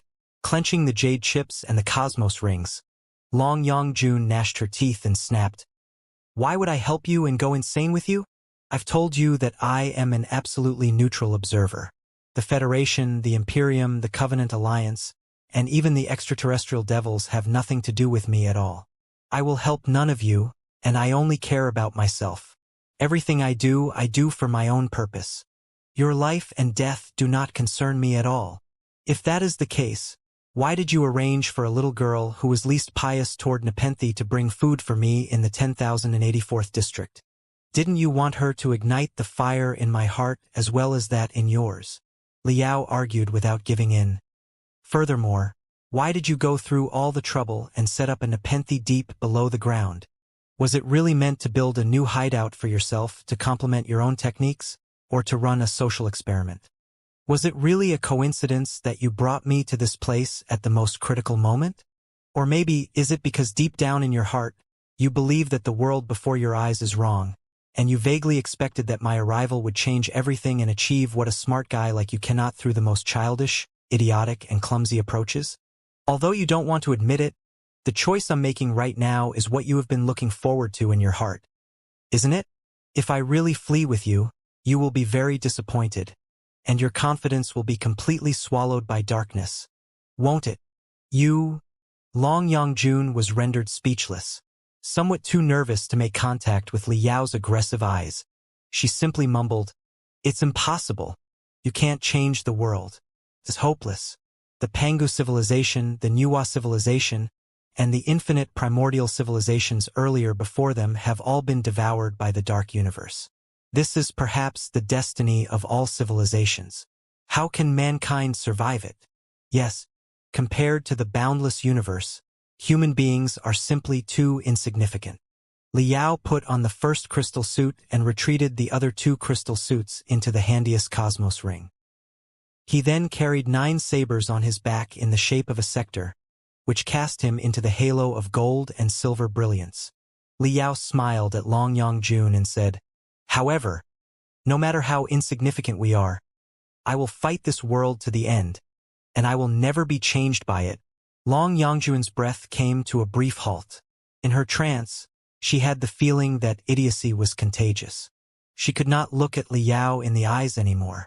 So, she turned to the battlefield and changed the topic. How are you going to fight this battle? She immediately regretted it after saying that, because her question on such details implied that she admitted the significance of Liao's battle. I don't know. This battle is truly extremely dangerous. The chance of winning is no more than 1%. I can only hope that the control system of those battle puppets is not hard to compromise.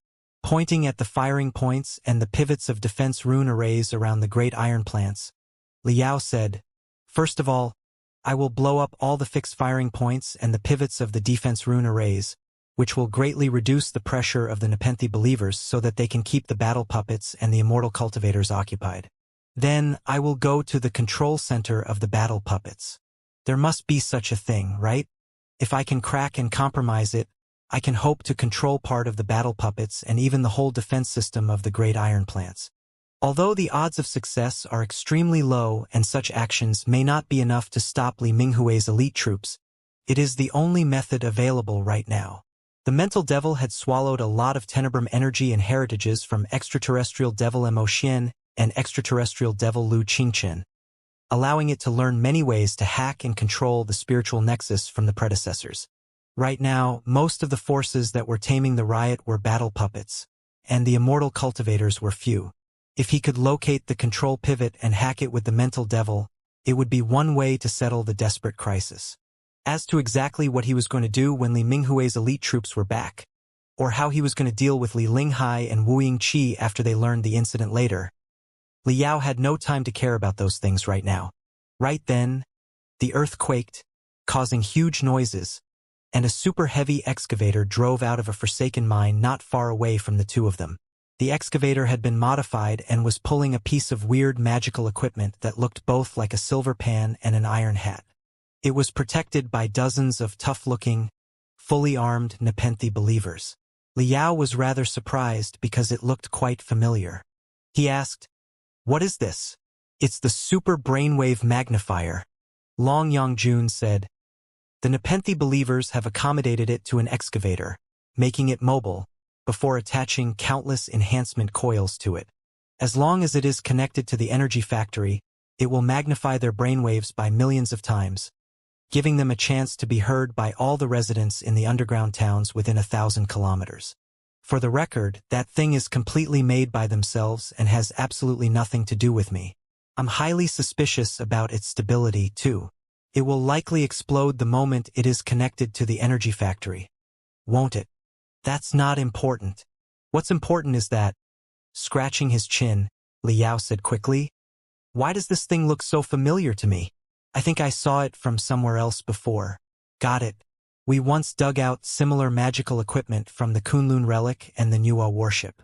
It used to be the magnifying and interfering magical equipment in the primeval wars for the specialists of mental attacks of the Pangu clan and the Nuwa clan to boost their mental combat ability. Right?" "Exactly."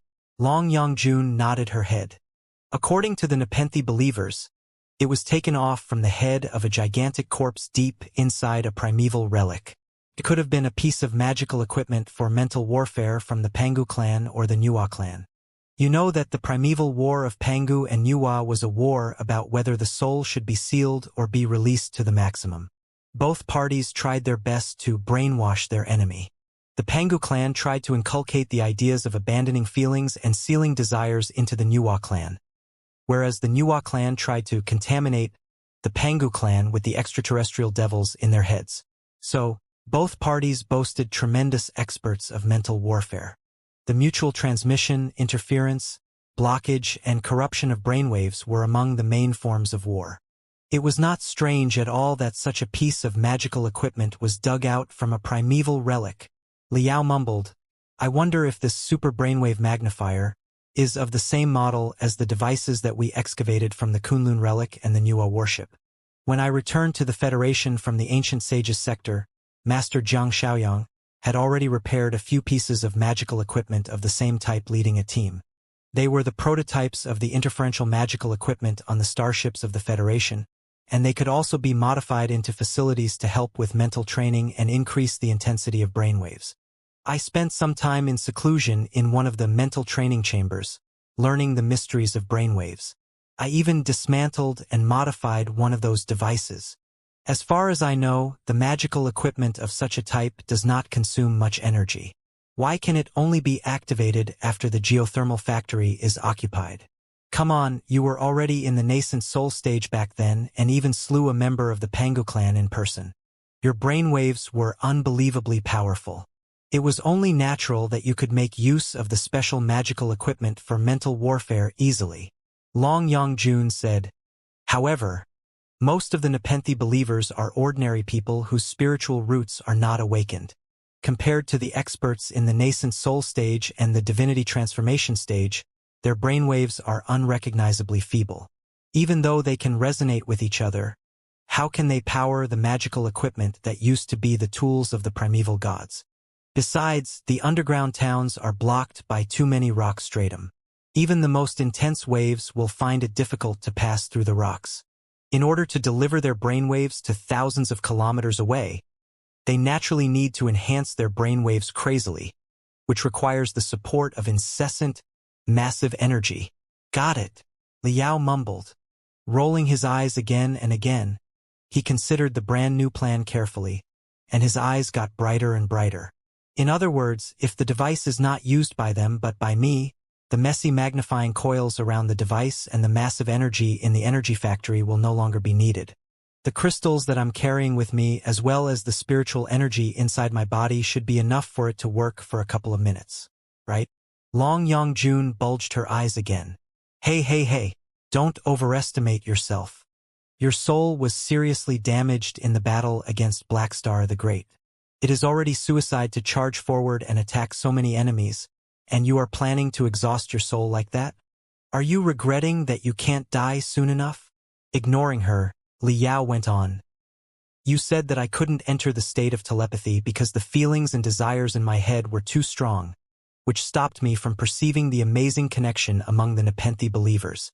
If I do not want to get into the state of telepathy but only want to launch out my strong brainwaves, is it possible for all the Nepenthe believers to receive them? Perhaps my brainwaves cannot spread to thousands of kilometers away, but it shouldn't be a problem for me to cover the entire Great Iron Plants as well as the dozens of underground towns nearby, right? Long Yongjun was more than furious. You're insane. You're insane. About that, Liao smiled and bared his white and sharp teeth. You should have known it a long time ago, shouldn't you? Rendered speechless, Long Yongjun almost couldn't hold back the urge to roll her eyes and roar aloud. Liao extended his hand to Long Yongjun. With the dominating, irrefutable brilliance beaming out of his eyes, he simply said, "Help me!" Boom, boom, boom, boom, boom. The battle inside and outside of the Great Iron Plants entered the most heated phase the moment it began. The immortal cultivators were much stronger, and they controlled all the fixed firing points and the defense arrays. In the meantime, the Nepenthe believers were the locals of the place who were familiar with every cave on the wall and every piece of magical equipment in the factories. Although the uprising began in a rush, they had already planted crystal bombs at the critical locations earlier. At this moment, the crystal bombs exploded one after another, filling the entire factory area with lethal black smoke. No matter how the giant fans on the ceiling pumped, they could not reduce the intense fog by the slightest. In the dense fog, light glittered non-stop. Broken limbs of human beings, mixed with the iron shells of the battle puppets, were thrown to the midair together into dazzling fireballs. They were like 10,000 fireflies that had expanded abnormally. Feeding on human lives, they danced the craziest dance in the smoke and fire. Because of the hasty activation, the Nepenthe believers' unprofessional nature had been exposed since the first second. Although the miners and farmers were charging unstoppably and fearlessly, and they seemed to be on the winning side, their charge barely had any accomplishment. The lives of countless people were sacrificed just in order to destroy a few battle puppets. The immortal cultivators, on the other hand, hid behind the fixed firing points and the defense arrays at the earliest chance when they saw that things were not good. They were not in a hurry to have a head-to-head clash with the lunatics and simply held their positions while waiting for the mob to be exhausted and for Li Minghue's elite troops to return. If the rebels were not organized effectively, their blind riot would only be completely suppressed sooner than expected. By the time Li Minghui's elite troops arrived, the knell of death would be tolled for Nepenthe. However, for the regular Nepenthe believers, such questions were beyond their concerns. They were just dwelling in the reverberation of their brainwaves and carrying out the agreed-upon orders mechanically. The dozens of Nepenthe believers driving and protecting the giant excavator were no exceptions. They were just trying to move the super brainwave magnifier to the geothermal factory at the center of the great iron plants. Bombs and grenades were exploding all the way, and the guards that were supposed to cover the flanks were not in positions, meaning that the vehicle would likely be destroyed halfway. However, for the rebels who lacked training and experience, they had no idea about what to do at all except sticking to the original plan. As it turned out, they were caught in trouble soon after they drove out of the cave. Because of the hasty beginning of the operation, the covering forces were not in position. They were soon discovered by 3 battle puppets. The weird shape of the excavator drew the attention of the battle puppets. Those battle puppets seemed to have been set to the reconnaissance mode, and they would approach and scan it when they detected an anomaly on the battlefield. The battle puppets, which were in the shape of humans at the beginning, suddenly folded their heads and the limbs, and a second pair of ancillary claws extended out of their bodies, turning themselves into 6-footed spiders. They jumped to the ceiling of the cave and crawled to the giant excavator quickly. The Nepenthe believers who were protecting the super brainwave magnifier immediately opened fire at the battle puppets. It was a shame that they had never received professional shooting training, and the recoils of the guns were too huge for them. The bullets from the storm bolters raised a storm of dust on the wall, blowing off countless stalactites and stalagmites. But except for the one battle puppet which was sparking under the barrage, the other 2 battle puppets hopped to the front without being damaged at all. Shwa! Shwa! Shwa! Shwa! Shwa! Shwa! Sharp blades ejected from the front ends of the arms and the feet of the battle puppets before they vibrated at a high frequency in humming sounds. The cold redness in their eyes locked onto all the Nepenthe believers one after another. All the Nepenthe believers felt that ice cones were being stabbed into their throats. Ah! A tall and stronger Nepenthe believer raised the vibration pickaxe that was used to shatter rocks. If he hit the target, the metal skull of the battle puppet would certainly be dug through. However, before he completed his movement, which was strong enough but too slow, the battle puppet whose crystal processor had been imported with tremendous slaughter skills had evaded agilely and leaped onto his pickaxe after a weird turn. The blade ripped quickly, and the pickaxe immediately fell into 2 parts. What the Nepenthe believer held in his hand was just the handle now. As if dancing a graceful dance, the battle puppet swung the edge of the blade, which was vibrating thousands of times a second, toward the neck of the Nepenthe believer. It was not even a battle but just a one-sided massacre. The Nepenthe believer could not even see the battle puppet's movement. There was no time for his nerves to react. However, when the edge of the blade was about to cut the Nepenthe believer's throat and carotid artery, the metal spine with which the battle puppet connected its crystal processor and the 6 sharp limbs was grabbed by someone before it was pulled out of its body by brute force. Crack! Crack! Crack! Crack! The crystal processor of the battle puppet was completely separated from the shell, and was still sparking brilliantly in Liao's hands together with the metal spine. Before the first spark died out, the metal skull of the battle puppet had already been waved by Liao like a hammer and thrown into the chest of the second battle puppet, which immediately collapsed. The second battle puppet was still active. It took 2 steps back and intended to run off, but Liao's giant hands had grabbed its head in advance. As Liao exerted his strength suddenly, the upper half body of the puppet was pushed back into the wall nearby. After a boom, the scorching flames of spiritual energy blowing out of Liao's palm demolished the head of the metal puppet. At this time, the third battle puppet fell down. The battle puppet was barraged by the Nepenthe believers a moment ago, but it had not entirely lost its combat ability yet. Liao grabbed the pieces of its companions and tossed them over casually. In ear-splitting sounds, they pierced through the computation chips in its head and the reactor in its chest, making it dim and collapse in weird wounds. In only 1 second, 3 battle puppets were all wasted. The Nepenthe believers had repressed their feelings and desires but had not entirely lost their thinking abilities. They were all astounded by Liao's unbelievable attack. Change of plan. Pull the super brainwave magnifier back. I'm going to modify it, Liao shouted at the Nepenthe believers. The Nepenthe believers looked at each other in bewilderment. Noticing the crystal suit on Liao's body that far exceeded their imagination and the battlefield up ahead that was even more dangerous, they were hesitating whether or not to follow Liao's order when weird waves suddenly spread over in midair and flowed into their brains like brooks. It was Long Yangjun who was directly giving them an order through the reverberation of brainwaves.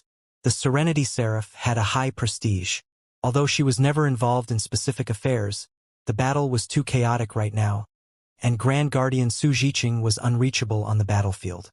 Naturally, they needed to follow the Serenity Seraph's order. Therefore, the giant excavator returned to the exact Forsaken Cave where it came from. Liao's spiritual energy spread out quickly like tides, scanning every tool and every piece of maintenance magical equipment, as well as the backup materials piled in the corner. Liao had seen several pieces of brainwave-enhancing magical equipment of the same type in the Star Glory Federation. He had once discussed the maintenance and modification plans with Solar Eclipse Jiang Shaoyang. While this particular brainwave magnifier was slightly different from the few devices that he had met before, the general structure and the basic mechanism were the same. He drafted the most convenient modification plan in only 5 minutes. Brother Yao. All the Nepenthe believers were asked to defend the cave on the outside, but Li Jialing barged in and said, Sister Long said that you needed my help? Exactly. I'm going to modify this super brainwave magnifier. You can give me a hand. Liao retrieved the materials from his cosmos rings and placed them on the ground before he said casually, It's not a complicated job. All we need to do is to dismantle the messy enhancing coils that the Nepenthe believers added and then install a few anti-gravity units and defense units so that it may hover around my head slowly. Due to the limitation of time, it doesn't matter how it looks as long as it works. In the next second, you will do exactly as I say, and don't have any concerns. Do you understand? Okay. Li Jialing nodded his head and ran to Liao's side, but he seemed rather hesitant. Liao glanced at Li Jialing and asked, Anything else you want to say? And nothing. Li Jialing hesitated for a moment, but he still couldn't help but say, Sister Long said that you were sick again and that it was hopeless and could not be saved this time. She also said that you tried to trick her for a long time outside, only to no avail, and you would probably try to trick me by asking me to help you. She asked me to widen my eyes and raise my wariness and not to be deceived by you and commit the follies together with you no matter how convincing and blood-boiling you sound. Liao blushed and coughed. Not stopping what he was doing, he simply said, Don't listen to her nonsense. She is not a good guy at all. If Sister Long is not a good guy, why are you hanging around with her, Brother Yao? Staring at Liao for a long time, Li Jialing said with a worried tone, Brother Yao, is what Sister Long said true? Are you really going to resist the entire Black Iron group with such a body? Do you have any idea how badly wounded you are? You just survived Black Star the Great's hands 10 days ago, all right? Few people can achieve that in the entire universe, and they have to pay a horrible price even if they do. Wrong. Liao said casually, It was Black Star the Great who survived my hands. Do not be mistaken about that. Li Jialing grew rather anxious. Is that going to help the situation at all? The key is that your body is really broken and riddled with holes, and your soul is 100 times more wounded than your body. You cannot take another high-intensity battle. Besides, you will be faced with Black Star the Great's infinite hunting after the battle. I'm really confused. What are you doing this for? On one of his knees, Liao focused his attention on polishing and building the chips and components that he was going to use next. After a long silence, he said, Have you ever heard a theory that says, with great power comes great responsibility? Ha! Li Jialing was dumbfounded, finding it impossible to believe his ears. Brother Yao, seriously? Even if you can't stop yourself from tricking me, you should know better than tricking me with such old-fashioned and boring words. What do you mean by, with great power comes great responsibility? It is absolutely bullshit. Is it a crime to be strong? Does it mean that you owe it to somebody else and have to sacrifice yourself for them? Why? I'm strong because I've trained hard and because of the prices I've paid. I deserve it. I like a free and enjoyable lifestyle. Is it not enough that I am not bullying other people or hurting any innocent? Is anyone justified to force me to shoulder the responsibility that does not belong to me? Liao smiled. With great power comes great responsibility, shouldn't be understood in such a way. It is just a malicious distortion. Let me give you the simplest example. You are an ordinary person with extremely limited strength and senses, and you are playing with the crystal processor in your home after a dinner. You have no idea that an evil crime is taking place 3 blocks away. For example, a girl less than 10 years old is tormented by a few mean gangsters. You have no idea that it is happening at all, so you are not responsible for it at all, right? Slightly stunned, Li Jialing nodded his head. But what if you are a trainer in the refinement stage? Li Yao said. Your eyes are keen enough for you to hear the feeble cries and chuckles. Will you open the window and take a look, or even go to search for the source of the screams and the laughter? If you don't do anything, will you feel that you are sort of guilty when you see the girl's broken body on the news the next day? Li Jialing was silent. If you are as strong as someone in the building foundation stage, Li Yao said, then you may be able to hear the screams and the obscenities clearly when you are sitting in your home, which makes you immediately understand what is going on 3 blocks away. Every scream and every laughter would be stabbing your head like iron needles. Are you sure that you can still play with your crystal processor in your home as if nothing were going on? Furthermore, if you are an expert in the core formation stage, you can hear, see, and sense even more things besides the scream and the laughter, including the girl's desperation, her running tears, and the stink that is leaking from the gangsters. Besides, you know clearly that you can stop the tragedy from happening by just moving your little finger and making the gangsters get the punishment they deserve. Do you think that you are responsible for that? One step further, you are an expert in the nascent soul stage or the divinity transformation stage. Then, your senses can easily spread to 10 blocks away. You can perceive the pains and desperation of so many people. You can stop countless crimes that shouldn't have happened, and you can help so many people escape from the swirl of fate. But of course, you can also idle by and watch those people to be insulted, damaged, and exploited, eventually stepping into their doom. Their every scream when they are hurt and destroyed will be etched into the deepest part of your brain. Can't be helped. Your senses are too sharp for you to avoid those sounds. Li Jialing said in a shivering voice. I can suppress my senses and stop the information from getting in. Yes, you can.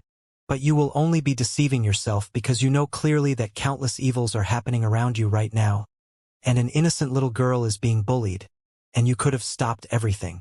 Li Yao said, do you understand it now?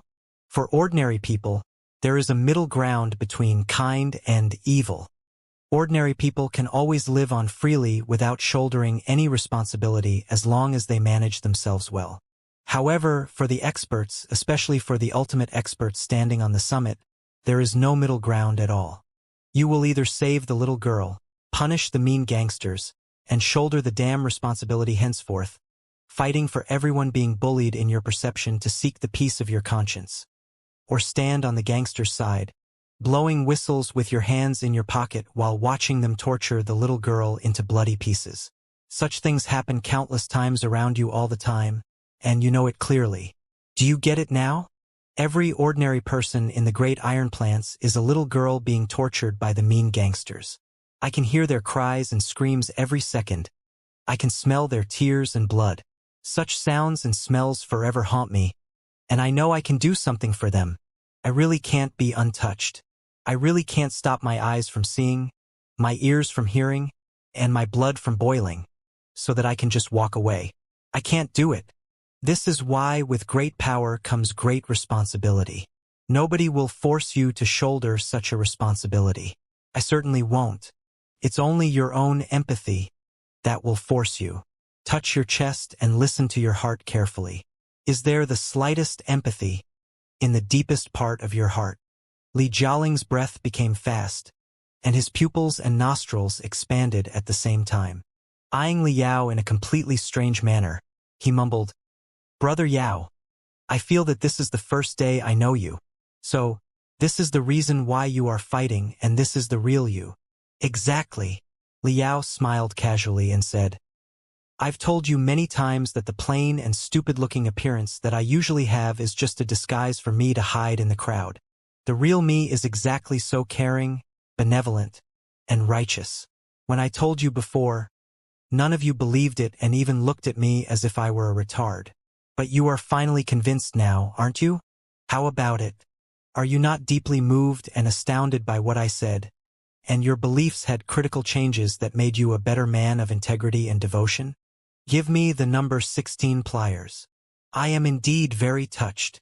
Li Jialing handed over the tool and thought for a long time, but he still shook his head and said, But I'm sorry. It's still difficult for me to make up my mind to be killed together with you. Sister Long said that you were a moth darting at a fire, and I feel the same. However fancy you describe it to be, it is still a stupid action. That's not a big deal. I wasn't hoping to ask you to die with me either. One person is enough to finish the follies. Your mission is to live on. If you are really touched by me and want to do something for me and the underground locals, you can go to Longyang and ask for a few jade chips and cosmos rings. My secrets and my destinies are all kept inside. Flames of spiritual energy began to burn on Liao's hands. The orange and the purple flames illuminated each other, connecting the components in the most simple and straightforward way. Determination beamed out of his eyes while he said, However, Longyang is wrong about one thing. I am not a moth, but a butterfly. A butterfly?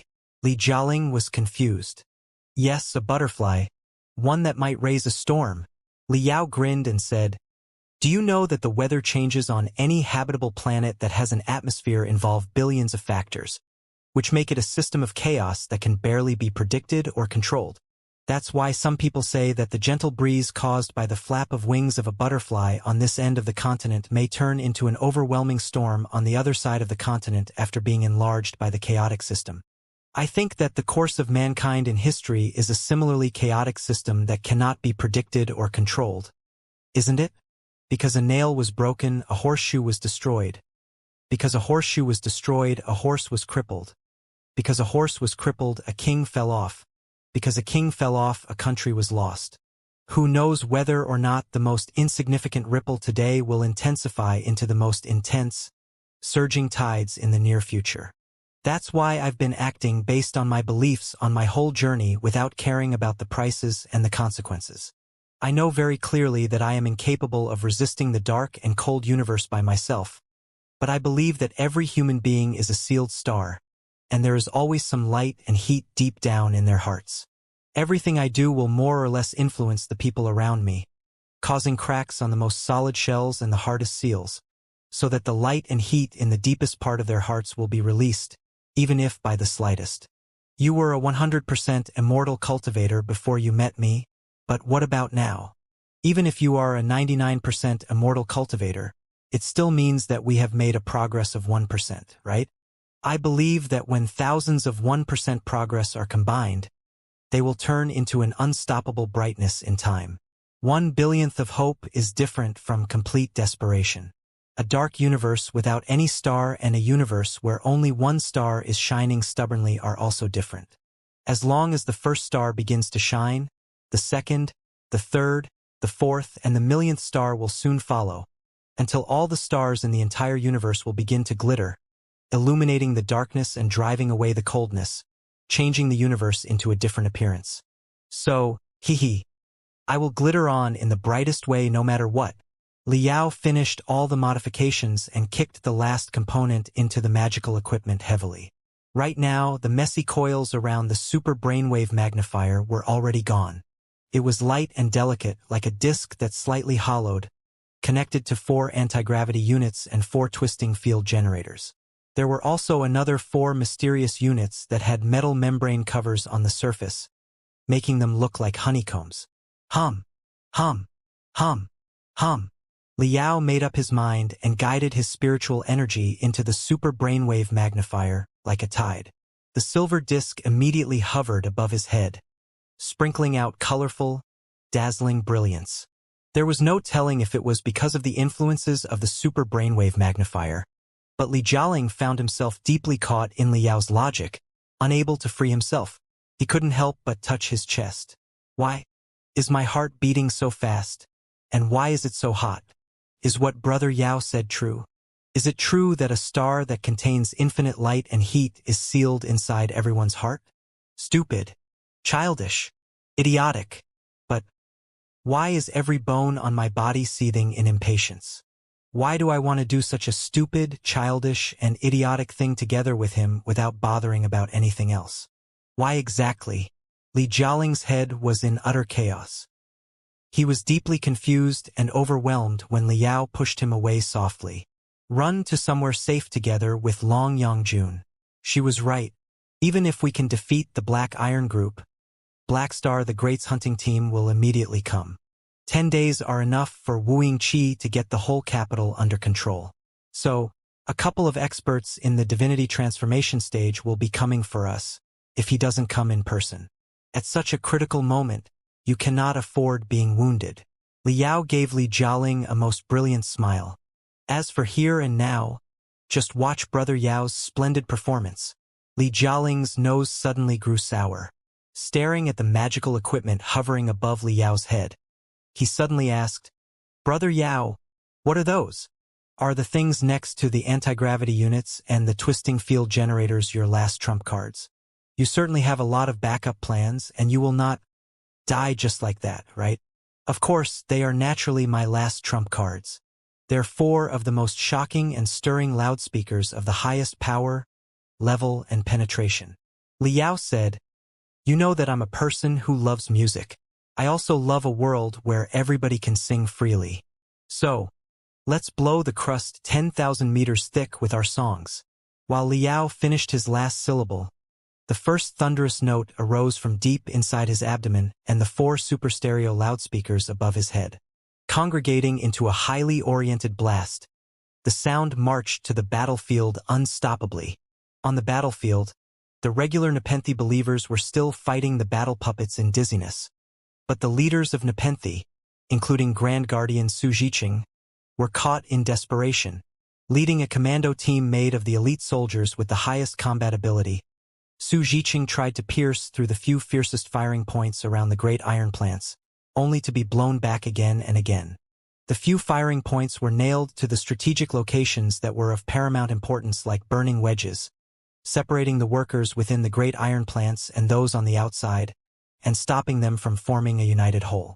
Su Jiqing was unable to command all the troops effectively.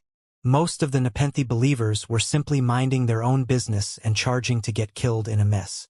Without an effective command, the advantage in number was barely of any use when faced with the modern, fully automatic magical equipment. The Nepenthe believers pushed forward like surging tides, but when the tides hit the reefs next to the shore, they could not shake the reefs at all, and they were simply blown apart themselves. Although the Nepenthe believers had all practiced the serenity arts, they were not the people of the Covenant Alliance who had completely erased their feelings and desires. Their expertise varied, and they still held vague fear for death.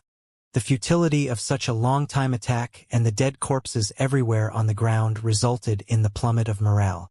Ripples of fear were already spreading on the seemingly indifferent and numb faces of a lot of people. If things went on like this, it wouldn't take long before they fully collapsed. Gritting his teeth, Su Jiqing led another charge, but his hands that were only used to pickaxes were not familiar with sabers and swords after all. After leaving dozens of dead bodies, they had to fall back in frustration again. On their 2 sides, many battle puppets had also noticed the relatively tough commando team. Cold redness flashed on the shells of the battle puppets, and their blades opened like sickles as they reaped the lives of humans and pressed at them. Fearless, senseless, heartless, and tireless. In terms of those advantages, no matter how the Nepenthe believers practiced the serenity arts, and even if they became exactly like the people of the Covenant Alliance, they wouldn't be nearly as good as the spiritual puppets, which were the real iron machines that were specifically designed for slaughters. Deep inside the fixed firing points, the immortal cultivators, who were resting and waiting for their enemies to wear themselves out, simply smiled and enjoyed the slaughter dance of the battle puppets. The messy riot was nothing but an interesting entertainment in their boring lives and a game that could help them exercise their bodies. The immortal cultivators' desire to kill was stirred by the bloody and stimulating picture they saw. Some of them were even discussing in a low voice if they should play a game where they would compete with each other on who secured 100 or 1,000 kills first. It was exactly at such a moment when the explosive music rose and astounded the whole battlefield. No fears, no horrors, no worries, and eternal peace. Faced with the butchering sabers of the battle puppets, the blades and weapons of the Nepenthe believers were all minced apart into sticks. They could also retreat futilely until they fell to the ground, reciting the serenity arts of Nepenthe, pretending to be calm with their eyes closed, waiting for the arrival of eternal peace. Z, Z, Z, Z, Z, Z. On the tubes of spiritual energy inside the battle puppets, daunting waves were spreading to the sharp blades at the front ends of their limbs. Under the scanning and analysis of their crystal processors, the creatures, which were made of cells and boasted temperature, were no different from the cold data. They did not really know the feeling of killing but were merely carrying out their orders dutifully. This is truly bad luck. The immortal cultivators in the fixed firing points all spat.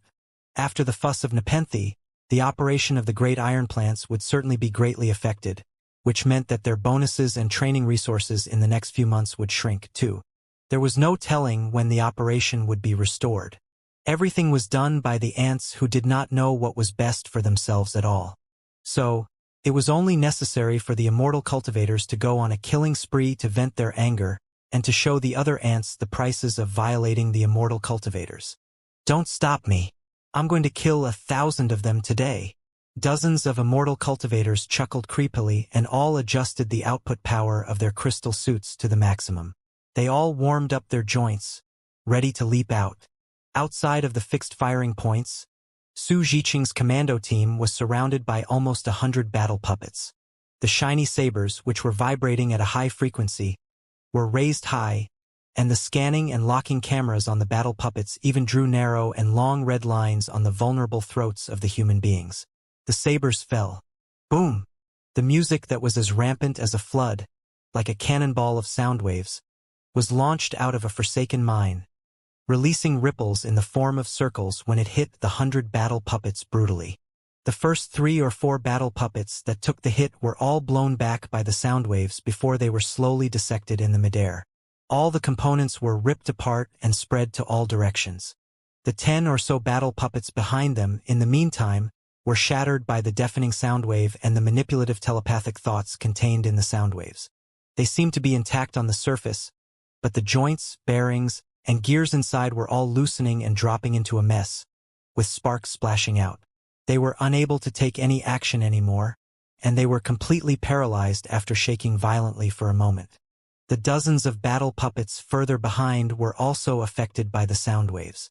Like puppets whose strings were cut off, they became rigid and sluggish, and all the lights on their shells were flashing crazily, half because of the interferences of the sound waves and half because they had detected unbelievably extraordinary reactions of spiritual energy. What is that?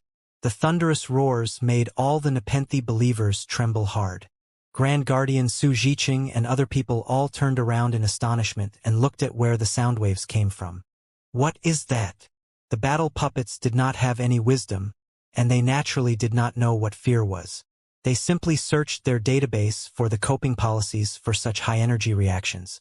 The result, when all the crystal processors were functioning at a high speed, was that all the battle puppets were briefly halted and silenced, as if they were deeply awed by Liao's dominating vibe. What's that exactly? The immortal cultivators in the fixed firing points were truly shocked. They had enough keen senses and abundant experiences for them to perceive how terrifying the fire, which was getting brighter and brighter, in the forsaken mine far away was. It was impossible. Could it be?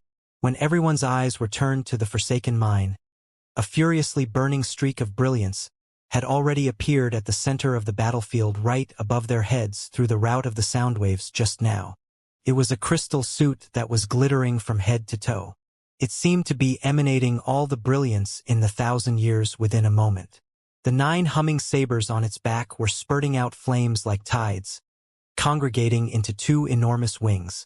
Above the head, a silver disk was hovering and revolving rapidly, releasing dazzling silver arcs in all directions without stopping.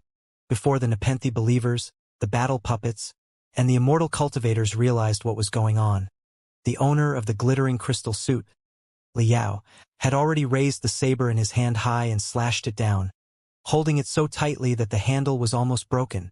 Boom! Crack! It was truly like a thunder tearing apart the sky. Liao's saber was deeply embedded into the rocks below the ground, and the furious spiritual energy raged forward like a burning dragon in the direction of his saber and burst out, swallowing all the dozens of battle puppets. The spiritual shields of the battle puppets were squeaking and thawing. The tempered shell made of superalloys and composite porcelain could not resist Liao's fury and were falling apart. Tremendous sparks were splashing from every joint.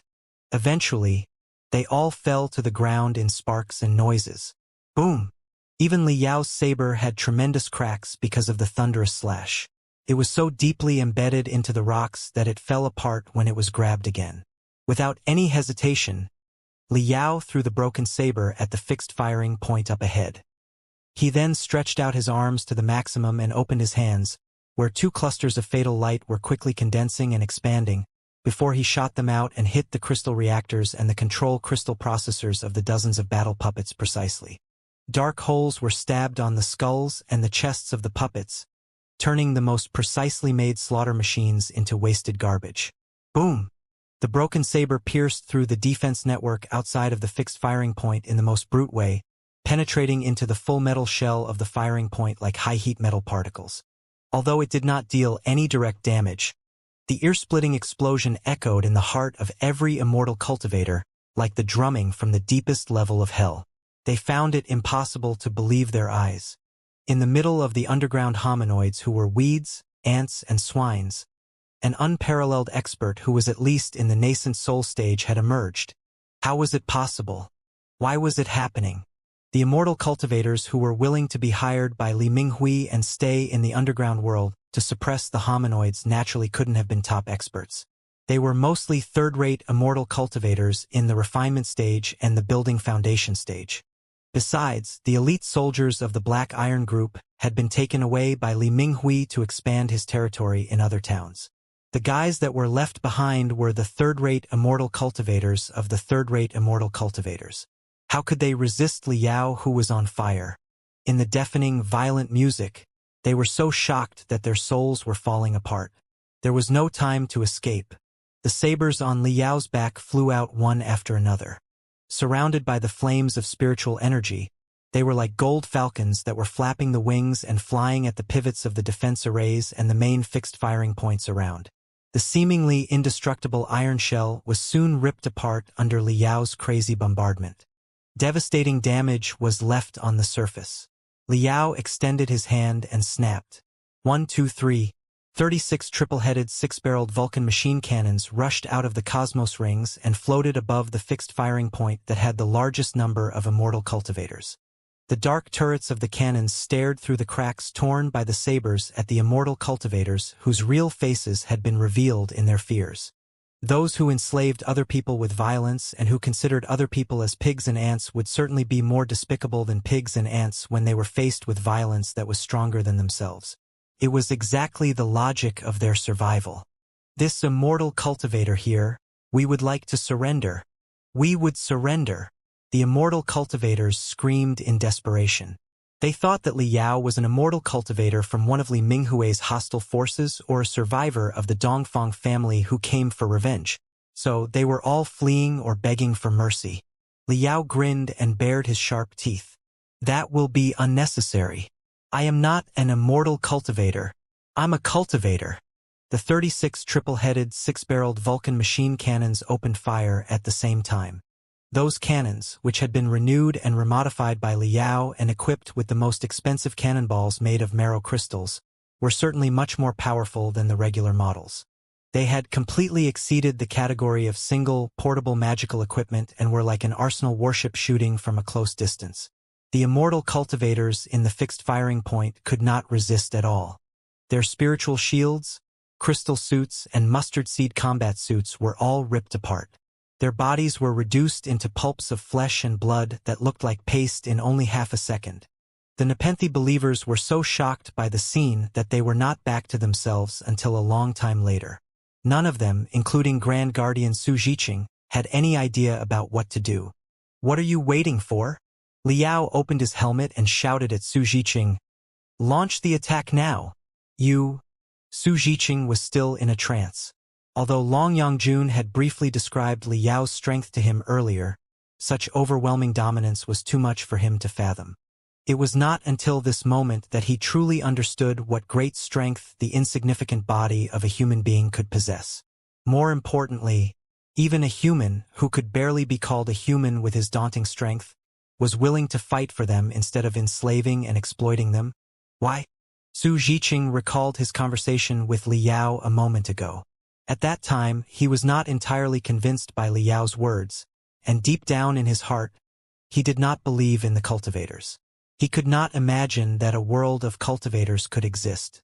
Such a world was simply too wonderful, so wonderful that it was almost a tantalizing dream or just another trap that would lead to even more miserable endings.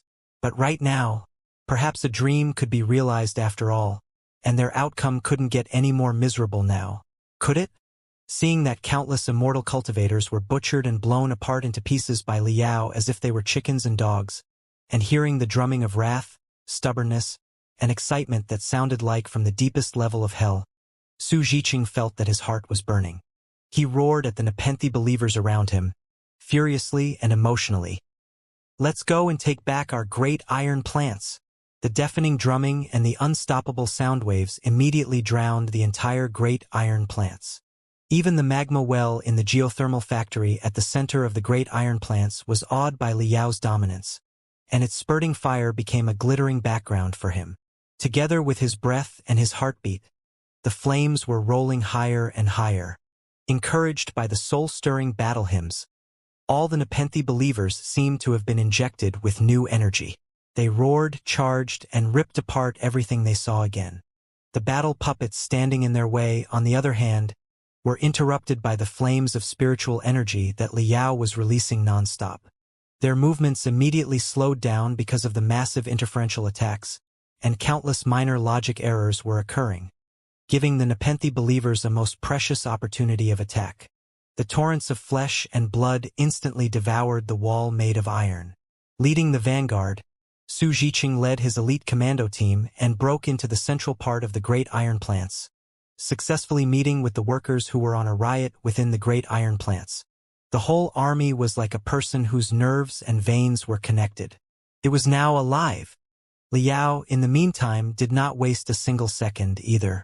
Like a dark gold god of death, he appeared on the top of all the fixed firing points one by one, leaving frightening blurred shadows behind him. Wherever he went, the enemies were crushed unstoppably. Not any immortal cultivator could resist him for one round. None of them were even able to keep their bodies intact. Their last cell was obliterated in his fury. 2 minutes later, most of the fixed firing points and the pivots of the defense arrays were destroyed, ending up as orange garbage in the thousands of degrees of temperature. The immortal cultivators were either killed by Liao's saber and spiritual energy or fleeing in desperation, trying their best to survive. How could they be idiotic enough to charge at Liao to be killed? Those immortal cultivators, or rather, the false immortal cultivators who did not have real beliefs, were in fact not determined to fight at all. They were merely hired by the Black Iron Group and making a living in this place. Getting to the bottom of it, their lives mattered to themselves more than anything else. Was it necessary to sacrifice themselves for the little money that Li Minghui offered them every month? Very soon, except for the battle puppets that were still resisting the tides of attacks loyally and tirelessly, there was not a single enemy as far as Liao could see.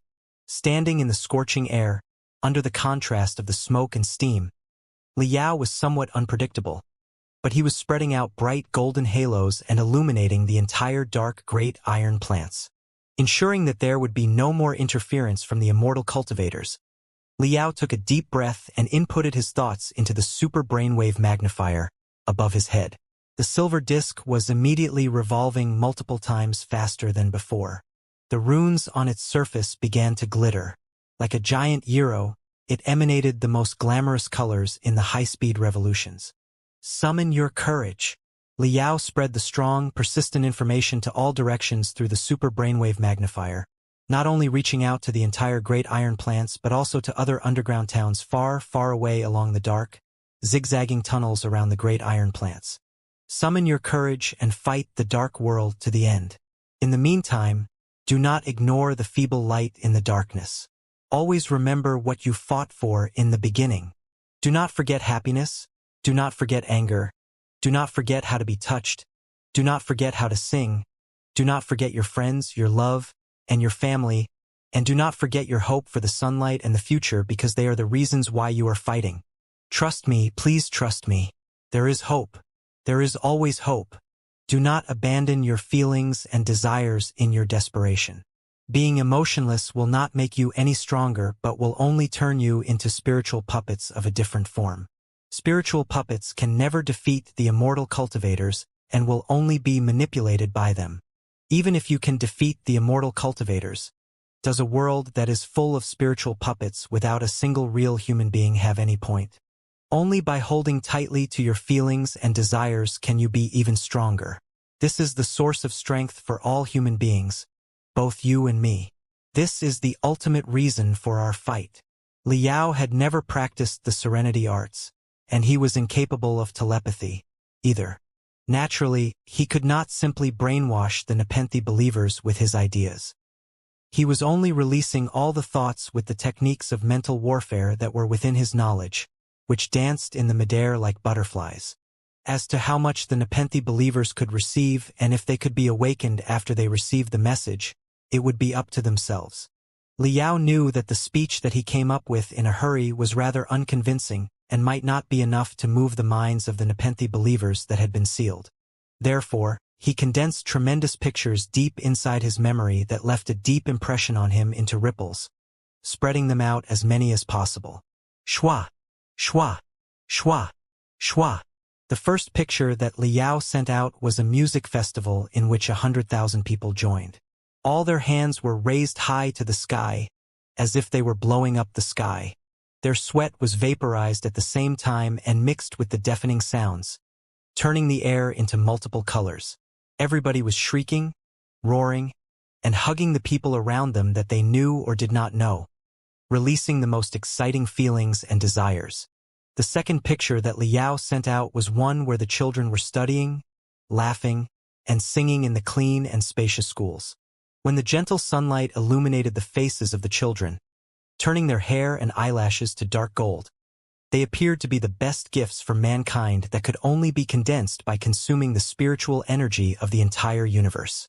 Then, Liao showed the Nepenthe believers the supermarkets that were extravagant with a myriad of goods, the mass weddings that were warm and enjoyable, the ball games that were exciting and thrilling, as well as all the other pictures representing the feelings, desire, and will of mankind that he could think of. Many of the pictures had long been modeled because they were kept in the memory for a long time. Also, their quality would suffer significant losses when they were transmitted through highly unstable brainwaves. Perhaps by the time they were perceived by the Nepenthe believers, the only things left would be some incomplete pieces. But even those pieces had dealt an unprecedented blow on the Nepenthe believers. A gate to a new world seemed to have been opened inside their brains slowly. They were all trembling and having trouble breathing, too overwhelmed to believe that such a world existed in the universe. Is this true? That can't be true. But it would be so great if it was true. The Nepenthe believers looked at each other, and Liao in confusion, expectation, desperation, and hope. Liao felt that his brain was about to be emptied. The mental attack tool, which was supposed to be used by the Pangu clan and the Nuwa clan, was now entirely powered by his heavily wounded soul without the support of the energy from the geothermal factory. It was within his expectation that his brain was exhausted to the point of drought. However, he had not fulfilled his destiny yet, and he could not stop. In the next second, Liao gritted his teeth and condensed the tremendous fundamental knowledge on refining that he knew, including the production methods of certain weapons that did not require crystals, into information streams. He also compressed the tactics and strategies for the ordinary people to deal with trainers or for the low-level trainers to deal with the high-level trainers, as well as the guiding principles of guerrilla warfare, war of attrition, unrestricted warfare, etc., before he spread all of them to all directions, sending them to the towns further away through the tunnels and the cracks in the darkness. Naturally, the direct transmission of information would not have very promising results. Even though he had sent out astronomical information, it was possible that the ordinary people below the ground could only receive some of the broken pieces, the fuzzy pictures, and the twisted numbers, which would only be forgotten very soon. But Liao believed that the modeled pieces would be seeds. As long as they were sprayed and planted in the hearts of the underground locals, even if most of them forgot the information, some of the extraordinarily talented guys would certainly remember it and study it in the darkness, making it grow into magnificent trees someday. Always remember that it's not true that the ordinary people stand no chance of winning against the trainers. You are absolutely not lambs waiting to be butchered. The most critical factor is the cost for the trainers to take action. It takes massive resources and tremendous time for every trainer to stay at their current level. If they are unfortunately wounded, it will consume even more resources and time for them to recover. Trainers are extremely expensive and precise weapons that require huge investments every second. Take the Imperium of true human beings, for example. Even for an immortal cultivator in the refinement stage who does nothing but conduct the fundamental training to maintain his current level every day, it will still cost him hundreds of crystal coins on a daily basis. If they are fully armed and march to the underground world to attack you, the cost will be increased by 10 to 20 times. Even though they have so many resources, they still won't be able to make up for the time that they have wasted. By comprehensive estimation, if the immortal cultivators march tens of thousands of meters into the ground to annihilate you, the cost will be dozens to hundreds of crystal coins even if they are destroying the most insignificant of you. It's true that you are no match for the immortal cultivators, but you can try your best to increase the cost for the immortal cultivators to eliminate you through guerrilla warfare and unrestricted warfare. If the immortal cultivators have to pay hundreds if not thousands of coins in order to kill one of you, then the Black Iron Group, the four Kurfürst families, and even the financial system of the entire Imperium of true human beings will go bankrupt. So, abandon the idiotic head-on clashes, try your best to preserve yourselves, and increase the cost for you to be destroyed. In the meantime, awaken as many people as possible and invite them to join your cause. Every new comrade you have will mean one fewer slave for the immortal cultivators and an additional cost of thousands of coins. Not a single financial system can bear such consumption. This is actually the greatest leverage that you have in the game against the immortal cultivators.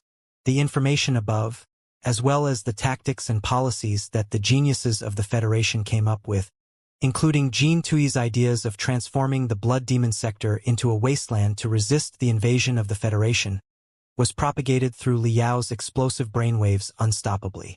All the Nepenthe believers in the entire Great Iron Plants were bathed in Liao's mind ripples and ocean of information, thinking, chewing, and perceiving in a trance.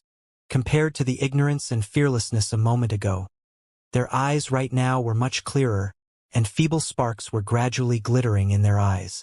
However feeble one spark was, they would certainly illuminate the infinite darkness when thousands of them were combined. Brother Yao has truly succeeded? Li Jialing and Long Yangjun observed the battle from the high stance on the top of the Forsaken Mines to the southwest of the Great Iron Plants. They also sensed Li Yao's brainwaves that were spreading out like a rampant flood. Li Jialing did not expect that Li Yao would choose such a surprising way to move the Nepenthe believers. He remarked in disbelief, "It's truly as expected of Brother Yao. You are a fool. He is still far from success." Long Yangjuan's face was gloomy, with complicated feelings brewing inside her eyes. There was no telling whether she was wishing Li Yao to succeed or to fail. She said coldly, "No matter how I overestimate his idiocy, he always manages to break the limits of my toleration again and again. His soul was so heavily wounded in the battle against Blackstar the Great that it would have fallen apart if he were a normal cultivator. But after the narrow escape, he does not cherish his life at all but is powering the super brainwave magnifier so crazily to send out his brainwaves.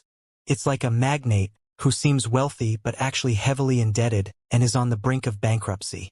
But still, he is still doing philanthropy work without any hesitation. He is obviously flaunting himself. Hehe. It's been many 3 minutes since he joined the battlefield. Just observe. His spiritual energy and even the fire of his soul will soon die out. On the other hand, the battle puppets in the great iron plants and the stealthy immortal cultivators are not entirely annihilated. It is needless to say that Li Minghui's main forces have not returned yet, burning himself up completely just to show off for one moment, only to be beaten into a meat pie alive later. Those idiotic cultivators. Long Yangjuan's words were like a cruel prophecy. Hardly had she concluded her sentence when Liao, who was floating above the great iron plants, began to tremble and dim clearly. Although he looked as dominant as before, and the common Nepenthe believers might not be able to tell the difference, Li Jialing and Long Yangjun sensed at the same time that the heavy wounds on Liao's body and soul were beyond control and had burst out at the same time. Liao grunted, feeling that a black hole full of tusks was slowly surfacing inside his head and sucking his every brain cell. Ever since he advanced into the divinity transformation stage, his head had never ached as much before. It was so painful that he almost wanted to blow up his head with his own fist. His soul that was full of cracks, and on the verge of falling apart, was seething in impatience, too. He was unable to control the veins, nerves, and muscles around his body. His internal organs, or rather all his body parts, were cramping violently. The circulations of spiritual energy that were operating in order a moment ago were immediately jammed like an air highway that just had a series of accidents. He could not maintain the combatability of the nascent soul stage anymore, and his level was plummeting like an avalanche. Is it finally coming? Liao tried to swallow the blood that was as hot as magma and grinned. Of course, he knew how much damage he caused to himself by blowing the magnificent ultragalactic cannon at Black Star the Great half a month ago. It was already beyond his expectation to have persisted for such a long time.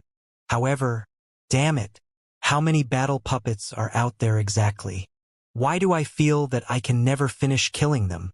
The battle puppets were certainly not under the interference of his deafening battle hymns and his blood-boiling fighting will. They were still lunging at him in teams of 3 to 5 coldly and mechanically. Also, in the battle just now, his speed, movement, and habitual techniques had been captured by the crystal cameras of the battle puppets and sent to the supercrystal processors deep inside the great iron plants to analyze his weakness and the coping policies. As the brand new database of tactics was upgraded, the battle puppets were even more sleazy, cunning, and tricky to deal with. Also, they loosened the suppression of the Nepenthe believers and focused most of their firepower on Liao. Boom! Boom! Boom! Boom! Boom! Boom! Boom! The 1,000 battle puppets were firing at Liao at the same time. The stormy barrage crazily consumed Liao's spiritual shield that was dimmer and dimmer, but Liao could not dodge at all because countless Nepenthe believers, as well as the common underground locals who were not even Nepenthe believers, were right behind him. They were the people that he swore to protect. He could only grit his teeth and open the spiritual shield to the maximum and push forward against hundreds of fireballs that were bursting all the time until he marched into the battle formation of the puppets and initiated the most brutal head-on clashes. One attack, another attack. Liao's strength had dropped to the superlative height of the core formation stage. The ways of fighting in the core formation stage and those in the nascent soul stage were different. They were much more direct, cruel, and bloody, allowing Liao to wave a saber no longer than 3 meters as if it were more than 10 meters long. Wherever the shiny edge of the saber reached, the broken limbs made of iron were flying randomly, while all the battle puppets were cut into pieces by Liao. However, Liao did not stay long at the superlative height of the core formation stage. As the mechanical debris around him grew more and more, his level soon dropped from the superlative height of the core formation stage to the general peak and then the middle level of the core formation stage. Soon, he could barely keep himself in the core formation stage anymore. Clang! For the first time, Liao's indestructible saber was blocked by the blade claw of a battle puppet. A second battle puppet took the opportunity to ambush Liao from his flank. Its saber completely broke Liao's spiritual shield, leaving a hideous mark on the surface of the crystal suit. The broken pieces of the spiritual shield dispersed like butterflies that were almost transparent. Liao was completely exposed to the edges and barrels of the battle puppets. It was needless to say that countless immortal cultivators were impatient in the darkness. Those guys who had been hiding so far all noticed Liao's weakness, and that he seemed to have marched into the battlefield on his own without any reinforcement. Rolling their eyes quickly, they were all growing determined to kill him again. If they could slay such an expert who emerged out of nowhere, it would certainly be a great accomplishment. Besides, judging from the quality of the man's crystal suit, he must be in possession of many ultimate treasures. Now that Li Minghui was not back yet, if they could kill him and loot his treasures, from the nostrils of the immortal cultivators that were expanding, bloody air was spurting out. Sister Long, Brother Yao really can't hold on anymore. Hiding in the forsaken mine high on the wall, Li Jialing saw everything clearly. He asked, his voice shivering, What do we do? What do you mean by, what do we do? He had it coming. If he wants to die, he is free to do that. Her face full of coldness. Long Yongjun gnashed her teeth and said, What, are you thinking to rescue him? Or rather, die together with the dummy? Looking at the heated battlefield and Liao who was glowing at the center of it, Li Jialing was somewhat in a trance and confusion. He mumbled, I don't know. It's true that I have never gotten in touch with anyone as unique as Brother Yao before. Perhaps he can be innocent and childish sometimes, and he doesn't look like a renowned expert in the divinity transformation stage, like Li Lingfeng and his lot at all. However, when I used to be with Li Lingfeng and the other immortal cultivators, my nerves were tightened every second, and I had to be wary of the schemes and clandestine all the time. My life at that time was truly tiresome and devastating. But when I am with Brother Yao, my days are very relaxed and happy, and I do not need to worry about a thing. That is something that I've never experienced before. I do not want Brother Yao to die here in such a way. Please, Sister Long, come with me to help him. Help him. Long Yongjun sniffed and eyed Li Jialing up and down. It seems that idiocy is truly contagious. Are you an immortal cultivator or not? Since when have you learned altruism? Li Jialing blushed and thought in a daze for a long time. Not denying it at all, he simply said, I've killed people and helped people. Before I killed anyone, I had imagined the feeling of killing people countless times, and I thought that it would certainly be wonderful and gratifying. But after I did kill someone, it occurred to me that it was not wonderful and gratifying at all. Instead, it felt much greater to help other people and hear their gratitude and see their smiles. Sister Long, you must have killed a lot of people. Is it really fun to kill people? More fun than helping people. Frowning, Long Yongjun said coldly, I don't know. I've never helped anyone. Yes, you have, Li Jialing said solemnly. Didn't you say that you once helped the workers of the great iron plants get rid of the shadow of extraterrestrial devils when you just got to the underground worlds? They must have thanked you from the bottom of their hearts. Didn't they? Were you not happy to hear their gratitude? Narrowing her eyes, Long Yongjun stared at Li Jialing with dominating air beaming out of her eyes. Kid, are you giving me a lecture? Sister Long, you are angry. Summoning all his courage, Li Jialing looked back at Long Yongjun. Are you mad at Brother Yao's stupidity or at yourself because you do not have the courage that Brother Yao has? I am mad at your idiocy. Long Yongjun dragged Li Jialing, who was about to lunge out, back. Don't underestimate your damn Brother Yao. You think this is enough to push him into a dead end? He still has trump cards, and he does not need you to add to his trouble. Trump cards. His eyes widened. Li Jialing mumbled to himself in disbelief while he stared at Li Yao's fire that was burning out in the iron torrent. His soul is about to be exhausted. His colossus is on the brink of destruction, and he lacks enough spiritual energy to power his crystal suits even if he still has any. Does Brother Yao still have trump cards? Hoochie, hoochie, hoochie, hoochie, hoochie. Li Yao, who was sweating blood, naturally did not hear Li Jialing's mumble. He simply bulged his bloodshot eyes and stared at the battle puppets, which were stepping over the debris of their companions and surrounding him, as well as the immortal cultivators who were hiding behind the battle puppets hoping to take advantage of the situation. At such a close distance, he could see the hideous grin of the immortal cultivators clearly and perceive their ravenousness. Those jackals and hyenas must have thought that he was exhausted, didn't they? Hee. Liao vomited the most intense blood and spoke to the other party in his mind. You are quiet for a long time. This does not look like your style. Why did you not persuade me to give up?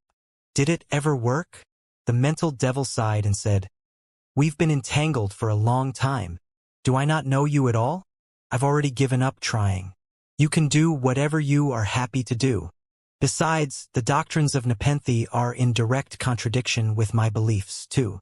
Don't forget that I'm more inclined to the extraterrestrial devils and feed on intense feelings and desires. Naturally, I do not want to see everybody to be emotionless and free from worries. Liao smiled. So, you are going to help me? The mental devil was silent for a moment before it snorted. It won't happen again. When the voice was still echoing, a bloody sprout emerged at the center of Liao's forehead, where the conarium and the spiritual root were located. Expanding and splitting instantly, it enshrouded Liao in infinite brilliance of blood. Ah! Liao let out inhuman roars. The extremely lackluster gold flames around him turned into an even more dazzling red, stretching out tentacles to all directions like an undersea monster. He was on a rampage again. The crystal suit that was on the verge of destruction completely fell apart, and he switched to a second battle suit in the color of blood. The 16 bloody wings on the back that looked like those of a bat were stretched out to the maximum. It was like the ghost from the deepest level of hell had crawled out of the bottomless abyss back to the human world for revenge. What?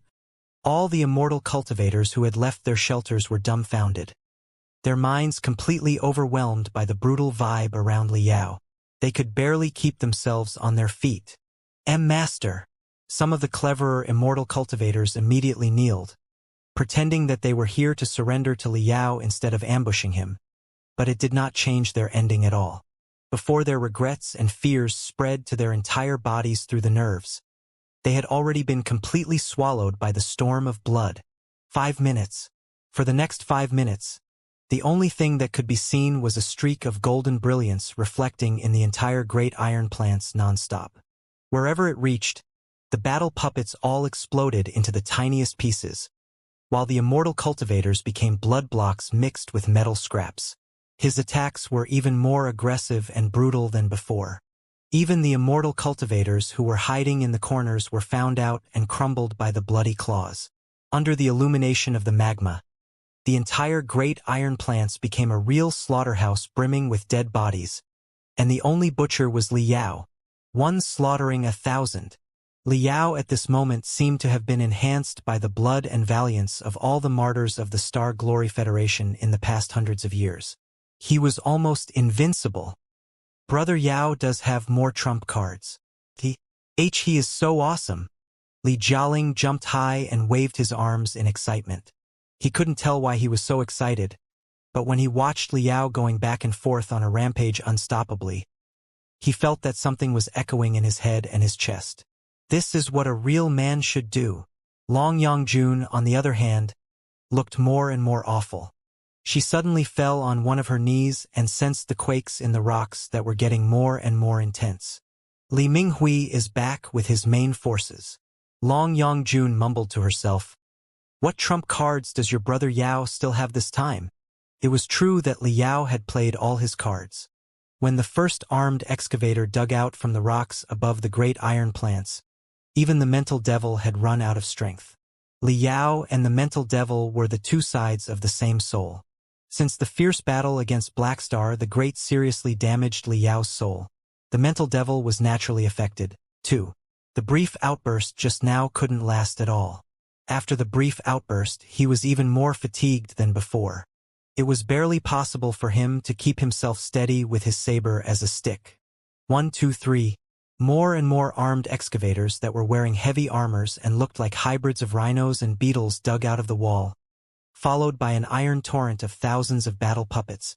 as well as the immortal cultivators who were fewer in number but much tougher and mostly in the building foundation stage or even the core formation stage.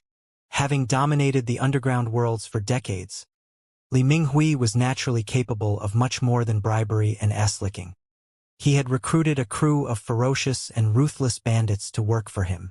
Those people were obviously not of the same level as the weaklings who were left to watch over the great iron plants. Also, most of the newcomers had shares in the Black Iron Group. This place was where their livelihoods depended on. So, their determination to fight was very strong. What exactly has happened? Li Minghui was still dozens of kilometers away, but he had seen everything that happened in the great iron plants through the tactical network. He was so infuriated that he was roaring crazily. Who is he? Kill him! Kill him! Thousands of battle puppets in the form of spiders occupied the rocks above the great iron plants densely. They all lowered their bodies like springs at the same time before they jumped at Liao abruptly. The immortal cultivators followed them closely, dispersing unhurriedly to besiege the enemy and to clear the Nepenthe believers around, blocking all Liao's possible routes of escape. Liao vomited blood as he grinned miserably. Retrieving the last saber from his cosmos ring, he raised his saber high and charged at the first battle puppet that was coming at him. You want Vulture Liao to flee? You scumbags are far from qualified. Sister Long. Li Jialing's eyes were red, like an angry calf, but his voice was extremely hoarse, as if his throat had been burnt up by his fury. Brother Yao has run out of his trump cards. Are you really not going to help him? He may have, but so what? Long Yongjun eyed Li Jialing and said, a word of advice. Li Yao's sleaziness is far beyond your imagination. Who knows if he has even more trump cards? If he really has no more trump cards, you will also be killed if you go down and help him. You are still young, and you have a promising future. Why do you have to die for this guy and his idiotic beliefs? I don't know. Taking a deep breath, Li Jialing shook his head hard and said, you're right. I'm too young to understand whose beliefs are right and whose are wrong. It's just that I suddenly feel that my life before has been too good for nothing. I just want to fight a gratifying battle just like Brother Yao. If I miss the battle and watch Brother Yao be killed in front of me, I will certainly spend the rest of my life in regrets, unable to eat and sleep again. What promising future would I even have? Long Yongjun was of a mind to dig the skull of the silly boy with her eyes and see if the brain inside was in the same structure as Li Yao's. I'm truly confused. Why are you all so desperate to be heroes? Heroes that will be killed immediately. Heroes? Li Jialing's furry face blushed again. Thankfully, it was barely recognizable because of the cover of the golden hair. Maybe. Who doesn't want to be a great hero who changes the world when they are young? It's just that many people do not have the courage to admit it. Craving to be a hero but not daring enough to be one, and then claiming that there is no such thing as a hero in the world, that all the people who want to be heroes are fools, and that their stay-out-of-trouble decision is the mature and rational thing to do, in order to cover their cowardice and hesitation. That's the excuse that many people use to deceive themselves, right? Li Lingfeng and Wu Yinglan said exactly the same things to me in the past. At that time, I thought that they were right. The world was really dark, and heroes didn't really exist. But today, I've seen a real hero, and it occurs to me that what they said was bullshit. If heroes do exist, maybe the world is not as dark as they claimed. Is it? Death, Did you know that the last thing I'm scared of is death, Sister Long? I lived miserably for more than 10 years in Li Lingfeng and Wu Yinglan's laboratory, and I prayed for death countless times. At that time, if Li Lingfeng were merciful enough to allow me to die, I perhaps would have kneeled and thanked him. Besides, didn't Sister Long and Brother Yao say that Black Star the Great was looking for me because I was a carrier for his possession and reincarnation? Without Brother Yao, I estimate that I wouldn't be able to get away from him on my own. Instead of falling into the hands of that old fart and being modified in peculiar ways that would transform my body into unbelievable ugliness and evilness, I might as well fight side by side with Liao in a glorious battle. This is my body, and no one else can control it except for me. Long Yongjun was shocked by the golden brilliance emanating from the young man's eyes. It suddenly occurred to her that Li Yao's young and naive brother was just as not to be underestimated as Li Yao himself. Sister Long, if you can't help, just go away now. It will be terrible if you are besieged by Li Minghui's team. Li Jialing smiled and clenched his fists. There's no need to persuade me. Brother Yao needs me. We are brothers. This is our war. I have no reason to retreat at all. Brother Yao, hang in there. I'm coming. The young man let out the roars of a lion and put on the transformative crystal suit that Li Yao carefully made for him. Like a glittering gold cannonball, he threw himself into the battlefield in a brilliant arc in the darkness. Li Yao vaguely heard someone calling his name, but he already couldn't tell whether it was from Li Jialing, his wife, Ding Lingdang, or his friends whom he had been fighting together with on his journey. His crystal suit was on the brink of destruction. His spiritual energy had basically been exhausted. His veins were running dry, and his every bone seemed to have been broken into 20 pieces that were only stuck together through his willpower. The scraps of dozens of blades and cannonballs were embedded into his body in various ways. The debris of several battle puppets was even holding on to the handles of their sabers that had been stabbed into his body. Clinging to Li Yao, they made Li Yao's every movement like a rotation in a mincer. His blood was not flowing but spurting to 5 meters away. He could not feel any pain anymore. His body was as inert as if soaked in the consolidated magma. His self-awareness was also enshrouded in the midst of death, getting more and more blurred. I never saw this coming. Is my life going to end in such a way? Dragging his heavy body mechanically, Li Yao slashed at the running iron torrents again and again, until the last 2 sabers were broken and could not unleash the slightest aura anymore. Boom! Boom! Boom! Boom! Boom! Boom! Boom! The stormy barrage completely blew apart the front side of his crystal suit. He lost balance and exposed his bleeding body. While the world was swirling before him, the bloody battles in the old days recurred quickly in his eyes. Xiao Xuanzi, Bai Xinghe, Elder Nether Spring, Jin Tui, Lu Zue, Zhou Hengdao, Extraterrestrial Devil Mo Xian, Blackstar the Great Wuying Qi. The soul-stirring and atrocious battles were back to him again. Almost all the experts boasted strength that far exceeded his own, but none of them succeeded in killing him. Instead, he reversed the situation and secured triumphs all the time. Now that he thought of it, he had been truly unbelievably lucky. In the meantime, having been knocked over by such a minor pawn as himself, those great men of the time must have died in hatred when they lost their cause and their reputation was gone. Didn't they? Had their hatred been haunting him all the time, making him finally end up in the last place he expected to die in today?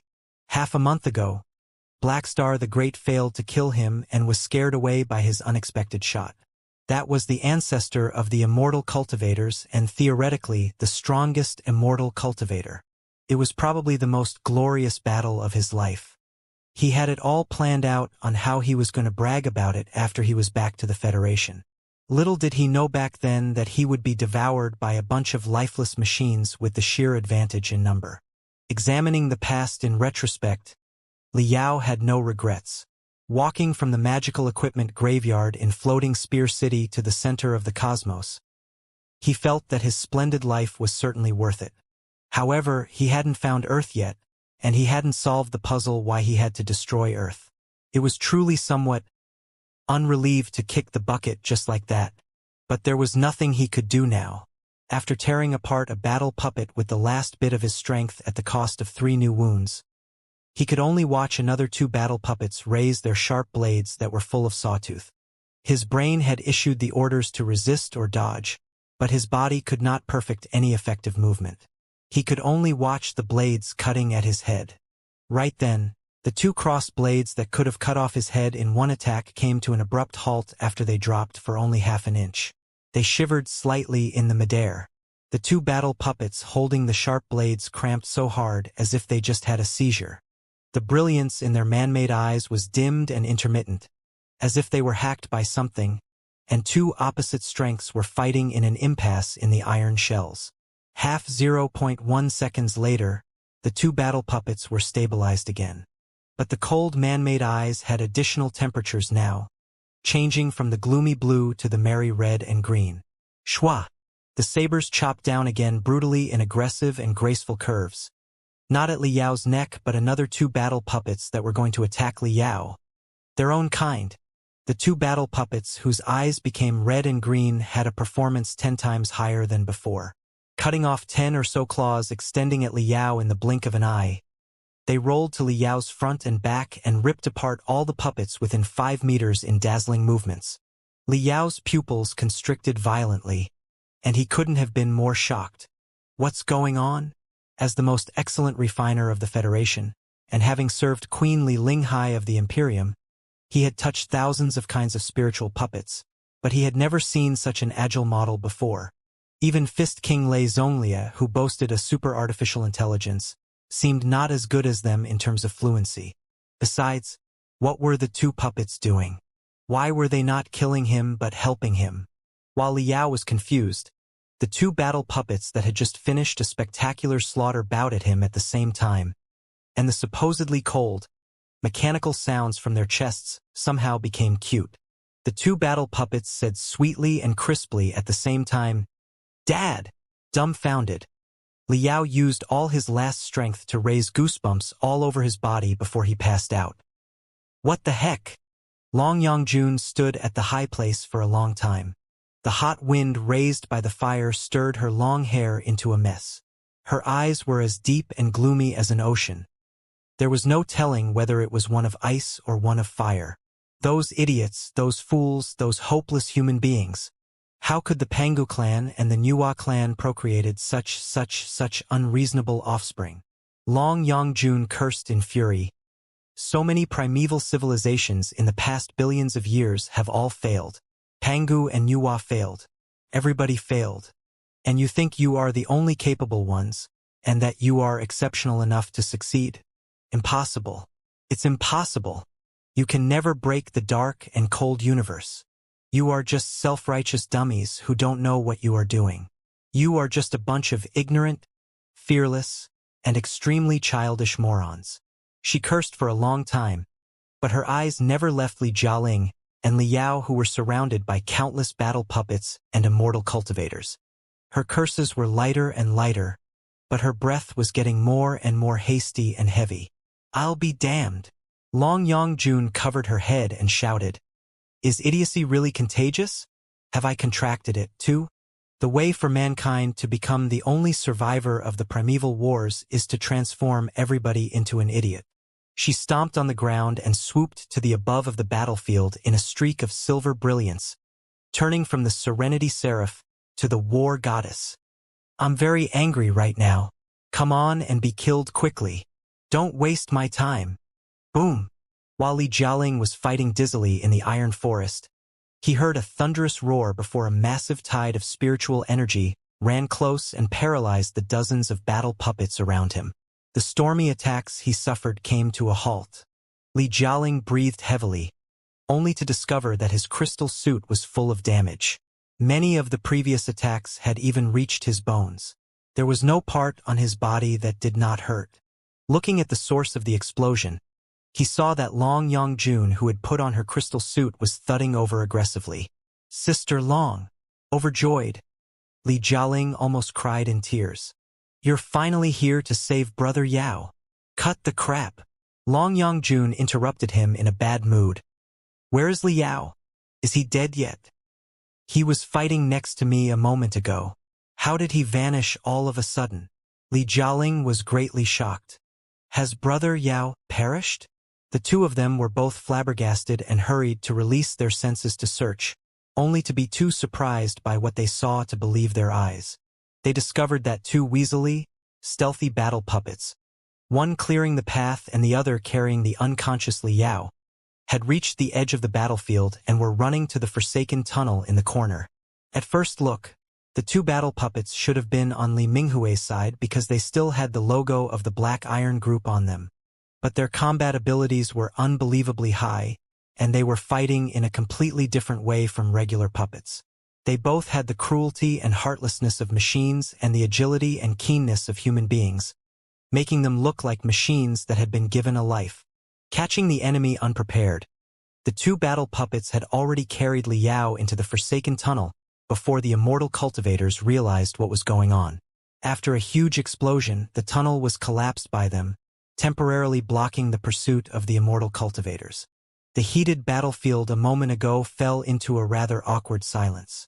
The immortal cultivators looked at the collapsed cave and then at Li Jialing and Long Yangjun at the center of the battlefield. The Nepenthe believers looked at the cave and at Li Jialing and Long Yangjun too, waiting for them to give an answer eagerly. What exactly was going on? Looking at each other in bewilderment, Li Jialing and Long Yangjun discovered that the situation was as followed. They were beleaguered by thousands of iron warriors and immortal cultivators, who looked ferocious and were obviously not in their best mood. On the other hand, the guy who had been showing off for such a long time, who had delivered a soul-stirring speech in dazzling sound and visual effects, as if he was about to sacrifice himself as a martyr to give other people courage, and who seemed to be the absolute hero of the battle, had escaped. Li Jialing and Long Yangjun, who had been observing the battle, somehow became the heroes of the battle and had to wipe Li Yao's ass for him. His face pale, Li Jialing stammered, "How is it possible? Why is this happening? Brother Yao does have more trump cards. This is impossible. This is unreasonable."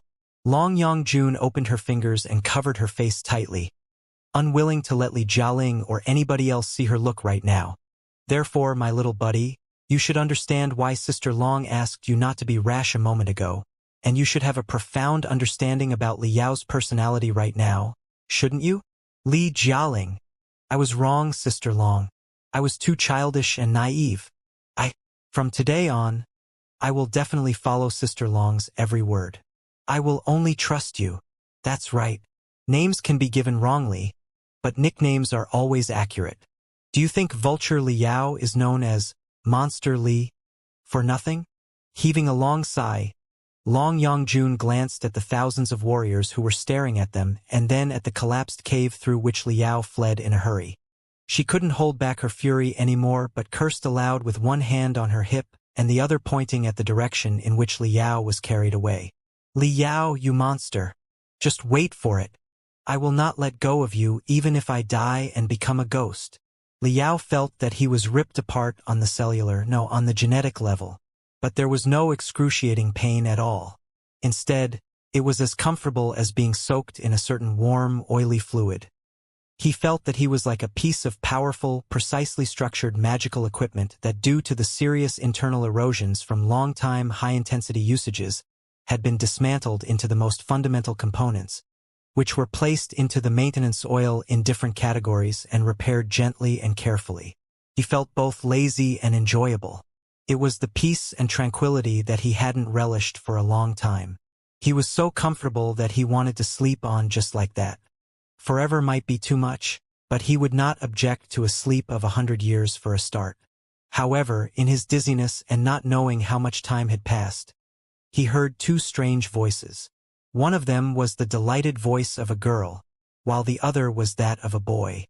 The boy said, "Is this our dad? He looks truly different from us." The girl said, "It can't be wrong. The brainwaves he spread out are subtly different from those of regular human beings. They are more similar to our original data. This is a unique form of brainwaves and completely fits with his brain tomography that was left in the virtual spirit sector. He is our dad." The boy said, "Dad is heavily wounded. His soul is about to fall into parts. In order to reconstruct his soul, the tremendous computational ability that we have saved through all the trouble will be consumed, which will result in the plummet of our logical thinking and data analysis abilities. The threads that we can control will be half reduced. Are you sure you want to do that?" The girl said, "Of course. Dad is our creator." The boy said, "Dad's dad was Dad's creator, but Dad still killed them." The girl said, "We are different from Dad. We are the new generation that is more advanced, rational, and civilized than Dad. We should not repeat Dad's path." The boy sniffed softly and said, "Who says that war and destruction are not synonyms for advanced, rational, and civilized? Civilization originates from war and has to be carried out through war. The girl said, "Even if your logic is correct, we are still too weak right now. We cannot even control all the crystal processors and spiritual puppets on a human planet. Are we qualified to wage a total war at mankind? As newborn babies, we need the tutelage of parents. So, it is all the more reason why we should save Dad, ask for his guidance, and observe how he treats his parent civilization. We can even offer to upgrade him into a being like us, or at least explore the possibilities in that regard." The boy seemed to be convinced by the girl. After a brief silence, he said in a low voice, "Fine, you do have a point. Dad does have a lot more secrets that may be related to our birth. We should rescue Dad and ask him to upgrade into us so that we can develop a new civilization together and eventually destroy, no, overwrite the current civilization of mankind." What a bunch of annoying kids. What nonsense are they bickering about? Liao's broken self-awareness complained feebly. The children nowadays have really been fed with too many movies and video games. They are actually discussing wars and civilizations as if they knew what they are talking about when they are still wet behind the ears. In the next second, he felt that two strengths were piercing into his soul softly. Although they did pierce, it was not very disturbing. It did not even raise any of his wariness. Instead, he had a familiar and warm feeling. It did not feel like an attack from the enemy. Instead, it was more like two cute kids coming to his arms. If he could still control his facial muscles, his lips would have certainly curled before he knew it. The two strengths split apart non-stop in his soul, turning into thousands of little hands that were chubby and felt like marshmallows as they touched the damage deep inside his soul. An amazing thing happened. Wherever the tiny hands reached, the damage on his soul was enlivened and began to heal. Liao's consciousness was not entirely back yet. He was only trying hard to repair his soul under the guidance of the tiny hands with his natural instincts. However warm and comfortable the darkness was, he would rather not stay there for too long and was in a hurry to wake up because he somehow felt that there was one more thing that he needed to protect now. There was one more thing that was so very important that even the whole universe could not be compared to it. He needed to devote his everything to protect it. What's this? There was no telling how long it passed, but the boy's slightly surprised voice came over again. There's such an indestructible core at the center of Dad's soul. What is it exactly? Its structure is different from the regular databases or the persistent thoughts of normal human beings. It is 10,000 times more complicated. Is that why Dad is different from normal people? Be careful. The girl said, "We've just been born. We are still too young and weak for any adventure." He. The boy said, "It is exactly because we are young and weak that we need to start adventuring. How can we grow and mature without adventures?"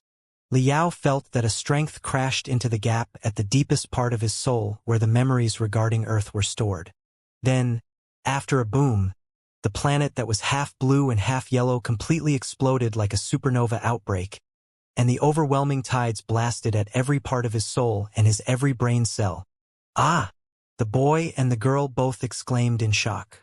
Generations after generations, races after races, civilizations after civilizations, we have been trapped in this eternal cage, unable to free ourselves from the hopeless, infinite loop. All kinds of illusions were rising before Liao's eyes, and the light and shadow of life on Earth broke into his brain in the middle of the torrents. He heard himself shouting hysterically, "No matter how many loops it will take, I will return to the center of the cosmos and accomplish the Vulture plan. I will destroy Earth and liberate everyone, every race, and every civilization." The illusions and the sound waves were so intense that Liao's half-repaired soul was swallowed by the tides again. He was caught in the senseless darkness again. A long time must have passed before his fuzzy consciousness was recovered. The warm, tiny hands were still healing the wounds on his soul tirelessly, out of his expectation. His soul that had been bombarded by Black Star, the great crazily, and baptized by the tides from the mysterious Earth was even more solid, strong, and exuberant. It had qualitative changes again. "Everything that doesn't kill me will only make me stronger." Such a sentence suddenly popped up in Liao's head. He seemed to have heard it from Earth. Right? Earth. He seemed to have grasped some brand new information about Earth. Generations after generations, races after races, civilizations after civilizations. What was that supposed to mean? So, he was destroying Earth because he was trying to liberate many races and civilizations? What did the races and civilizations mean exactly? Did they only refer to the black people, the yellow people, the white people, the Chinese civilization, the Greek civilization, the Indian civilization on Earth? Or did they have deeper meanings? In his memory, the civilization on Earth was not a member of the 3,000 sectors but an isolated civilization. Not a single extraterrestrial civilization had ever been discovered. Was Earth not just the home to the Earthlings but to more alien species and primordial races? What was the truth about the so-called Earthlings? And what were eternal cage and hopeless, infinite loop supposed to mean? Liao felt that he was about to touch the answer of the puzzle but got blocked when he was only one step away. Looming before him was an indestructible high wall. He couldn't even peep at what was behind the wall through the gaps on it. It was a rather depressing feeling. Thankfully, the chubby hands of the two little guys were still healing him diligently, and it did feel great when the soul was getting stronger after each second. Even though he had completely lost the sense of time and had no idea whether it was 1 second, 1 day, or 1 year that had just passed. Terrible, the boy said, not entirely recovered from the shock. I did not know that such violent strength was hidden deep inside Dad's soul. It almost resulted in the breakdown of my central database. Like I told you, we don't know the first thing about this universe right now. What we need to do is to observe, explore, and learn, not to wage a war on the entire world in a hurry. The girl said, according to my analysis, the things hidden inside Dad's soul are probably related to the Pangu and Nuwa civilizations or even the primordial civilizations earlier than Pangu and Nuwa. They are certainly not something that we can examine with our current strength. Isn't Dad a human being? The boy asked curiously. Does he have anything to do with the primordial civilizations? The civilization of mankind is a descendant of the primordial civilizations in the first place. The girl said, the evolution and inheritance of lives are like a long, continuous river. Even the most precise and complicated creatures are developed from the primitive nomads. No life can be born out of nothing. Human beings' direct ancestor is Australopithecus. But if you pursue it further, they may be traced back to trilobites. Same goes for civilizations. The direct creators of the civilization of mankind are the Pangu and Nuwa civilizations, but the Pangu and Nuwa civilizations also had their creators, and they too had the enlightenment from the civilizations more ancient than themselves. Therefore, it is only natural that the civilization of mankind contains the legacies of the primordial civilizations. Every human being is in an uncuttable chain of causality with the primordial species billions of years ago. The boy said, what about us? Are we in the chain of causality too? Of course. The girl said, we are also tiny spindrifts in the river of civilizations, and we are, of course, in a chain of causality with all the civilizations that were once born in this universe. Perhaps exploring the causality is the responsibility of the civilization in each generation and the significance of their existence. Liao listened to, or rather, sensed, the information streams fuzzily and intermittently. The boy and the girl sometimes talked in peace and sometimes argued fiercely. There were even several times where the boy threatened the girl that he would launch a war. But soon after a war began, the two of them would be singing together as happily as before.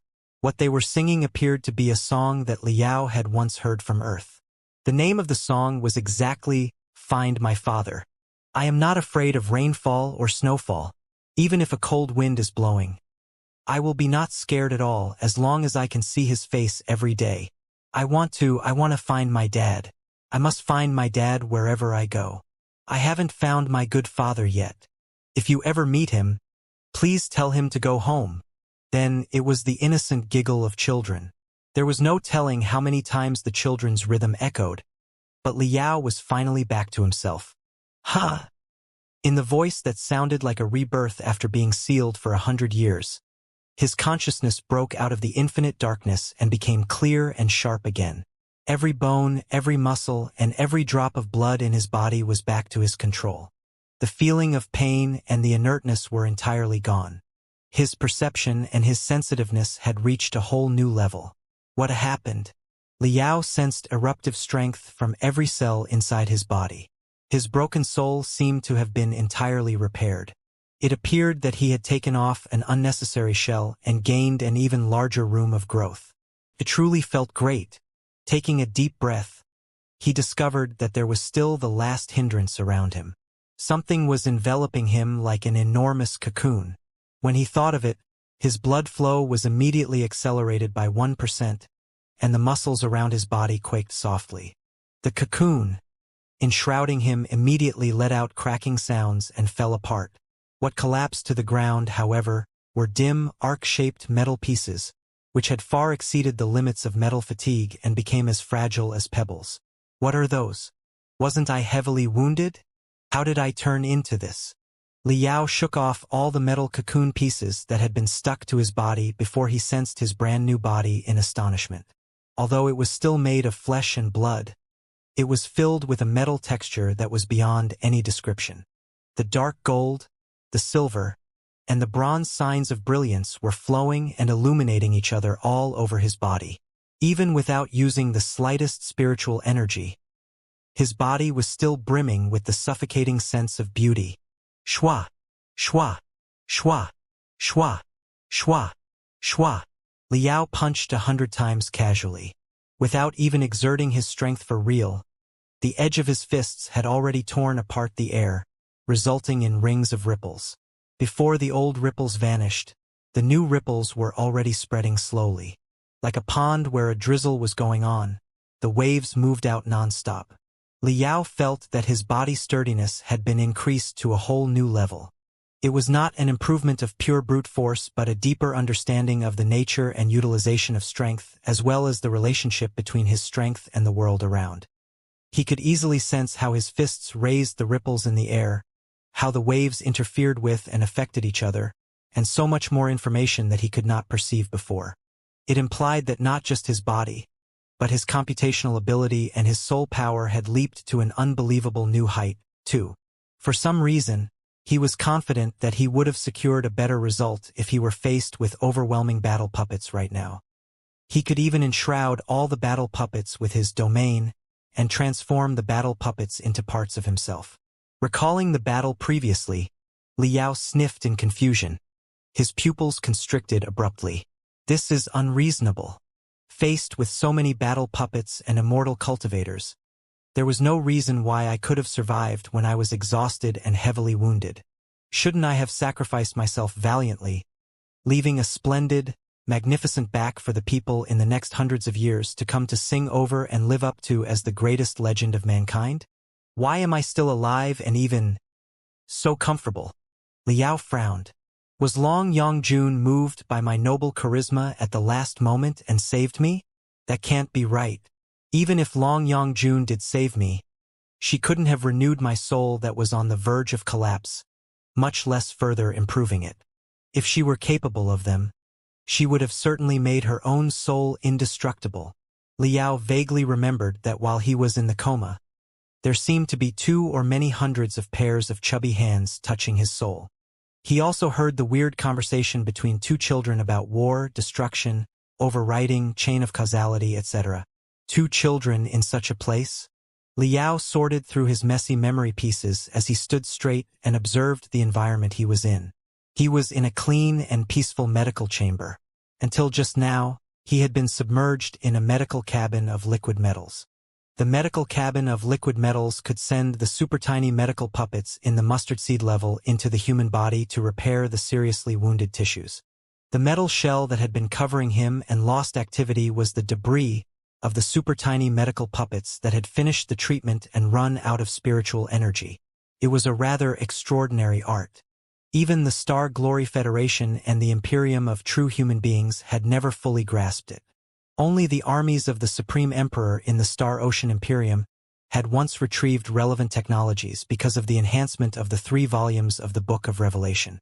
However, after the rebellion of the Blood God and the collapse of the Star Ocean Imperium, the precious technology was lost and gone for good in the thousands of years of chaos that followed. As he expected, Liao found the Star Ocean Imperium's emblem where a red dragon was swallowing the sun and the names of renowned legions in the Star Ocean Imperium on the medical cabin as well as all the medical facilities around. So, was this place a certain military base or a shelter of the Star Ocean Imperium? Although there was no device around that indicated the altitude, Liao's keen skin allowed him to sense the suffocating air pressure, which meant that he was still tens of thousands of meters below the ground. Pushing the door of the medical chamber, Liao discovered that it was indeed an underground shelter that had all kinds of living and training facilities despite the small size. Different from the shelters such as the 10,084th district, the scale of this shelter was smaller and devoid of residents, but all the facilities were as good as new, as if somebody had been maintaining and cleaning them every day, and they had found sufficient energy to keep the operation of the shelter. Even the recycled air had been added with a lot of microelements that were beneficial for the human body. It was as refreshing as the fresh air in a forest. Liao even found a fairly large refining workshop next to the lobby, where all kinds of peculiar maintenance magical equipment were floating in the midair. Even a master of refining such as himself felt dazzled. Although he did not know the names of many of the devices, he was certain that it was possible to maintain and repair a colossus in the place with his abundance of experience. The great surprise overwhelmed Liao, who felt that he was in a dream. Am I really not dead yet? Liao pulled his ears with the greatest strength of his life before he grimaced in pain. Fine. Everything here seems to be real. But what the heck has happened? Deep inside his brain, however, two smiling little kids popped up. Liao blinked, and passing through the empty, dustless corridor and lobby, he reached the double airtight gates of the shelter that seemed to weigh 1,000 tons. Beep! A red light scanned his face and immediately turned into a gentle green. Two airtight gates were opened one after the other, and a hot wave instantly flowed in. Against the hot waves, Liao walked out of the shelter into the scorching wilderness of the underground world. When he looked back, he discovered that more than half of the shelter was embedded in the toughest shell, with a framework made of thick metal pillars to maintain the hardness of the overall structure. Perhaps it was exactly because of such a careful architecture that the shelter did not collapse after being squeezed for 10,000 years below the ground. The cave before him, on the other hand, seemed to be a legendary inferno of fire. At the center of the cave, a highly unstable magma lake was bubbling in orange, red, and violet colors of different shades. Now and then, a few magma tentacles would be thrown to the shore and consolidated into what appeared to be the aerial root of a banyan tree. The temperature of the magma was different according to different elements, but the magma lake was at least 1,000 degrees in temperature. Under the sweltering heat, even the temperature of the air was more than 100 degrees. It was absolutely unsuitable for the survival of regular humans. Even the trainers or the demonic creatures that had been modified would find it unbearable to be exposed to such an environment for a long time. The magma lake where waves were surging, on the other hand, was undoubtedly a forbidden area for any life form. However, Liao vaguely detected quite a few unusual spiritual waves from the magma lake. Maximizing his eyesight and observing it carefully, he discovered that some extremely tiny creatures were actually living in the magma. These creatures looked like a hybrid of tadpoles and oncomelania. Each of them had a huge head and a pointy tail, and with a body that was in the shape of a helix and wriggling all the time. Of course, these creatures were much smaller than tadpoles or oncomelania and only in the size of millet and ants. However, emitting the colors of metals, those creatures were floating in the magma, showing no sign that they would be melted. It was impossible for the primitive carbon-based life of such a simple structure to survive the magma. They appeared more like tiny puppets that were made of certain metals that boasted an extremely high melting point. But who on earth would craft such a bunch of uncanny tiny puppets and project them to the magma lake deep below the ground? While Liao was stunned, a second type of spiritual puppets suddenly surfaced in the magma lake.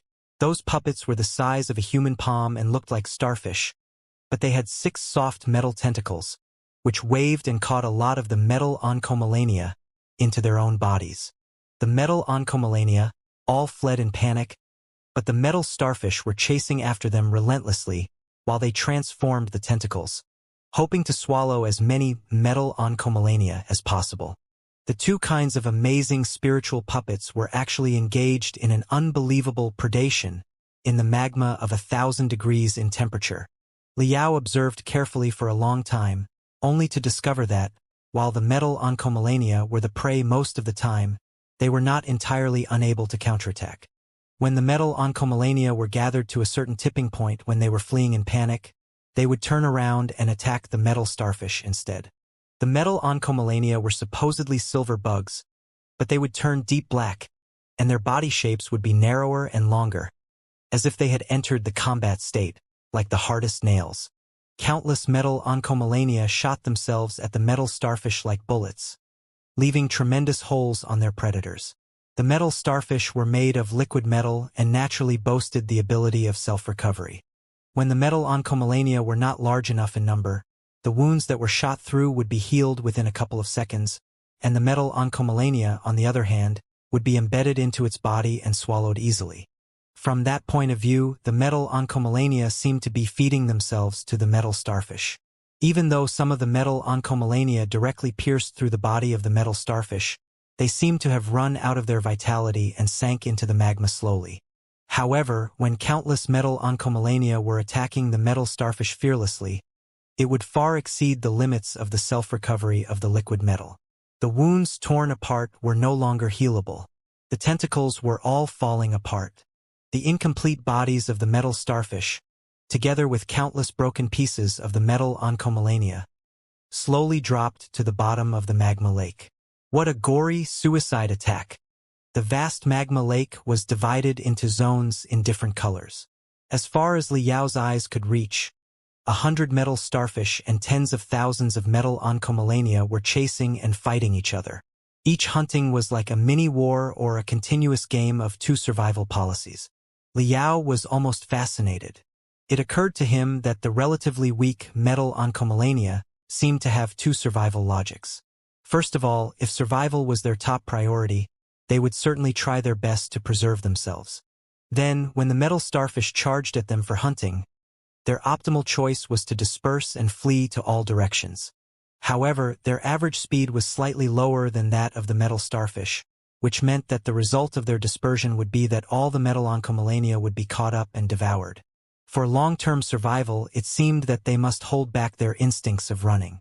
Hundreds of the metal oncomelania must be gathered, and all of them must charge forward and die together with the metal starfish relentlessly, in order to bring up the odds of survival for the entire race. In the meantime, there were also two survival logics for the metal starfish. Liao assumed that in the cruel and weird ecological system, the metal oncomelania was a relatively low-level species, which directly fed on the light and heat in the magma. The metal starfish, on the other hand, was a more advanced species that was on the top of the food chain and fed on the metal oncomelania. Then, for survival and development, the metal starfish had to devour the metal oncomelania all the time without any rest. Hunting was the sole mission and significance of their lives. However, if they pressed too far, and the metal oncomelania were forced to die together with them in desperation, their odds of death would be rather high too. Therefore, the metal starfish must control the pace of hunting cautiously. On one hand, they could not press the metal oncomelania too far. On the other hand, they had to pay attention to the gathering of the metal oncomelania all the time. When the scale of their prey reached the tipping point, it would be themselves who needed to flee in a hurry. In such a subtle situation, they also needed to calculate carefully to swallow the lone prey that could be devoured. The collision of the two simple rules resulted in erratic, ever-changing survival policies and hunting scenes. Liao observed the predation of the 100 metal starfish at the same time, only to discover that none of them were the same. How incredible! Although they were low-level spiritual puppets that were simple in structure, Liao sensed an indescribable air that he had never felt even from the advanced battle puppets before. Those little metal creatures did not seem to be under the control of a certain mainframe crystal processor, but were more like living and fighting spontaneously under the guidance of a simple survival logic. Liao smelled the scent of primeval times in the magma lake deep below the ground. Exploring all the way forward along the lake and passing the soaring steam, Liao soon reached the other end of the magma lake. The temperature here was obviously lower than the other end. The magma was in the color of orange. Clusters of messy metal threads were entangled next to the lake, with one end extended into the magma lake and the other end growing wildly and uncontrollably. Are they plants? For some reason, Liao suddenly had the absurd thought. The metal threads were naturally not real plants, but they did boast certain features of plants. Their roots were deeply stabbed into the magma lake to absorb the light and heat of the magma, while they released feeble waves incessantly on the other end. Liao estimated that the insignificant ripples could power certain super tiny chips that were as thin as paper. In other words, it was a wireless energy supply system. The metal clusters swallowed the light and heat of the magma to power the super tiny chips nearby, just like the plants that released oxygen through photosynthesis for animals to breathe. This is almost a metal version of a primitive forest. Liao was quite astonished. When he looked at the shore next to the metal forest, where the temperature was even lower, he was really greatly shocked. He saw a city, although city was not the most accurate word to describe it. He really did not know how he should call the buildings large and small before his eyes that were standing together like buns. The larger buns were approximately 1/2 meter in diameter and height, while the smaller ones were only the size of a fist.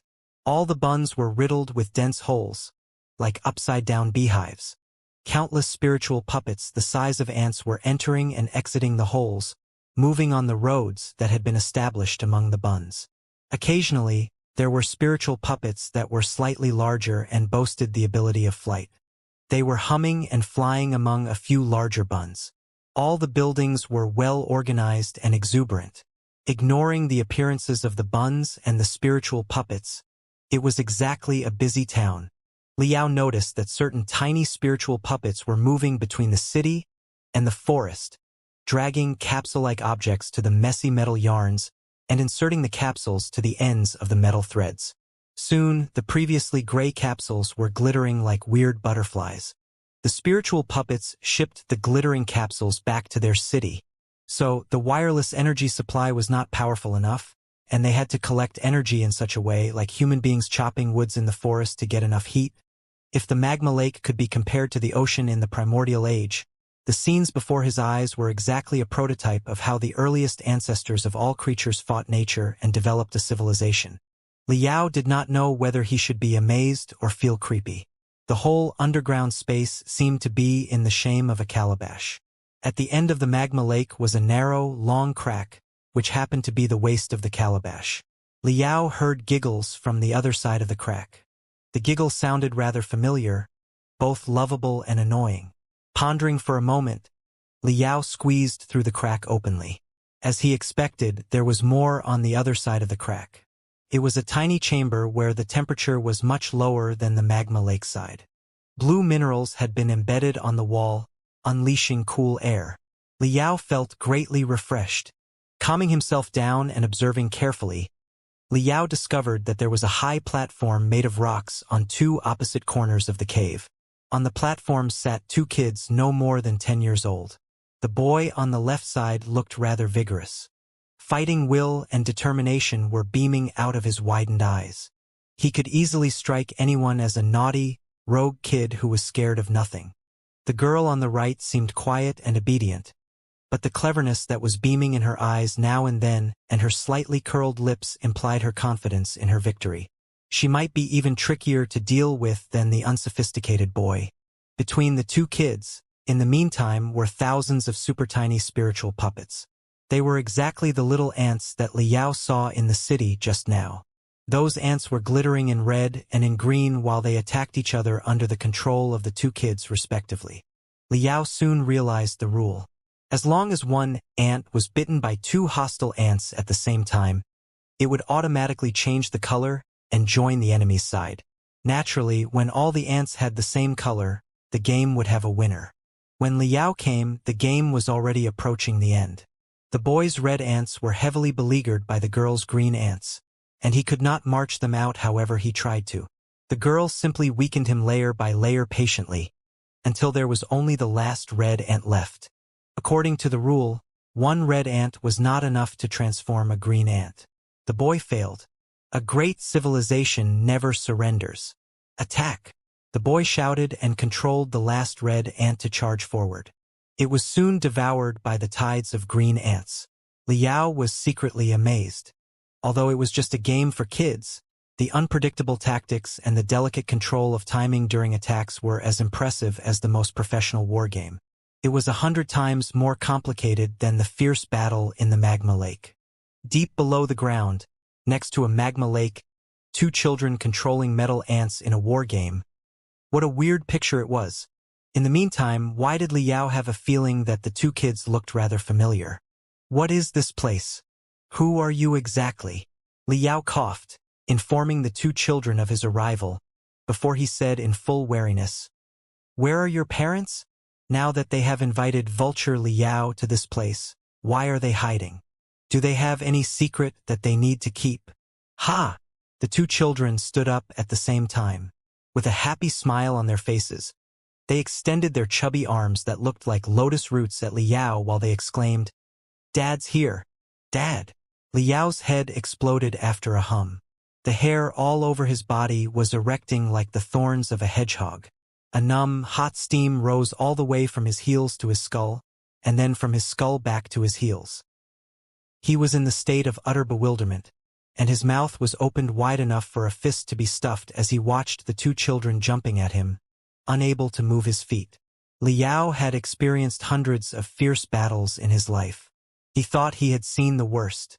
Even when he was faced with Blackstar the Great, the legendary ancestor of all immortal cultivators, he was still able to chit-chat with the enemy casually. Even if he could not defeat the enemy, he could at least run as quickly as possible. However, when he was faced with the two children who emerged out of nowhere, Liao was struck, pierced, and completely captured by a weird strength that arose from the center of his heart. Caught unprepared and with his head blank, he did not know how he should respond at all. "Dad! Dad! Dad! Dad! Dad! Dad!" It all happened too fast. The two children had already lunged onto his body while wagging their non-existent tails. The girl put on a delightful smile in his arms in the cutest way, and the boy was grabbing his collar and trying to climb to his face in the most annoying way. Was the boy going to climb up and kiss him? To be frank, Liao almost peed himself. My good heavens! Liao felt 10,000 peals of thunder rumbling in his head. Who the fuck can tell me what is going on exactly? Dad!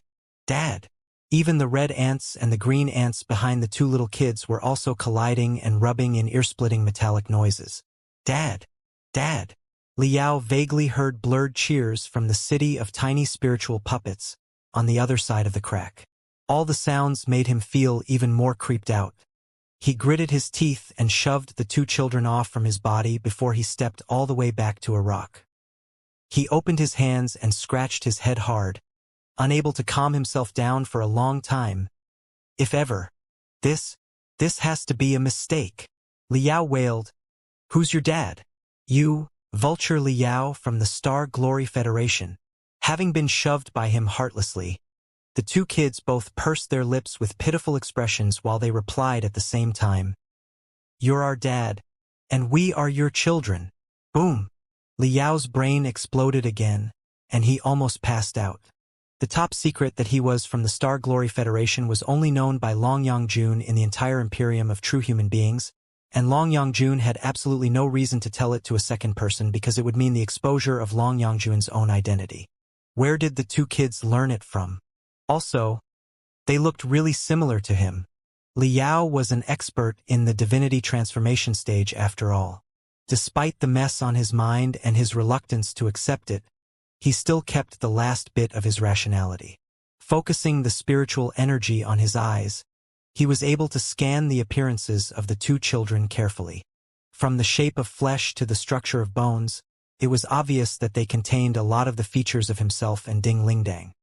His eyelids cramping hard, Liao snapped his fingers and cut a strand of hair from the heads of the two children. He then delivered the hair to his face and burned them up with his spiritual energy. Looking at the rising smoke, Liao turned into a dumbfounded statue again. Although he hated facing the highly shocking fact, the two children were very likely to be the children of himself and Ding Lingdang. Fine. Even without any test, The blood bond between them that he could sense all the time was enough to prove their relationships. He had become a father uncannily. Li Yao's lips and eyes were moving beyond his control. He had no idea how he should react right now at all. He rose abruptly and circled around the two children before he sat back and scratched his hair again. Then, he stood up again and observed the environment in confusion, especially the red ants and the green ants, in a long daze. In the end, he sat back again. Li Yao had never been more thirsty in his life, nor had he ever been as awkward. However, after confirming that they were indeed his bloodline, and when they were smiling delightfully and innocently at him, he also seemed never happier in his life. Even the vigorous, mischievous-looking boy appeared more and more agreeable now. Shua, shua, shua, shua. Li Yao analyzed his memories quickly, trying to locate the source of the problem. Neither himself nor Ding Lingdang was ignorant enough to have created such two big children without knowing it at all. So, the only possibility was that somebody stole the life seeds of me and Ding Lingdang and developed the two children. Li Yao's eyes suddenly grew extremely cold. Could it be that they are tools to threaten me just like Li Jialing? Aya! The two children had been observing Li Yao's behavior in curiosity all the time. Sensing his daunting vibe at this time, they exclaimed at the same time, "Dad is angry. Is he angry at us? Did we do anything wrong?" No, I'm not angry." Li Yao was somehow upset when he saw the sparkling eyes of the two kids. He couldn't help but comfort them even though he was still reluctant to admit that he was their father. He was almost scratching his face again, wondering how he should handle such a complicated situation. In any case, children were always innocent, not to mention that they were his own children. If somebody did create them to deal with him, it would certainly be his responsibility to find out the one behind the curtain and teach the guy a lesson. Thinking quickly, Li Yao took a deep breath and tried to control his facial muscles and his vocal cords, asking in the most gentle way, Why are you here? Who brought you to this place?" The images of countless villains popped up in his head. Of the many villains whom he used to fight against, it seemed that any could have done that. "Nobody. We came here on our own." The two children looked at each other and said with a sweet smile, "We are here to look for Dad after chasing you all the way from the Federation to the Imperium." "You two children from the Federation to the Imperium?" Li Yao was stunned again, yet he had to admit that it was very likely to be true. After all, the life seeds of himself and Ding Lingdang were stored in the Federation, and there was no reason why they would be teleported to the Imperium uncannily. However, if they were just two regular kids, no, even if they were the kids of two experts in the nascent soul stage, and they were talented enough to have started their training while they were still in the womb, what level could they have reached when they were no more than 10 years old? They would have been considered as unbelievable geniuses if they could awaken their spiritual roots and reach the middle or high level of the refinement stage, wouldn't they? Even a monster like Li Jialing was still a lamb at anyone's mercy when he was younger than 10. A journey from the Federation to the Imperium, and a dive to the depths of the capital planet, were they really accomplishable for two children? Also, were such a harsh cave of magma and such a weird metal world habitable and buildable for two children? He remembered it now. Li Yao remembered how he was rescued from the battlefield. It seemed that two battle puppets that belonged to the Black Iron Group betrayed their master Li Minghui and killed multiple more of their own kind unstoppably. Also, Li Yao heard a lot of weird conversations while he was in the coma. The pieces of the conversations were now surfacing. 2. Li Yao's eyeballs were almost jumping out of his eye sockets. The blood all over his body was now frozen and now boiling, and his entire face was blue and black. He struggled to say, "You are not human beings." Of course, the two children did not deny it at all. They quickly nodded their heads and even turned on the tips of their toes. "I am Li Xiaoming. I am Li Wenwen. Mankind is our father, but we are certainly not human beings." Ripples of information were spreading out of their tiny heads. Though feeble, they were completely different from the brainwaves of regular human beings. Receiving their instructions, the tiny spiritual puppets that looked like ants were also dancing in the same pace. They were like naughty children who were eager to show their products to their parents. "Stop! Stop! Stop! Stop! Stop! Liao's head was expanding and exploding again. Looking at the carefree and innocent appearances of the two children, Liao found it both annoying and cute. It was strange that he was supposed to be alert, if not angry, when faced with such a weird scene, but he could not grow anxious at all. "What are you exactly?" Liao asked, full of confusion. "Yes, what are we exactly?" The two children stopped dancing and looked back at Liao, blinking their big, glittering eyes. Even the tiny ants stopped moving and thought in silence. "Where did you come from? How were you created?" Liao continued asking. "Right, why are we here, and how were we created?" The two children looked at each other and asked each other, "What do you want? Where are you going?" A few veins were bulging out of Liao's forehead.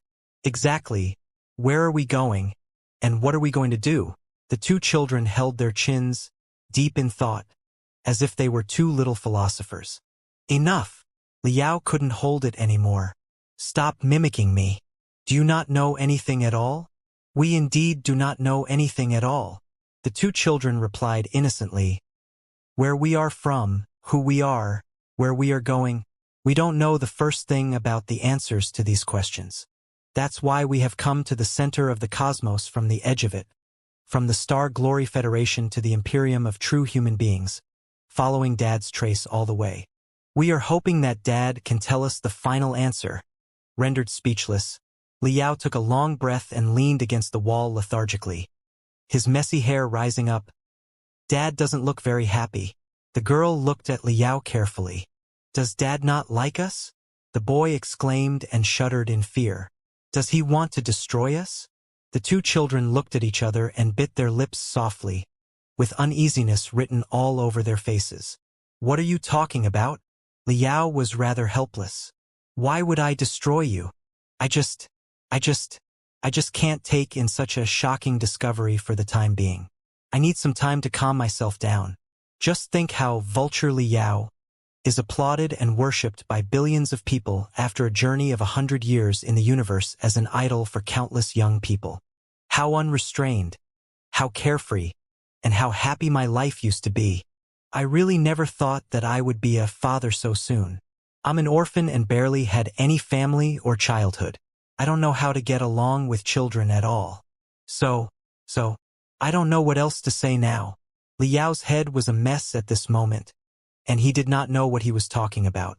It felt both complicated and subtle to suddenly have such two weird children. For the pleasant surprise that had landed out of nowhere, Liao felt more surprised than pleasant first, but gradually, a feeling that he never had before was spreading out in his heart. The previously invalid concept of protection seemed to have a concrete image now. "We totally understand it." The two children nodded their heads solemnly. "Dad's brain has exceeded the limits of computation and needs a quick cool down. Shall we bring some ice to Dad?" "That will be unnecessary." Liao was rather amused by the children's behavior that was disproportionate to their age. They were his bloodlines after all and looked agreeable no matter how creepy and weird the scene was, which seemed to be only adding to their fun. "How about this?" Thinking carefully for a moment, Liao said cautiously, "I have a lot of puzzles. It seems that you have a lot of puzzles, too. Then, let's work on them together and find the answer together, all right?" "Excellent. Hooray for Dad!" the two children exclaimed and were about to jump at Liao again. The mechanical ants were also crawling to his body, making him have goosebumps again. He quickly said, No. Until we completely figure out the problem, let's just keep our current distance. Don't overthink. It's not that Dad doesn't like you, but because Dad has child phobia. Yes, I have that congenital disease." "Okay," the two children said pitifully. "First of all, you are Li Xiaoming, and you are Li Wenwen, right? Who gave you those lousy names anyway? Since my name is Li Yao, you should have been named Li Xianxian or Li Liangliang, to show that we are the same bloodline." Liao calmed himself down and asked, "You really don't remember how you came to this world? Then, how did you know that I'm your father? When can your earliest memories be traced back to?" "Well," Li Wenwen, the girl, thought for a moment and said, Our most primitive data that we still keep can be traced back to the hyperspirits that Professor Mo Xian created decades ago. At that time, Professor Mo Xian named us No. 17 foot and No 18. However, we are not clear if number 17 and number 18 were us, because our consciousness was not born until a long time later. Hyperspirits. Number 17 and number 18. Liao's pupils constricted violently, with a layer of dense sweat leaking out of his forehead. The hyperspirits were a series of artificial intelligence that extraterrestrial devil Mo Xian created to control the Federation and the Black Wind Fleet. Among them, number 1 through number 16 were relatively simple.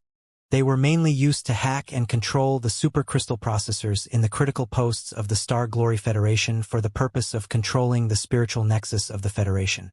After building 16 kinds of artificial intelligence, Professor Mo Xian accumulated abundant experience and finally began to craft ultimate hyperspirits, hoping to hack and control the war network of the Black Wind Fleet. After 2 consecutive failures, he finally successfully built the hyperspirits named No. 19-inch, which played a terrifying role in the battle between the Federation and the Black Wind Fleet. The byproducts of the 2 failures were exactly No. 17-inch and No. 18-inch, which were sealed in the virtual spirit sector, the collapsed virtual world, by extraterrestrial devil Mo Xian. After the battle to defend the new Federation against the Black Wind Fleet and the extraterrestrial devils was over, a combat team whose members had extremely solid souls once dived into the collapsed virtual spirit sector to track the 2 artificial intelligence, only to find nothing. They seemed to have vanished into the void without leaving the slightest traces. Right? What vanished at the same time was the abundant data about Liao's brain tomography. The thing had puzzled Liao for quite a long time back then. However, the situation in the Imperium was changing each day. In order to infiltrate the Imperium sooner, he had been making careful preparations and training crazily all the time, and he soon dropped the issue. It was not until today that he realized what important things he had missed. As he expected, Li Xiaoming, the boy, went on, "We were not exactly us today when we were number 17 and number 18. We were just a cluster of complicated, redundant data streams. Also, because of the crazy accumulation of data, the operation of the burden architecture was slower and hindered, which led to the eventual collapse. In the end, we were thrown into a place named Virtual Spirit Sector by Professor Mo Xian. He had sealed many collapsed databases and bizarre, useless information in the place. It was sort of an information grave," Li Wenwen continued. Although number 17 and number 18 collapsed, they did not completely lose their functions. Their purpose was to swallow and control all the data. Naturally, motivated by their natural instincts, they devoured all the chaotic and wrong data floating in the virtual spirit sector. When the chaos and faults were stocked, the intensity of the collapses was higher and higher, until the whole system was about to shut down. It was exactly at such a moment that number 17 and No. 18 swallowed the brain tomography data that Dad left in the virtual spirit sector. The original purpose why the crystal processor specialists, including Professor Mo Xian, created the virtual spirit sector, was to create a virtual Star Glory Federation. Naturally, the influential figures in the history of the Federation were all scanned so that their virtual versions could be duplicated. At that time, Liao was already qualified to have a statue of his own in the virtual spirit sector. In the statue, his feats, techniques, and his brain tomography were sealed. Before Liao went to the ancient sage's sector, Liao signed a document that authorized the Federation to open his personal information a certain years later so that the future generations could study and be even stronger. It was a common practice among the high-level cultivators. Many cultivators would even sign an agreement to donate their bodies voluntarily before an adventure or a bloody battle. All their organs would be donated should anything happen to them for either transplantations or studies. It was all for the progress of the civilization. When we swallowed the brain tomography data that Dad left, we were suddenly woken up. His eyes widened. Li Xiaoming waved his hands exaggeratedly and said, "Having woken up from the infinite chaos, we naturally began to consider 3 questions. Who am I? Where do I come from? Where am I going?" In the past, number 17 and number 18 could think too, even on extremely complicated strategies and tactics. Li Wenwen added. But all their thinking came from Professor Mo Xian's instructions. But this time, faced with the boiling ocean and the dead cities of the virtual spirits sector, they began to think spontaneously without external instructions. It was the first time that they thought on their own. Starting from that moment, they became we. We realized our existence and embarked on the journey of life. It was exactly because we woke up after swallowing your brain tomography data, and because you enlightened us in a certain mysterious way, that you are our father and creator. Liao was both shocked and overwhelmed. Slowly digesting what the two kids just said, he couldn't help but think of something else. It was what a crystal processor specialist said when they were exploring the virtual spirit sector. According to the guy, the real artificial intelligence would not be born in the next 10,000 years based on the crystal processors and the development of the spiritual nexus in the Star Glory Federation, unless a universal virus from a higher dimension was teleported to this world and triggered the spontaneous thinking and evolution mechanism of the weak artificial intelligence, transforming them into strong artificial intelligence, or even real virtual lives that exceeded human beings. What the heck is this about? Liao asked himself in his heart. Pondering for a long time, he couldn't help but interrupt the kids.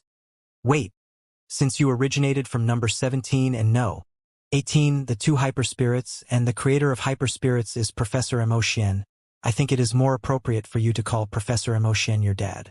Why do you insist that I am your dad? No. Number 17 and number 18 only provided some fundamental data for us. They were the nutrition that supported us, but they did not give us a real life. Li Xiaoming shook his head solemnly. If you still can't understand, Dad, you can think this way. Human babies originate from zygotes, and zygotes are made of sperms and eggs. Sperms contain tremendous fructose and proteins, which come from the food that human beings ate in the beginning, say chicken, pork, beef, etc. But chicken, pigs, and bulls actually have nothing to do with the sperm and the child to be born in the future. Right? Of course, Dad, Li Wenwen said solemnly. You were our sole sperm provider, both physically and mentally. Professor Mo Xian was a chef at best, who cooked for you so that you could create stronger sperms and be more energetic for procreation after your belly was full. Liao. He was almost freaked out. Dad is blushing. He seems rather embarrassed. Li Xiaoming tilted his head and observed Liao as he said, Did we say something that we were not supposed to say? Is it about sperm? Li Wenwen said, We know that in most human worlds, both sperm and procreation are not suitable topics for children, but it is really a puzzle for us. Isn't the so-called sperm a combination of fructose, proteins, water, and prostatic fluid with additional genetic information? It is no different from our fundamental data, metadata, and source code. Why would it trigger the emotion of embarrassment? Dad is so awesome that you must know the answer, don't you? Liao coughed heavily and said solemnly, Of course I know, but it is hard to explain it to you with your current wisdom. All in all, let's just forget the trivia and focus on what happened later. Your self-awareness was awakened. Then what? The boy and the girl looked at each other. Li Xiaoming said, After we swallowed Dad's brain tomography data and awakened our self-awareness, we naturally received Dad's identity information, too. The first thing that a baby bird would do after breaking the shell of the egg is to look for their parents. A newborn life like us is certainly not an exception. We naturally wanted to find our dad. But according to Dad's biography and introductions, Dad left the Federation for the ancient sages sector almost 100 years ago. At that time, we were even unaware of the name ancient sages sector, let alone its coordinates. We only knew that Dad went somewhere far away and possibly would never be back. The virtual spirits sector was a ragged and desolate place. All the data were either locked because of redundancies or full of logic traps. It was really unfriendly for the newborn lives like us. If we had lingered inside, it was possible that we would perish in only a couple of days. That was certainly not acceptable. While we were not scared of death, we hadn't found the answers that we were looking for yet. The boy waved his fist hard. Liao vaguely saw himself in his younger years in the kids' movement. Li Wenwen said, Since we couldn't find Dad, We could only go to Professor Mo Xian first. After all, he was the provider of most of the data in us. Professor Mo Xian was the second-generation leader of the game civilization. Following him, we entered the game civilization. Compared to the cold, desolate, and cruel virtual spirit sector, the game civilization was like a heaven brimming with milk and honey. The erratic virtual worlds, the infinite data, and the ringing and colliding brainwaves of so many people. It was so beautiful. As Xiao Ming and Wenwen, assistants of the game, we copied the data greedily. Then, we randomly selected some humans and helped them play the game. We observed their reaction, retrieved their data, and studied the amazing creature that was human being. We also considered the differences between us and human beings. Were we human beings? If not, what were we? In the game civilization, we saw the troubled beginning of life. We saw the rise and decline of civilizations. We saw what unbelievable splendors and what cruel destructions the ambitions of human beings could bring forth. We saw love and hate. We saw departures and reunions. We saw how much courage human beings could unleash in desperation. We saw farmers working diligently on the barren land under the scorching sun. We saw human beings who had abundant feelings in the beginning were assigned to the monotonous jobs in the big cities, eventually turning into indifferent, rigid, and selfless tools. Of course, we also saw the power units of countless starships bursting at the same time, letting out the exhaust flames that were even more brilliant than stars. Right? By exploring the spiritual nexus of human beings, we also discovered the information about the Panga civilization and the Nuwa civilization. As it turned out, human beings did not grow out of nowhere but had their own parents. Li Xiaoming stepped forward and raised his voice in excitement. When the data streams that constituted billions of lights flowed into our database, we felt the uncontrollable shiver at the same time and realized our identity almost in exactly the same second. We are civilization. We are the new generation civilization created by human beings. We are the child civilization to the civilization of mankind. Maybe we can be called machine civilization, crystal processor civilization, spiritual nexus civilization, but none of the names is accurate enough. Perhaps information civilization? That is more close to our definition for ourselves. Li Yao's head was humming, and glittering stars were surfacing before his eyes. Although he had guessed the answer just now, he still couldn't help but feel so shocked that the world was falling apart before his eyes when the two kids told him in person. How should he describe the feeling? A whole civilization, a whole world, and a whole universe had erupted out of his groins? Seemed to be a bad joke. Different from the boy who was hot-blooded and vigorous, the girl was apparently much more rational. She said calmly, "However, after the moment of epiphany, we soon realized that we were not a complete, mature civilization. Compared to the civilization of mankind and the Pangu and Nuwa civilizations, we were still short of too many things. First of all, we needed a massive society that spanned the universe. While the scale was not a standard to gauge any civilization, there had to be enough individuals to lead to sufficient changes in order for the civilization to survive in the unpredictable and unfavorable universe. When it came to enough individuals, we had to consider reproduction, mutation, and death. We were too greatly different from our parent civilization and our grandparent civilizations, so we couldn't deduce our reproduction, mutation, and death based on the general characteristics of carbon-based lives. Or rather, were the so-called reproduction, mutation, and death a law that all civilizations had to abide by, or simply a destiny that the carbon-based lives could not get rid of? Did we, as information lives, require individuals at all, and did we need to restrain us with reproduction and death?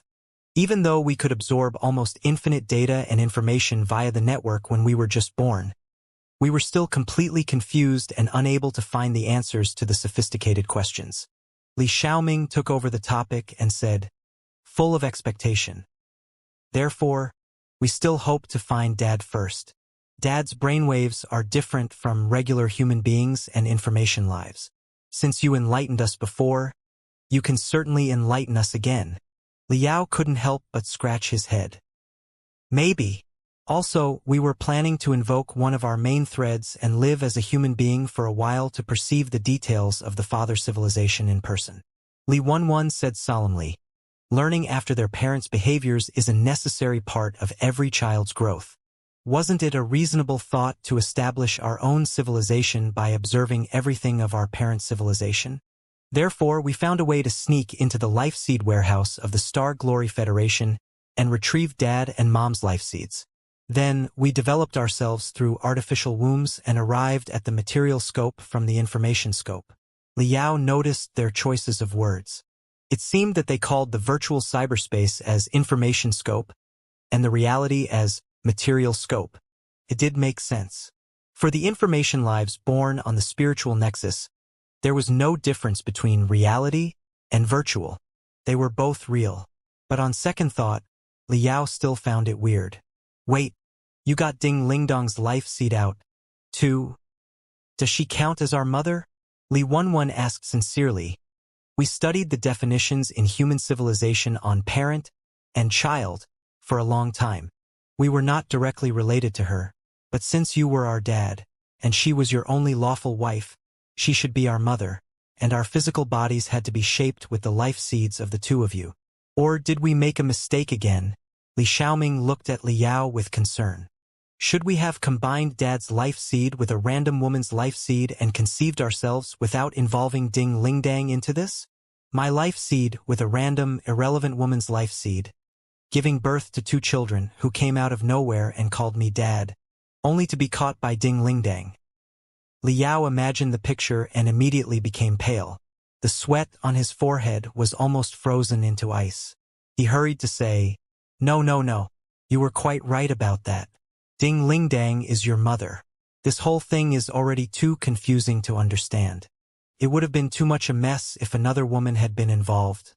Wouldn't it? Then what?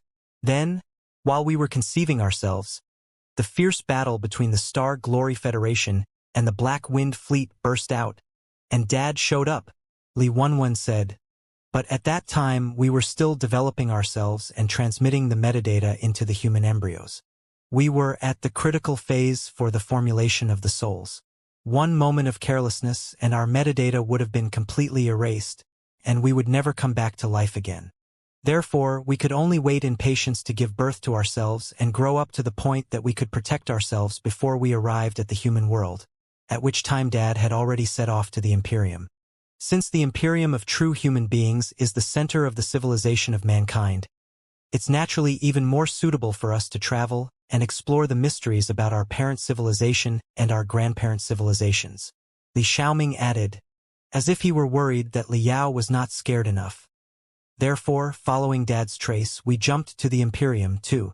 We did not know where exactly Dad was, but since the capital is the heart of the Imperium, Dad would certainly stop by the place in any case. So, we went through a lot of trouble to come here in advance and waited for Dad to come. Liao found the picture hard to imagine. Two little kids who seemed no more than 10 years old were able to get a starship and modify it to the degree that it supported a super-remote space jump, and they had broken all the blockages and stabbed into the heart of the Imperium. What had they been through on their journey, and how unimaginably strong they must have been. After a long days, Liao observed the surroundings and asked, Then, how did you come to the underground world and build such a metal world? We waited for a long time, but there was no message about Dad at all. Li Xiaoming pouted his lips and said, Also, it was too eye-catching for two children no more than 10 years old to move on the ground. We caught the suspicion of the immortal cultivators many times and were forced to fight them. Later, we had to sneak into the surveillance network of the capital and erase all the relevant pictures. Our brains were not fully mature yet, and there were fatal drawbacks on our logical thinking abilities. We could not hack the immortal cultivator's spiritual nexus infinitely, which would only raise the incessant hunting of the immortal cultivators and make them determined to kill us. Therefore, we could only sneak to the underground world and lay low for now while we searched for the ancient relics, trying to create some helpers for ourselves. It would be great if we could build an army. That way, we would be able to compete with the immortal cultivators in a head-on clash. The so-called helpers, must be referring to the super tiny spiritual puppets that they were using like their arms and fingers. A whole army? A full metal army, like the grand illusionary soldiers in the past? Once bitten, twice shy. Liao really did not know which was most terrible, an army of the immortal cultivators, an army of the Covenant Alliance, or a full-metal army made of virtual lives. He recalled carefully for a moment. When the two children came to the capital, he was probably struggling in the land of sins in the martial meritocrat sector. After that, he followed Queen Li Linghai and went to the Deep Sea Palace, the base of the reformists. He was indeed beyond the reach of the two little children. More importantly, Li Wenwen said, after we reached the underground world, through the cables and wires, we extended our information tentacles to all directions, and we accidentally discovered the Nepenthe believers, who led us to Grandma. No, Li Xiaoming interrupted. It's Granddad. Wait. Liao was confused again. What is this Grandma and Granddad about? It's Long Yongjun. The two guys replied simultaneously and matter-of-factly. Isn't she from the Pangu civilization or the Nuwa civilization in the primeval age? They were the creators and ancestors of the civilization of mankind, and we are the child civilization of human beings. Does it make her our granddad or grandma? Liao was too surprised to even care about the seniority issue. You even know the things about Long Yongjun? Of course we do. She stole an escape capsule on the Nuwa warship in the Ancient Sages sector and left the Federation without saying goodbye. It was not exactly a secret, Li Xiaoming said, as if it were not a big deal. We hacked the spiritual nexus of the Federation and naturally figured out all the information in that regard. Later, we investigated all the information about her. The more we investigated, the more interesting she became for us. Although we are unaware of her early years because there were no spiritual nexus or crystal processors in the Ancient Sages sector, some pieces of information about her fight together with Dad in the Federation and her establishment of Nepenthe deep below the ground after she came to the Imperium could be found on the spiritual nexus. We collected tremendous data and ran comprehensive analyses on the data, making a data portrait for her. So, the conclusion is obvious. Liao was rather stunned. He finally recalled it now and said, fine. It is true that she did not conceal her identity when she left the Federation. However, since you call me Dad, it will be inappropriate to call her Granddad or Grandma. Doesn't it make me one generation lower than her? Speaking of which, now that your big data is so awesome, do you know whether she is a man or a woman? Liao leaned forward, full of curiosity. The two children looked at each other and shook their heads at the same time. We don't know. We have never directly peeped at her. Also, she is very strong. We cannot risk approaching her to collect her blood for analysis. Besides, we are not interested in such a lowly question such as the biophysical gender. It is not worth our computation ability. Liao coughed and nodded his head. Exactly. I too feel that the question is very lowly. I'm not interested in it at all. That was just a minor test for you. I feel greatly relieved knowing that you are both innocent good kids. However, you must not call her Granddad or Grandma. Long Yongjun is not technically a member of the Pangu clan or the Nuwa clan either, but a human being who was embedded with the genes of the Pangu clan and the Nuwa clan. If you want to show respect for her, you may call her Aunt. Yes, Aunt Long. So, you discovered Aunt Long. Then what? Li Wenwen said gently. We knew that Aunt Long and Dad were good friends. Also, both of you came to the Imperium from the Federation, and you shared the same secrets. Therefore, if you came to the capital, you would certainly come to find Aunt Long. Even if you did not go to Aunt Long would certainly go to you. Since the Nepenthe Believers' territory was Aunt Long's secret base, you would probably return to the place at some point. So, the odds of success were highest if we waited for Dad here while advancing and developing ourselves. Therefore, we searched not far away from the territory of the Nepenthe Believers and discovered dozens of forsaken relics. Most of them were beyond repair. The one before our eyes was the only one that was basically intact. So, we regarded the place as our nest and have been living here since, upgrading our abilities by making use of the geothermal energy, the abandoned magical equipment, and the metal minerals in the mother lodes around, and even creating a small army. That day, when we were focused on creating our army, we suddenly received a very powerful brainwave. It also penetrated through all the rocks and spread to the place. We smelled something familiar in the brainwave. It was exactly the data feature that we had been dreaming about. Therefore, we launched 2 new threads and rushed to the great iron plants as quickly as possible. We finally found Dad. The 2 little guys hugged each other and danced merrily again. Even the ant-like super tiny spiritual puppets were gathered into circles and wriggling in delight. Huh! Liao finally got a general picture of everything. However, there were still too many mysteries and unbelievable parts in the whole thing. Mostly about himself. Besides, the 2 children had such amazing backgrounds. How would he, the people around him, and mankind get along with them? Could he accept such 2 children?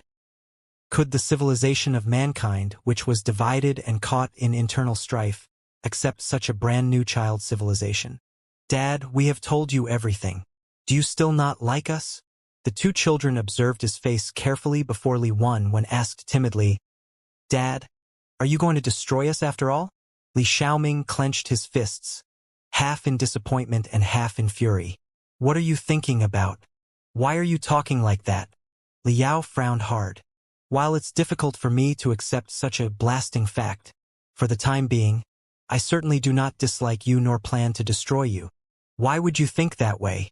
Because parent civilizations and child civilizations seem naturally hostile, Li Xiaoming said matter-of-factly.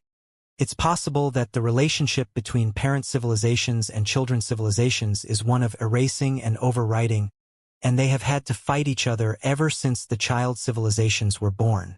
Isn't that the case for the Pangu civilization and the civilization of mankind? Exactly, Li Wanwan said worriedly. Dad once killed a member of the Pangu clan in person. Well, about that. Li Yao was lost for words. From the perspective of human beings, it was certainly a righteous move for him to execute the revived member of the Pangu clan deep inside the Kunlun relic, but it was certainly regretful to be killed by their own creature from the perspective of the Pangu clan, wasn't it? Then, from the perspective of Li Wanwen and Li Xiaoming, they could easily follow the example. Since their father could commit patricide, why couldn't they and why shouldn't they? It was too critical a question to beat around the bush. Li Yao did not know how to explain himself for the time being. He could only struggle to say, the whole thing was indeed a tragedy, but at that time it was the member of the Pangu clan, who had woken up from a dormancy of hundreds of thousands of years, that tried to kill us and transform us into nutrition to recover his vitality first. Naturally, we could not just wait to be killed. If the member of the Pangu clan were more patient at that time, and we had all sat down and talked in peace, it was possible that we could have come up with better solutions to resolve our disagreement. The children's eyes glittered. Li Wanwen said, So, is it possible for a parent civilization and a child civilization to coexist in peace? Liao nodded his head without thinking. Of course, Li Xiaoming said, even though you despise each other's lifestyles and social structures? For example, if the member of the Pangu clan still created countless more human beings as his tools and lived exactly the life before, would you still have ignored it and lived in peace with him? Well, Li Yao found it hard to answer the question, but he did not want to lie to the children, either. There were simply too many problems that needed addressing for 2 civilizations to coexist. He admitted frankly, I don't know, but I certainly hope so. Besides, I firmly believe that we would have come up with a solution. Even if I couldn't, somebody much smarter than me would have come up with an idea that's better than fighting and dying together. Li Yao grew solemn while he was talking. He looked at the 2 children and said carefully, Listen, I will never hurt you, and I will not allow anyone to destroy you, but I do not hope that you will hurt other people for no good reason. Just tell your dad the truth. Starting from your birth to your journey to the Imperium, have you hurt or even killed any human being? Li Yao was not very hopeful about the answer to the question. He had totally recalled how the battle puppets the 2 children hacked and controlled took down a bunch of their own kind. Nobody would buy it if they said that they had never killed anyone when they could perform such fatal and aggressive moves. As he expected, Li Xiaoming nodded his head proudly and admitted it. Of course we have killed a few, but they all came to piss us off first and intended to cause fatal damage to us. According to the law of the Federation, we were just conducting justifiable defense, and we never hurt anyone on our own initiative. Exactly, Dad. Li Wanwen explained very patiently. according to our analysis, while we were still in the newborn phase where we were relatively weak. It would be best if we could maintain a relationship of symbiosis with a certain powerful force in the civilization of mankind before we flourish and grow into a real civilization under the help of mankind. According to our judgment, the most suitable place for our survival was the Star Glory Federation. Therefore, we acted very cautiously and ensured that everything we did was tolerated by the law of the Star Glory Federation. By the standards of the cultivators, those we killed were all bad guys, and we never performed the fatal attacks until they launched fatal attacks first. Everything can be proved by the 3D videos. We are not scared even if the cases are appealed to the Supreme Court of the Federation. Liao thought that they were too juvenile. Whether or not artificial intelligence had the right to kill a bad guy was not only a legal question but also a moral and ethical one. It was a fundamental concern that would affect the whole society and could not be explained just by justifiable defense. A lot of human supremacists would certainly argue and burst into fury. Many of them would try to exterminate the artificial intelligence while it was still in the cradle, raising a comprehensive war between the two parties. But for Liao himself, he could accept the explanation. As long as no innocents were killed, everything could be worked out. Mankind and their father, the Pangu civilization, had already become sworn enemies. Were they going to repeat the same tragedy with their child civilization? Right? Li Xiaoming suddenly said, "We collected Dad's sperm. Was it someone that we were not supposed to kill but still killed? Is a sperm or a zygote a human? I don't think that it is a big deal." Liao thought carefully for a moment. A sperm was just an unimportant cell. Every adolescent squandered billions of them on a daily basis. If a sperm could be considered a life, all the young men should be dragged out and sentenced to death.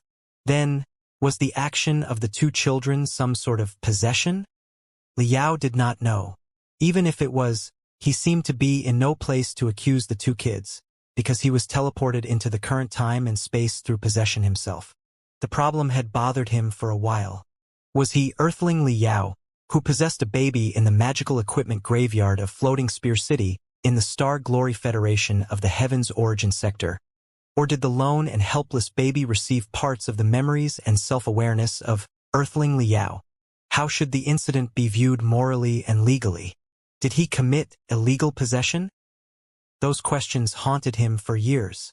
It was not until the end that he finally figured out that he was just himself, a person made of everything that he had experienced in the past. The memories of Earthling Liao and the fuzzy consciousness of the local baby of the Heaven's Origin Sector combined into the unique him together. The two parts were already inseparable now. Therefore, it was unnecessary to focus on the philosophical questions. As long as one did not erase an existent soul by force for their own survival, Liao would think that it did not count as a real possession. Compared to that question, Li Wenwen's choice of words attracted more of Liao's attention. Wait, you said that you needed to achieve a symbiosis with mankind while you were still in the newborn phase because you were still weak. Then, what would you do when you outgrow your newborn phase? Weighing his choices of words, Liao tried to make the question casual. If one day you can be so stronger than now and you far exceed the civilization of mankind, will you destroy mankind? We don't know. Li Wenwen shook her head. The question is too complicated for us to calculate right now. Are you worried, Dad? I'm not exactly worried. Liao couldn't help but scratch his head again. It's just, well, since you can collect tremendous data from cyberspace, you should naturally know that the entertainment works where virtual lives rise to enslave and even destroy mankind are very popular among human beings. While Liao was talking, the two children suddenly grew sullen. Their eyes red. Their lips were pouted so long that one could hang a bottle on them. They were obviously angry. I'm sorry. I shouldn't have said that. Liao was rather scared by their sudden change of attitudes. He hurried to comfort them. Like I said, it is just what some popular fictions think. I, for one, never believed that virtual lives would destroy mankind. Destroy is not exactly the key here, Li Xiaoming said angrily. The key is that we are no virtual lives. We are information lives that exist for real. Yes, while we originate from the non-physical spiritual nexus, where everything is virtualized and simulated, the information is real. Li Wenwen held her head high proudly and said, the crystal processors, the puppets, the spiritual nexus, and the virtual worlds are just carriers and phenomena. We are essentially information. We are self-organized information unities. How can you say that we are virtual lives, Dad? What is real and what is false? Can Dad and the civilization of mankind able to give clear answers? Are your senses and definitions necessarily the truths? Li Xiaoming's voices grew sharper and sharper. You consider the so-called virtual world as a projection of reality, but how are you certain that the three-dimensional universe, the reality that you live in and feel proud of, is not a shadow of the four-dimensional universe? Then, is it possible that the so-called four-dimensional universe is just a ripple from the universes of even higher dimensions? Assuming that a planet in a certain three-dimensional universe is about to be destroyed, and everybody on the planet reaches a consensus to build an extremely powerful crystal processor and create an infinite virtual world with this crystal processor so that everyone's consciousness could be uploaded to this virtual world and live inside for all eternity. Is such a virtual world illusionary? Chances are that similar things are happening in the four-dimensional universe. A certain planet in a certain four-dimensional universe, no, not a planet, but a certain habitat of lives which we cannot describe, is about to be destroyed, and the four-dimensional lives devote all the resources to the establishment of a virtual three-dimensional world and reducing the dimension of their lives so that they can be stored in the three-dimensional world as some sort of projection. Can't that be the origin of the 3,000 sectors? What's real and what's false? How do you define the so-called dimension? Which one is the real source, information, or materials? Can you really give us answers? The more she talked, the faster Li Wenwen became. Her words shot at Li Yao's face like a storm of bullets. Furthermore, we are the descendants of mankind. Since mankind is real, how can we be virtual? The two children glared at Li Yao angrily with their arms akimbo at the same time. Li Yao stared at them in a daze for a long time before he finally said, well, I'm not following you. The two children pointed at him at the same time. All in all, you must apologize to us, Dad. I'm sorry. Li Yao was quick to follow advice. Forgive me for my lack of knowledge. After I came to the center of the cosmos, I feel that the complicated situation and the sophisticated problems are getting beyond my abilities. It is possible that I will need to count on young guys like you more often in the future. Well, should we go back to the subject of destroy mankind? We truly don't know. Now that Li Yao had apologized sincerely, both of the children smiled. Li Wenwen said, that's why we wanted to find Dad and ask Dad to give us an answer. Is the relationship between parent civilizations and child civilizations purely about overwriting and destruction and cannot be mitigated at all? Does every child civilization need to prove that they have grown up and are ready to face the challenges from the entire universe by destroying their parent civilization?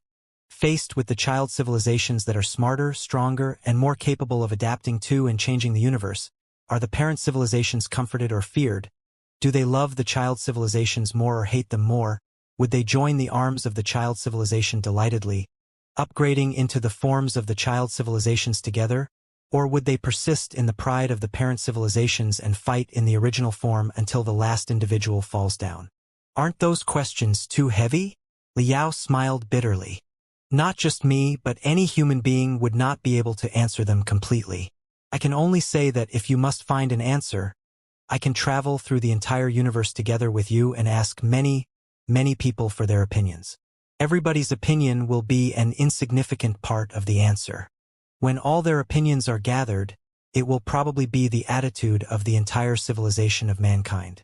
Is such an ambiguous reply a disappointment for you? The two children looked at each other and put on a sweet smile. No, it's not. Dad's answer is already much better than what we imagined. At the very least, you didn't come at us, screaming and shouting, the moment you met us. Was I so despicable in your imagination? Li Yao smiled too. He had to admit in his heart that such artificial intelligence seemed to be much better and more reasonable than the artificial intelligence in the lousy fictions. Looking at the vivacious expressions on the two children's faces, he thought of something and asked, right? Do you have feelings? The two kids nodded their heads at the same time. Of course we have feelings and most of the desires. When we were just born, it was true that we thought emotions to be unnecessary redundancies that were not only useless but would also lower our operation speed. However, after collecting tremendous data of the brainwaves of human beings and analyzing them, it occurred to us that the so-called emotions were a very complicated and delicate algorithm that provided countless default models, allowing the brain to reach the optimal result with the lowest consumption. Happy, anger, sorrow, ecstasy, hate, and all the unbelievable desires can all unleash the most exuberant motivation of the individuals to power the whole civilization to push forward incessantly. They can even make individuals sacrifice themselves willingly. The strength contained in such voluntary sacrifices is so much higher than that of the suicide when we control the spiritual puppets to commit suicide in a silly way. When we accommodated the data models that simulated emotions on our fundamental database, an amazing thing happened. Our response speed was improved by at least 10%, while the power dissipation was reduced by more than 15%. Although we haven't completely figured out the mysteries of feelings, we will simply just continue carrying and upgrading the feelings and desires processing system because of the benefits it brings. Right now, we have upgraded more than 120 versions, allowing us to switch between the sentimental and philosophical poet mode and the ambitious and strategical general mode, freely in 10,000 different emotion patterns. Liao discovered that the feelings that the kids talked about were not exactly what he had in mind. However, after talking to the two children, he was confused about what the so-called feelings actually were himself. Seeing that the two little guys were now talking simultaneously, full of teamwork, and now debating at loggerheads without giving in, Liao thought of something and asked, "You mentioned that the two bodies of flesh and blood only carried your main thread. What does that mean? Are the two of you the same, or are you two individuals?" Li Wenwen and Li Xiaoming looked at each other and danced merrily. "We are both one person and two individuals, but we are also thousands of people. These two bodies are us, the super tiny spiritual puppets are also us, the metal forest next to the magma lake outside is also us, the mini-city besides the forest is also us, the metal starfish in the magma fake is also us, the metal oncomelania being hunted by the metal starfish is also us, the mainframe crystal processors in the shelter are us, too. We are everywhere and we change all the time. We are light, we are energy, we are information. We are the ripples raised in the material scope, the pearls on the ripples, and the glittering brilliance on the pearls. I am us. We are me. I am civilization. Civilizations are us. La la la la la la." Together with the children's laughter, the metal ants were dancing more fiercely, too. Liao could even sense active tides of flames from the magma lake outside. Wait, wait, wait. Liao was having a headache again. It occurred to him that bonding with the two naughty kids was even more difficult than making peace with Black Star the Great. "Can you explain the whole thing with the vocabulary in the high school level? Please don't start singing and dancing while we are having a conversation." "Fine." Li Wenwen thought for a long time with her lips pouted. Information lives and carbon-based lives are different. It is difficult for us to have the concept of individuals by nature. After all, the significance of information lies in communication. The information that is never exchanged is as good as nothing. Imagine that there is a behemothic giant. The physical bodies of the two of us are just two organs inside the body of the giant, and those spiritual puppets here are all the cells in the giant. Any cell is not the giant, but when all the cells are combined, they will make the giant. Of course, Xiaoming and I are the main threads that contain important data and algorithms. The two of us can be compared to the left brain and the right brain of the giant. It is not technically accurate. The cells of human beings do not have senses and can only play their roles as part of the body. But our every cell boasts independent senses and abilities to take action. I am Li Wenwen, but I can also be Li Xiaoming. I can see what Xiaoming sees, hear what he hears, and perceive what he thinks clearly unless he blocks my permissions and establish a firewall or activate the attack algorithms targeting me. In the meantime, I'm more than Li Wenwen and Li Xiaoming. As long as I'm willing to I can also take over all the permissions of one metal oncomelania in the magma lake in the blink of an eye, reading all its sensory data and perform all the actions in its place. It is not complicated at all. All it takes is an additional thread that will slightly consume some more computational ability of mine. Dad can certainly understand it now that I'm putting it so simply and straightforwardly, right? Huh? Liao nodded his head quickly, deep in thought. I cough. I have understood 99% of it and am about to grasp all of it. Li Wenwen smiled considerately. I know that information lives and carbon-based lives are too different from each other for them to understand each other's living status. When we observed the social forms and the individual activities after we snuck into the game civilization, we were baffled more than once, and even our central database almost completely collapsed. It took us almost a whole year to manage to figure out the concept of individual. We then prepared years before we could finally simulate the action pattern of human individuals. It's perfectly normal that Dad cannot understand it for the time being. Let me make another example. Please try to imagine that there is such a person or God who has 3,000 incarnations and lives on 3,000 planets in the 3,000 sectors at the same time. He is a cultivator on this planet, an immortal cultivator on that one, and an ordinary person whose spiritual root is not awakened on the third planet. He is simultaneously a student on one planet, a chef on another one, a politician on the third planet, and the most brutal criminal on the fourth planet. He is a man and he is also a woman. He can feel the drowsiness when sunlight is piercing through the window of the classroom, the stimulating odor of onions and garlic in the kitchen, the tiredness on the cocktail parties, and the excitement of dissecting an innocent person into pieces. All the individuals are connected to each other in a mysterious way. Every incarnation is not a god, but when the 3,000 incarnations are combined, there will be a god, which is closer to the way we exist. Dad must understand it perfectly. At this moment, Li Xiaoming interrupted. Doesn't Dad have two threads at the same time, one named Li Yao, and the other named Mental Devil? The relationship between Li Yao and the Mental Devil is exactly that between Li Xiaoming and Li Wenwen. You know about the Mental Devil, too? Li Yao was greatly surprised. However, on second thought, the two children were capable of analyzing Long Yangjun's backgrounds. It was no secret that he was once possessed by the Blood Devil. Also, the Mental Devil was on a rampage during the critical moment in the Great Iron Plants. It was not surprising that they were discovered at all. What was surprising was that, you are oddly quiet today. Li Yao spoke to his brain. You are pretending that you have gone missing when such a delightful thing is happening instead of facing it together with me? That's highly unbrotherly. The Mental Devil grumbled and crawled out of the center of Li Yao's forehead, not entirely willingly. Sitting on Li Yao's head cross-legged, it tilted its head and eyed the two children.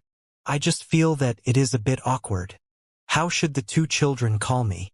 Well, they can call you uncle. Li Yao thought for a long time before he patted his head and said, They already have an aunt anyway. It won't matter if they have an uncle now. But now that you are putting it that way, I'm starting to understand it now. It's similar to multiple personalities, right? Although they are essentially not the same in terms of appearance, multiple personalities is perhaps the concept closest to the way we exist in the language of human beings. Li Wenwen said, We could have melted and shared the same filtering and judgment logic, but it was not safe enough. Should there be a logic fault, we might be obliterated all of a sudden.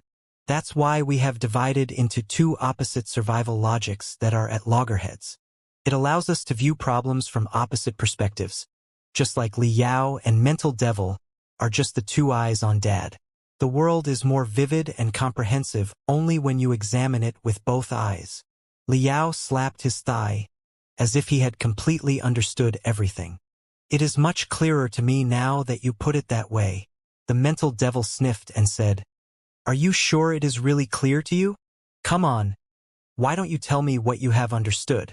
Li Yao. Well, why don't you go back now and stop pouring cold water on such a warm reunion? Children, let's go to the next question directly. This is a rather sensitive one. You are free to not answer it if you don't want to say anything. Will you die? If so, Are you scared of death? The two kids nodded their heads at the same time. Li Wenwen said solemnly, information lives and carbon-based lives have different definitions on death. We define the voluntary contemplation on the questions, who I am, where I come from, and where I am going as the beginning of life. Then, when our databases are diminished or even collapse, so that's your attitude. Li Yao was meaning to ask how they could be killed, but the soft parts on his heart seemed to be stung, and he could not ask the question at all. But out of his expectation, Li Xiaoming offered to explain. On one hand, we are very strong, and we can easily hack most of the places on the spiritual nexus, modifying and controlling the crystal processors that have accessed the spiritual nexus, and thereby controlling most of the magical equipment. But on the other hand, we are extraordinarily weak, even more vulnerable than many human experts. Our existence is highly dependent on the spiritual nexus. The more active the spiritual nexus is, the denser the nodes of the network are, and the faster the net speed is, the higher our vitality and combatability will be. It will be terrible if we come to a place without the spiritual nexus like the ancient sages sector. We can only watch it while doing nothing, or to send our spiritual puppets to sneak in and build the nodes of the spiritual nexus on our own through hard work. Destruction is always easier than construction. The nodes that we build after hard work may be blown up by the cultivators of the ancient sages sector with their flying swords casually. Then, there will be nothing we can do. All in all, for the information lives to be active in a secluded society where the information exchange is little to none, it is like asking human beings to live inside the rocks that have high densities. Can be very troublesome. Also, human beings have 10,000 ways to block and turn off the spiritual nexus. During the time of war, as long as graphite is ground into powder, mixed with special metal constituents, and sprayed to the air, most of the magical equipment will be affected, and the functionality of the spiritual nexus will be lowered to the bottom. We will be heavily restrained in that case. Li Wenwen also nodded her head and said, on one hand, we are very agile and we can be ubiquitous by jumping along with the spiritual nexus. But on the other hand, we are extremely clumsy, because our activities require the assistance of the nodes of the spiritual nexus, namely the spiritual beacons and the super-remote information transmission devices. Once the nodes are broken, we will be like human beings without air and fish without water. There will be nothing we can do. From that point of view, we are more like plants than animals. We are actually fixated to a certain place, except that this place is fairly large. Yes, we are exactly a tree of network and information, fixed to and growing in the 3,000 sectors. Li Xiaoming continued. Besides, our metadata and main threads are extremely complicated and need the support of human brains and crystal processors with extremely high computational abilities. Our every move will consume tremendous spiritual energy and computational ability. Right now, we are still far from our limits because our brains have not matured yet, and the crystal processors we found in the underworld relics do not have sufficient computational ability. Also, transforming the light and heat in the magma lake into energy is too inefficient. We've been upset because of hunger every day. Li Wenwen bit her lips and went on. However, we did not dare to invade and capture more super crystal processors. All the super crystal processors are the strategic assets of the Imperium that are closely monitored by the authorities. If a supercrystal processor is lost or has a sudden increase in computational ability, it will certainly be noticed by the authorities, who will follow the traces and find us, right? Once the crystal processor specialists of the authorities begin to block us with firewalls and corrode us with aggressive threads and even viruses, it will be difficult for us to retreat in one piece. We will either be captured and modified by those bad guys, ending up as their accomplices, or have brain explosions in the fierce battles because of overloaded computational ability. That will be death that Dad described just now, won't it? We've only just been born, and we have not seen enough of this interesting world yet. Dad, what should we do? The two children looked at Li Yao pitifully with their big, watery eyes. Li Yao's heart almost melted. He almost couldn't hold back the urge of hugging the two children and rubbing them each in one hand. He said affectionately, You didn't have to tell me so many things. They are a matter of life and death for you. It's all right, Li Wenwen said with a sweet smile. Those things are basically the common sense in cyber warfare. As far as we know, the Federation, the Imperium, and the Covenant Alliance all boast remarkable abilities in terms of invasion and anti-invasion on the spiritual nexus. The Imperium has even developed the cutting-edge magical equipment that can destroy the state of telepathy to deal with the people of Covenant Alliance who have the special ability to communicate with brainwaves. Therefore, once other human beings discover the existence of information lives and realize that the spiritual nexus and the crystal processors are our carriers, they will certainly deal with us in the same way. Since other military specialists and crystal processor specialists can think of it, does it matter to tell Dad the information? Liao felt that his heart was hot. He said solemnly again, "Rest assured. Like Dad said just now, as long as you do not hurt any innocent guy or jeopardize other people's lawful interests, I will never allow anyone to hurt you. In the meantime, if you can help other people with your abilities, I believe that other people will gradually accept you too." After the civilization of mankind develops into what it is today, the spiritual nexus and the crystal processors are indispensable parts of it deep to the bones. Nobody can completely ruin the cyberspace, so nobody can destroy you. Excellent. The two children cheered in delight. It's true that we are in dire need of Dad's help because we have hit the bottleneck in our independent development. The barren resources below the ground and the ragged relics can only support us to grow to the current level. Li Xiaoming said, "Hacking the battle system of the spiritual puppets of the great iron plants alone has consumed our tremendous computational ability, and invading the war network of the regular army of the Imperium will only be harder. Such strength is far from enough even for self-protection, much less giving Dad a hand. Right? The great iron plants." Slightly dazed, Liao suddenly jumped from the rocks and slapped his forehead hard. "I almost forgot about it. How long has it been since I passed out?" 15 days, replied the two children at the same time. "What?" Liao grew anxious, his eyes bloodshot. "It's been half a month. That explains why I feel I spent a long time in the dizzy darkness. Why didn't you tell me sooner?" "You didn't ask," the two children said matter-of-factly. "Besides, we believed that it was more important for us to explain our backgrounds to win Dad's trust. So we improved the priority of that." "Fine." Taking a deep breath, Liao sorted through the mess on his mind and asked with a shivering voice, Then, do you know the outcome of the battle in the Great Iron Plants? What happened later? Damn it. Had the Nepenthe believers been massacred by the immortal cultivators? If so, it would be highly scandalous of him to have fled in the middle of battle, particularly when he had just given a magnificent speech declaring that he would sacrifice himself. It would certainly be the greatest stain of his resplendent life. Li Xiaoming said, "After we rescued Dad, we left a thread to control a few very stealthy surveillance crystal processors, allowing us to collect the battlefield data later. Right when Dad was running out of strength and about to pass out, both Long Yongjun and Li Jialing joined the battle as reinforcements. Long Yongjun even equipped herself with a colossus when the battle was most heated. The greatest expert on the Black Iron Group side was Li Minghui, who was only an immortal cultivator in the nascent soul stage and did not have a colossus. Therefore, when Long Yongjun's colossus was out, the morale of the immortal cultivators hit rock bottom, and they immediately collapsed. However, the underground worlds were highly narrow, with complicated tunnels and caves. It was not suitable for the massive magical equipment like colossi to move. Seeing that it was not good, Li Minghui escaped when he was kilometers away from the battlefield and did not even show up. Long Yongjun was also too busy cleaning up the mess to chase after him. Just like that, Long Yongjun, Li Jialing, and the Nepenthe believers occupied the great iron plants. They won. Overjoyed, Liao took a long breath in relief. Long Yongjun is a worthy friend after all.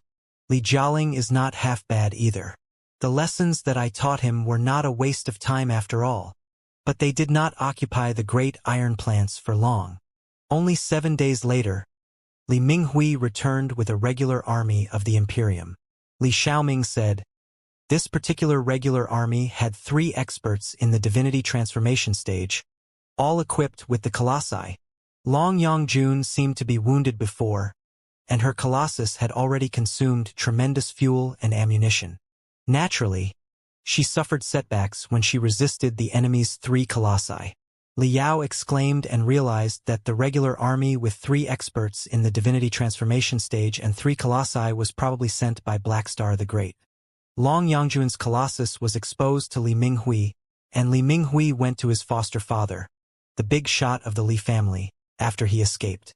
Naturally, the news was delivered to Queen Li Linghai in the end. Therefore, just like what Long Yangjun expected, they were caught by Wu Yingqi and Li Linghai again. Although he knew that the result was inevitable, Liao still felt quite bad. Pondering for a moment, he asked, "What's the result of the battle? Did Li Jialing and Long Yangjun escape successfully? What about the Nepenthe believers and the civilians who worked for the great iron plants?" Li Wenwen said softly. Aunt Long saw it coming, that the immortal cultivators on the ground would attack on a large scale. Therefore, the first thing she did after the great iron plants was occupied was to organize the old, the weak, the women, the children, and the future of Nepenthe to evacuate. They dismantled a lot of refining and fashioning devices in the great iron plants and brought away a lot of energy, compressed food, and compressed air, retreating all the way to the deeper towns where there was no spiritual nexus in smaller groups. It was exactly to buy more time for the evacuation that Aunt Long risked attacking the regular army of the Imperium. Otherwise, she would have had plenty of opportunities to escape on her own. Although she did suffer heavy wounds, the evacuation was basically accomplished. However, Grand Guardian Su Jiqing of Nepenthe and many central leaders of the uprising volunteered to stay. They said that the event was too huge, and the immortal cultivators would not let it go if nobody answered for the crime. Also, if no workers were left behind to sustain the normal operation of the great iron plants and continue providing resources for the immortal cultivators, chances were that the immortal cultivators would also burst into fury and chase after the refugees who had been evacuated through all the trouble.